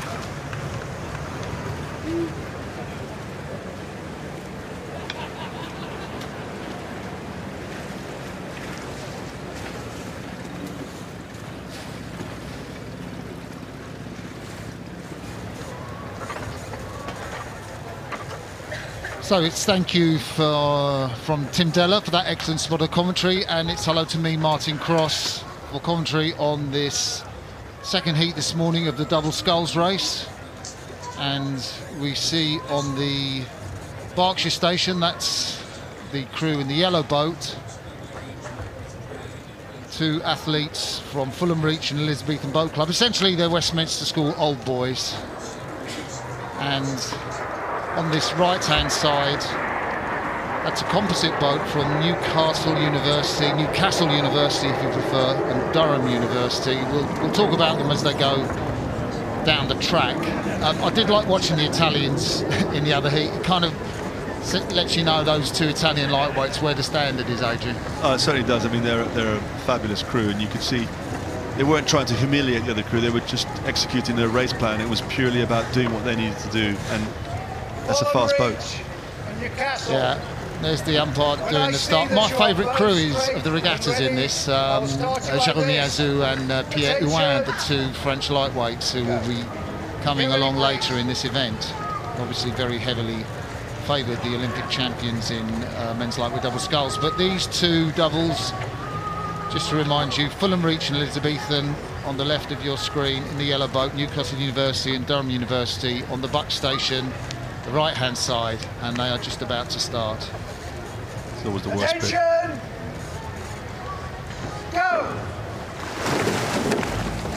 Little pull round, I think, on stroke side in the Newcastle and Durham boat there off the first, and they're headed for the boys.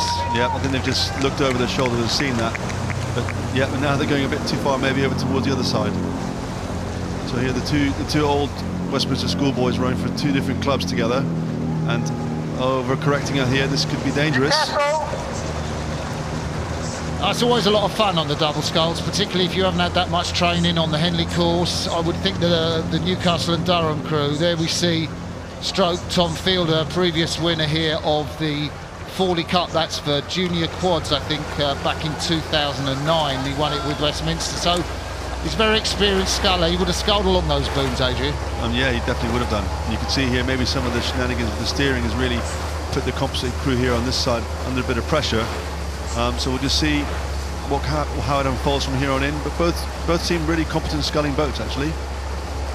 Yeah, they're sculling well at the moment, and Thomas and Fielder really do have that advantage eked out over smaller men, lightweights closest to you from, well, you can see the Durham University colours, very distinctive Durham University colours in the stroke seat. Don't call it purple. It's platinum. Platinum, I don't even know what that colour is. It's purple. So here he's such a tall lad in the stroke of the Elizabethan and Fulham Reach Boat Club. Tom Fielder, he really sits up tall, and the arc of his blades is phenomenal with his reach. Yeah, he's got great levers, hasn't he? Got long legs and arms, really makes it easy for him to row long. But here the composite crew from Newcastle and Durham starting to make some inroads, maybe coming up to being level at the moment, only about 2 minutes into the race. So you get a long shot there, Boris Rankov, the umpire, in the boat following behind, and it's the crew from Durham and Newcastle University on the left of your picture. They're on the Buckinghamshire station. Westminster, the Westminster Old Boys from Fulham Reach and Elizabethan, they're on the right, and they are the race leaders. To my money, well, it does look difficult in the conditions out there. It does. Look, they're steering now towards the booms a little bit. I hope they manage to avoid that. And here, it looks from this footage here that the composite crews actually managing just to get through them. So we're just about, just over halfway? Yeah. They've managed to get ahead. By rights, I mean, these guys are experienced under-23 internationals. They were in the quad that did so well last year in Rotterdam. To my money, they're going to be in the quad again this year. I think, what with Jackson, the Leander, Sculler and Temple from Edinburgh. So it was a surprise to me that they didn't lead off the start. Yeah, but then they had some of the steering issues. Maybe they just didn't execute it properly enough. I mean, it's not often we get to see a sort of composite crew between such rival universities. Yeah, and of course this composite crew, you see them in the middle of the course. That's a great course. They're right down the middle there, and Westminster left to go on the booms. Yeah, that's an old-fashioned way of racing, isn't it? When you're two legs up. And Boris Rankov's not saying anything. I mean, you know, he's letting them go, or does he get his flag out? I think he just got his flag out. Yeah, he did. I suppose it's now that we can see it on the screen, but in the old days, if you got up, you definitely moved over and tried to give them some wash. It was very sweet earlier in the boat base because they had Wade Craggs, the chief coach of Durham University, and Angelo Savarino, the chief coach of Newcastle University, and they were both cleaning that boat. Oh, really? Yeah, and I said, do you guys coach here? And Wade goes, no, I think Shep coaches this boat. I'm like, Pete Shepherd, the under-23 and junior coordinator, he's been looking at these two guys. They've only been together for 2 weeks, but of course so experienced, as we've been saying, from that under-23 lightweight quad. And then they've really moved away, haven't they? In the last minute and a half, they've just put distance on the other crew, and the other crew looks just to be struggling. You kind of say two boys like this, they're obviously friends, and they're rowing at different clubs, and they've decided last minute to do this. I wouldn't say they were struggling, because I would say they've kept that length and rhythm the whole way down. I mean, they've kept the pace. Really, the other crew have just got into their rhythm and just motored. Yeah, and then they're just, again, after the pressure they're under and not really getting a good start, they've relaxed into their rhythm and showing more of their boat speed, really. I mean, if I could get as far forward as Tom Fielder does or Pierre Thomas in the Westminster Old Boys boat, I'd be loving it, but I can't see those angles in my single anymore. I think you might blow your back if you've got that long forward nowadays. Yeah. So moving nicely together, aren't they, here? Really making it very uncomplicated and just dealing with the bouncy water really quite well.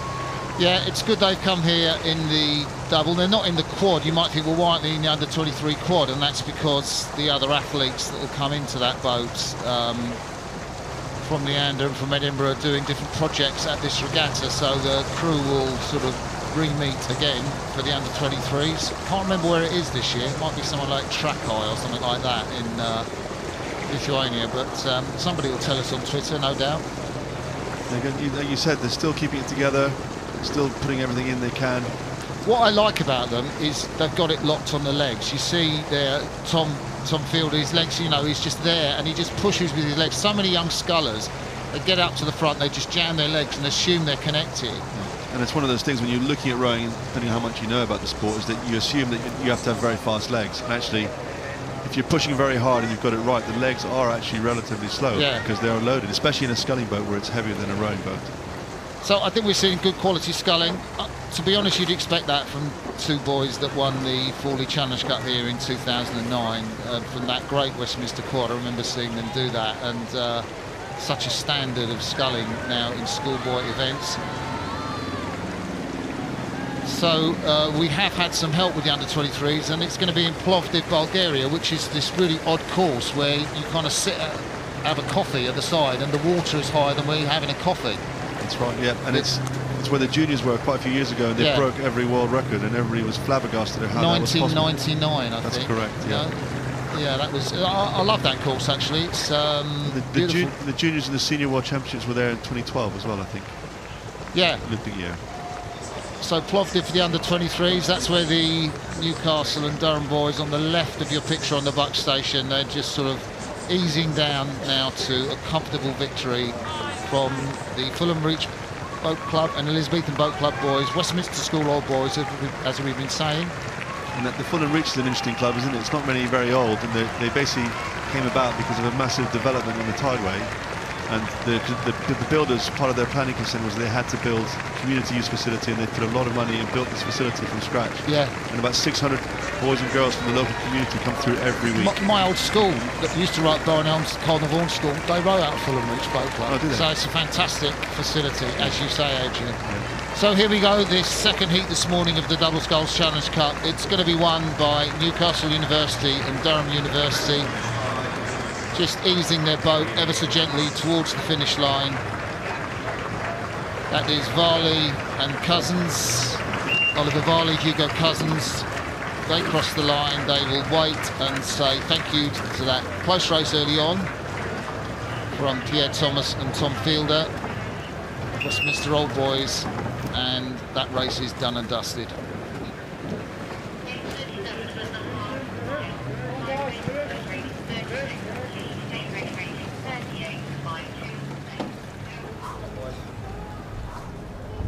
So this is a heat of the Whitefold Challenge Cup. Both these crews raced yesterday. I'm so looking forward to this race to see the Tideway Scullars School. Never really won this event, this crew. They've been so close so many times, the crew on the right from Scullars. Little check with the steering there, yellow and red blades. And yesterday you saw, I think in your commentary, Adrian, the crew on the left of the picture, the Berkshire stage in Cambridge 99, who were having cheering problems too. Look at that. They're all heading over there. See if they can miss. Oh no, don't hit the buoy. Let's make sure. They might have got away with that. They need to keep moving over a bit. Yeah, I think the trouble's been avoided. So Hoik, handbrake, turn. Now, how much have they lost because of that steering manoeuvre? Quite a bit. And then right as that's happened, the umpires warned Tideway Scullars to move over as well. But there you see, just coming into off the buoys onto the booms. Scullars have managed to get themselves half a length, but they're not moving away, are they? No, Tideway Scullars beat Cristiano Row Club yesterday to progress through to this race. And I think there, you look, they've just taken a bit of time Scullars. They've just sort of slowed the hands down a little bit at the finish, and they're just starting to move away. Yeah, you can see interesting, you know, that shot there. And the coach, Tom Gale, he does like them to take a bit of a pause at the back end of the stroke, a bit like Drew Ginn and that famous Rome video. Yeah, it's just an efficient way to do it, is that you keep your body weight still for a bit longer and lets the boat accelerate instead of you throwing your weight around. Yeah, he used to coach my son when he was at Scullars, Tom, and he really had a particular style of rowing. And Frank, he's coaching now at Dulwich School, he likes to sort of develop that style and sort of help Dulwich row like that. So we picked the race up live, and you've got Tideway Scullars School from that little boathouse on Chiswick Bridge just underneath it. They have stretched their lead over the men from Cambridge 99. And a great shot there, Adrian, of the Scullars crew. Murray Wilkie in the stroke seat, dear old Billy Fields behind him in the 3 seat, Lloyd Seaman in the 2 seat, and then Nathan O'Reilly, I think, no, he's not steering, it's actually Billy. You know, they've got Billy Field in the 3 seat steering. That doesn't happen very often. It's quite, you can't really see this. In a straight course like this, it's quite good for the stroke man because he can see the parallel booms, and it makes it easier to line up. In the 3 seat, you're having to look around, but maybe he's the only one who can steer. Now you see that thing at the finish we were talking about, just that little pause at the finish, let the boat run. I was talking to Ian Wright, you know, doing commentary in Poznan as World Cup 2, and he's the coach who sort of took the Swiss lightweight forward to gold in Rio, the Aussie forward that beat the Brits in Poznan, and he was saying definitely he wants to pause at the finish because you've got to get together so you all know you're together at one point in the stroke. If you're together there, you'll arrive at front stops and you'll take the catch well. And he says, I've got GPS data, I've got everything to prove it. So it really is that sense of if you get that feel right, and then the crew can move as one together. And I think what's interesting now that all the technology is coming into the sport with telemetry, more and more people are starting to realise this. We used to coach fast hands and all this kind of stuff because it's how our sport evolved. Yeah. You know, from the old days in the Cambridge and Oxford crews and that kind of thing. But definitely, if you sit still for a bit longer, the boat can carry on accelerating before you move your body weight the wrong way. Yes, Tom Gale, the coach of Tideway Scullars, just there as you look at the launch. He's a grey-haired man. He has got a few grey hairs on his head now. Not as many as me, though, on the left of the launch. There's a picture of Tom Gale, the Tideway Scullars coach. Had some really bitter disappointments here. Remember the final, was it against Nottingham Union, or the collision, where the clash, I think, and the objection. But their boat named Alan Campbell. So he's still racing in the regatta? Well, he's still there, and Alan Campbell, probably Tideway Scullars' most famous son, bronze medalist in the single sculls in the London Olympics. Tremendous contest, just held off the Swedish sculler for that bronze medal. He's always a great character, wasn't he, for our sport? Yeah, and these 4 guys have been great servants and characters to the Tideway Scullars Club as they come up ahead of us now, comfortably now towards the finish. Flat out early on, steering difficulties sorted out. 99's really sticking to it though, and they're still rowing well and trying to compete. Just Scullars more efficient. Yeah, Scullars crossed the line, and that's 99's last race at the regatta, but well done to Ed Gardner, Nick Thorne, Don Bennett and Helga Dietert. The men from 99 had to settle for second place behind Scullars. Sit up, please! Sit up, please!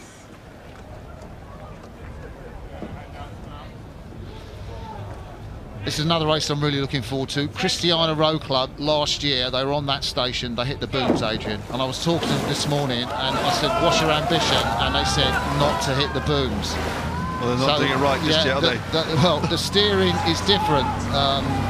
So they have now got Halver West, he's steering in the bows, so the stroke man, I think, last year who steered isn't doing so. Well, he's definitely staying as far away from the booms as he can. He's right down the middle of the course. It was Petter Johansson, in the man we can see in the stroke seat, who was steering the boat last year. So it was a fantastic shot because the guy in 2, so look at the bow on the left of your screen, then the guy in 2, Johannes Grosset, he got that awe in the face that was on so many TV replays. I don't know if our producer and director can maybe find a little shot of that to remind you, but this looks like they are well in command of this race. Yeah, they're going to make easy work of this by the look of it. But yep, there's a good rhythm. They're still attacking. They are making sure they've got as much margin as they can, take the pressure off themselves, and they're doing that really quite well there. Yeah, they've raced a lot in Norway. I mean, I said, you know, how long have you been together for? And they said, well, we have raced all year in Norway, and that's my impersonation of a Norwegian accent. And they've raced at Ghent Regatta. I did DM Olaf Tufte, the famous Norwegian sculler, and said, you know, tell me about Christiana, Olaf, and he said, I don't know too much about them. So, well, they're pretty good, aren't they? I mean, look how much distance they put on Minerva Bath. Let's say a little bit about Minerva Bath, Adrian. Yeah, good. It looks like a tidy crew there. They're rowing nice and long. They're quite well together. It just looks like they're probably much less experienced and just haven't got the speed. The other crew looks so much more dynamic and explosive. They do, don't they? Luke Gwenter in the stroke seat of the Minerva Bath crew, just flying over his head now. He was, well, it's his third Henley, and represented in the European Student Games in the represented Wales in the home international regatta. But there we see Fazenda, their sponsors. That's an accountancy firm in Oslo, asset management firm in Oslo, and they were sticking these stickers on Fazenda. It's nice to see, you know, the sponsors of the cruise do get exposure on this YouTube Henley channel. And if you're watching us from Oslo in Norway, or from the sponsors, asset managers Fazenda, we hope you're enjoying the YouTube presentation and your crew doing so well. And it really has opened up opportunities for these clubs. It's hard to make these rowing clubs make enough money to support these programs, and having sponsors like that come in is a great add. It's interesting just looking here at the Johannes in the 2-seat, the one you were talking about earlier. He's actually a former sergeant in the Norwegian Army. He is, and do you know what he is now? No. He's a policeman. All right. Yeah. I hope he's not supposed to be on duty today. Well, no, don't get on the wrong side of him. In fact, they all work apart from the lad in the bow seat. So Halver West is the only student in the boat. It's interesting also here, normally we talk about heavier crews having an advantage in these races. Yeah. And here we have the lighter crew by about 7 kilos a man, really putting a big distance on the bigger crew. And it's not just about size, it's how well you apply the power and how efficient you are. There's a lot of sculling expertise in Norway. I mean, you know, Lars Johan Flodin, who's working with the Norwegian international team, but it does filter down. You do look at, you know, icons like Olaf Tufte, Kjetil Borch, of course, won the bronze medal with him in the Rio Olympics, the great Alf Hansen and Frank Hansen going back further. Lars Bjones, all of those names, they're Norwegian sculling, and it's a heritage in that country. Yeah, they have a much longer pedigree. We as a nation are only just coming to the point where we're competitive in these sculling crew boats, and it's inspiring some of these younger guys to come through. But you're right, it just looks more natural and more sort of part of their sculling DNA in their country, really.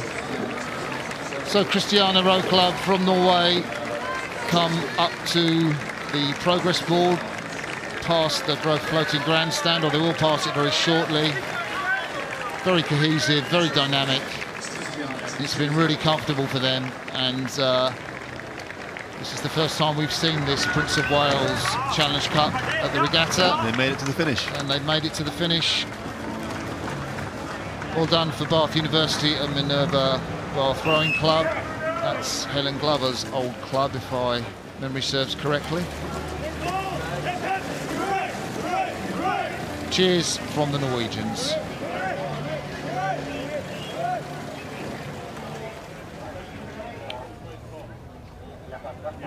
Oh, this is the first race we've seen in the Ladies Challenge Plate, which is the second most important H race at the regatta. For men anyway, and sort of tier 2 race. You've got Brown University from Providence, Rhode Island on the right of your picture, the Buckinghamshire station, and then furthest away from the island you've got this Team Keen crew, which is a kind of crew of Oxford old boys put together to race at the regatta. I think they're going to get slaughtered by Brown, who are a selected crew, but, you know, what do I know? Yeah, I think so. I mean, this event, I think the official line is crews not of the standard to race in the ground. So they really are very high-level crews, but they're not world international heavyweight men's eights.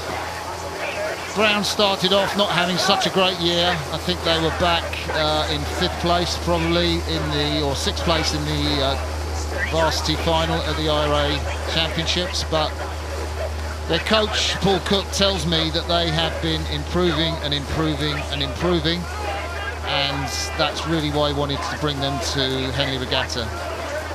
In the venue where they row in Providence, it's pretty, the conditions where they row, it's going to be really quite difficult water conditions. So the rough water here is not something that's going to faze them in the slightest. And they're just, maybe just a half a length ahead of Team Keen.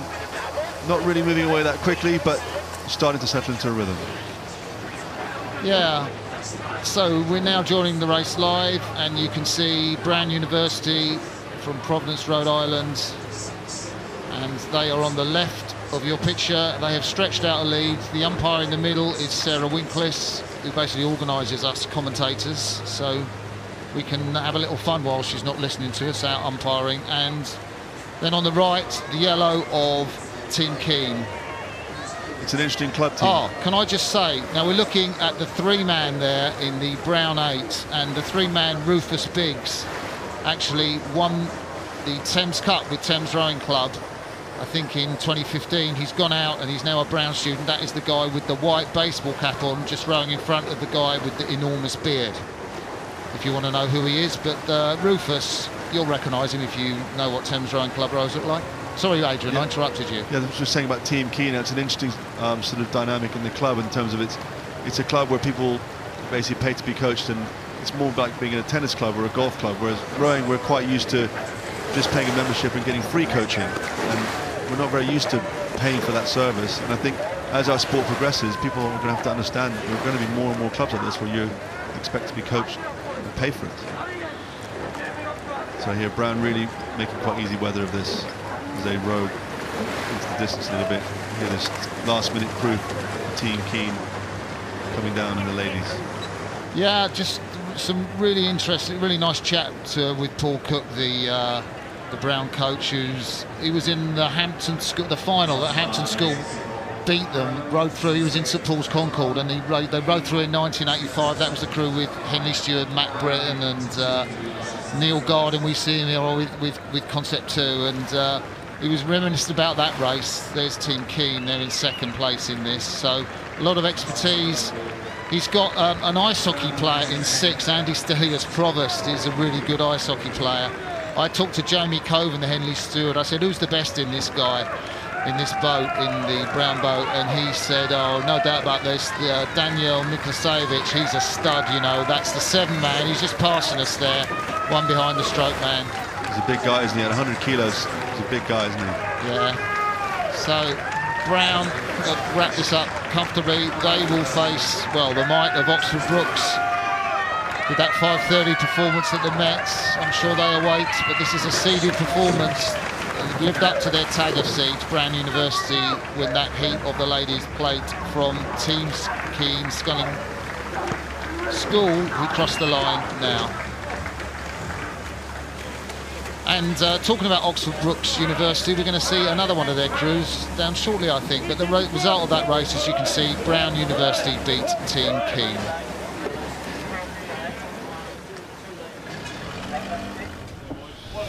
So this is Oxford Brookes against Nearest in the last race of the morning. Oxford Brookes on the left, furthest away from the island, the Berkshire station, the Buckinghamshire station, the Dutchman from Neerhouse. It is Neerhouse's lightweight crew. They're pretty handy, they're pretty fast, but they should not be a match for the well-drilled Oxford Brookes crew, coached by Henry Balash. Where don't they look great off the start? Yeah, they do look good. The lightweights have really put some more strokes in and maybe slightly struck a lead, but I just think as this Oxford Brookes crew really winds up to speed, they're going to do something with this. I mean, I wouldn't read too much into the times yesterday. Looking at the finish times, the Nearest crew is quite a bit quicker on time. I don't think that's going to be the case today in this race. Well, the boats are, well, Nearest do have a slight lead at the moment. There is a bit of magic in their coaching, because they're coached by Diederik Simon, the amazing Dutch Olympic champion rower from '96. He's an evergreen veteran, and he also was the coach whose crew got disqualified last year in the final of the ladies. So the Neerhouse crew, most of them that raced the ladies last year, they're heading for the international Dutch team. That's why they're not here, and he's coaching the lightweights. And you can see that the power of Brookes has done for the early pace of the lightweights. Yeah, I mean, the situation, this is the Brookes second crew, and their first crew's in the ladies' plate. And just the competition that they have in training every day against the other 8, it just raises the standard, and you can just see here the rhythm, the length, accuracy of the blade work. It's a really very good crew. to my money, Brooks are rowing better and better. I mean, I think there used to be the aggressivity in Brooks rowing, but now you can kind of see they do have these snappy catches. I was talking to James Stanhope about the stroke of the Brooks first eight here in the ladies, about how the catch goes in differently at Brooks to when he rowed in the Mosy 8, the Fizu 8, coached by Phil de Bourguignon. And he said, yeah, at Brooks we have more snappy catches, and he thinks that's because they do quite a lot of competitive work side by side at Brooks. Yeah, they do, and I mean, I think it's mostly competitive side by side, and they also tend to have telemetry on their boats. Both the top 2 eights have telemetry by and large on their boat all the time, and the athletes are being measured all the time. And do you think that? I mean, because I used to think like Brooks boys just went smack, really aggressive, and it seems to me they're more cultured on the catch now. The blades are sort of a lot more of the Brooks oarsmen's blades are coming through flatter. The timing pickup is sweeter. It is, and the way they position their bodies, the way everything is much more refined. It's just become, as time has gone on, it's become a more and more professional, more and more refined system. And to be honest, in the competition they have against all these American universities and stuff, you need to do things better and better if you're going to compete. And as a university, it's a great model. They've got an 8 in the Thames Cup, in the ladies' plate, and they've got an 8 here in the Temple, and both are going to be at the front of that competition. So if you're watching this YouTube presentation, it's the last race before the lunch break, and wondering why near us University, the winners of the ladies, the near winners of the ladies' plate, they won the race but got disqualified, why they're so far behind. It's because they're a lightweight crew. It's not the same guys that rode last year, and they are losing out to the power of this boat. We're looking at the back of Chris Tebb, the 21-year-old bowman. In front of him with black hair we've got Chris Sabb, then William Hall, the 23-year-old, sat in 3 seats. Just as I'm going down the boat, I'm just conscious this boat is not stroked on stroke side. As you sort of look at the cocks, the right-hand side of the boat is actually stroked on bow side. So you've kind of got stroke Matt Hintor, the Welshman, and he's on bow side. I mean, I'm thinking, why would you do that? I think when you decide who the guys in the boat are, you've had a lot of competitive racing during the season, some side-by-side racing in 4s. And you start to find out who the man is who can generate the rhythm, and maybe you can communicate well with the cocks, and if they're on the other side, well then you just have to put all the riggers the other way around. It's now with these modern boats really isn't that hard to do, to rearrange the equipment like that. Well, so Matt's highlight, the 23-year-old strokeman, was winning the intermediate pairs at Bucks, and he did that because this is his highlight because he doesn't really think he's very good in pairs. And I remember what that felt like, because I didn't think I was very good in pairs, and getting into the Worlds in a pair and winning a silver medal was a fantastic feat for me, and I love the fact that I was able to do that. So maybe he's a master of a small boat, and he's done so well in that race, and it's why Henry Balash-Webb, his coach, has trusted him with the stroke seat of this boat. Yeah, and rowing in those small boats makes your technique much more refined. So when you come in the bigger boats, the challenge is to move quick enough, but the skill level is higher because you've done the smaller boats. So let's give a name check to the other Brooks athletes. We got down to William Hull in the 3 seat, Rob Sterling in 4. They move away from a Sam Nunn at 5, big 6-man Gareth Seifas, then at 7 Brendan Edwards. Talked about the stroke man before, Charlie Clark, the cocks. And again, you can see the crew there with the slower hands at the finish, same sort of thing we were talking about earlier today. Near us lightweights crossed the line. It was a comfortable paddle, wasn't it, that last race before lunch for Brooks? And we can hear the 3 cheers. They're just making that sort of noise right next to our commentary position, so you can probably pick up the feed through our mics.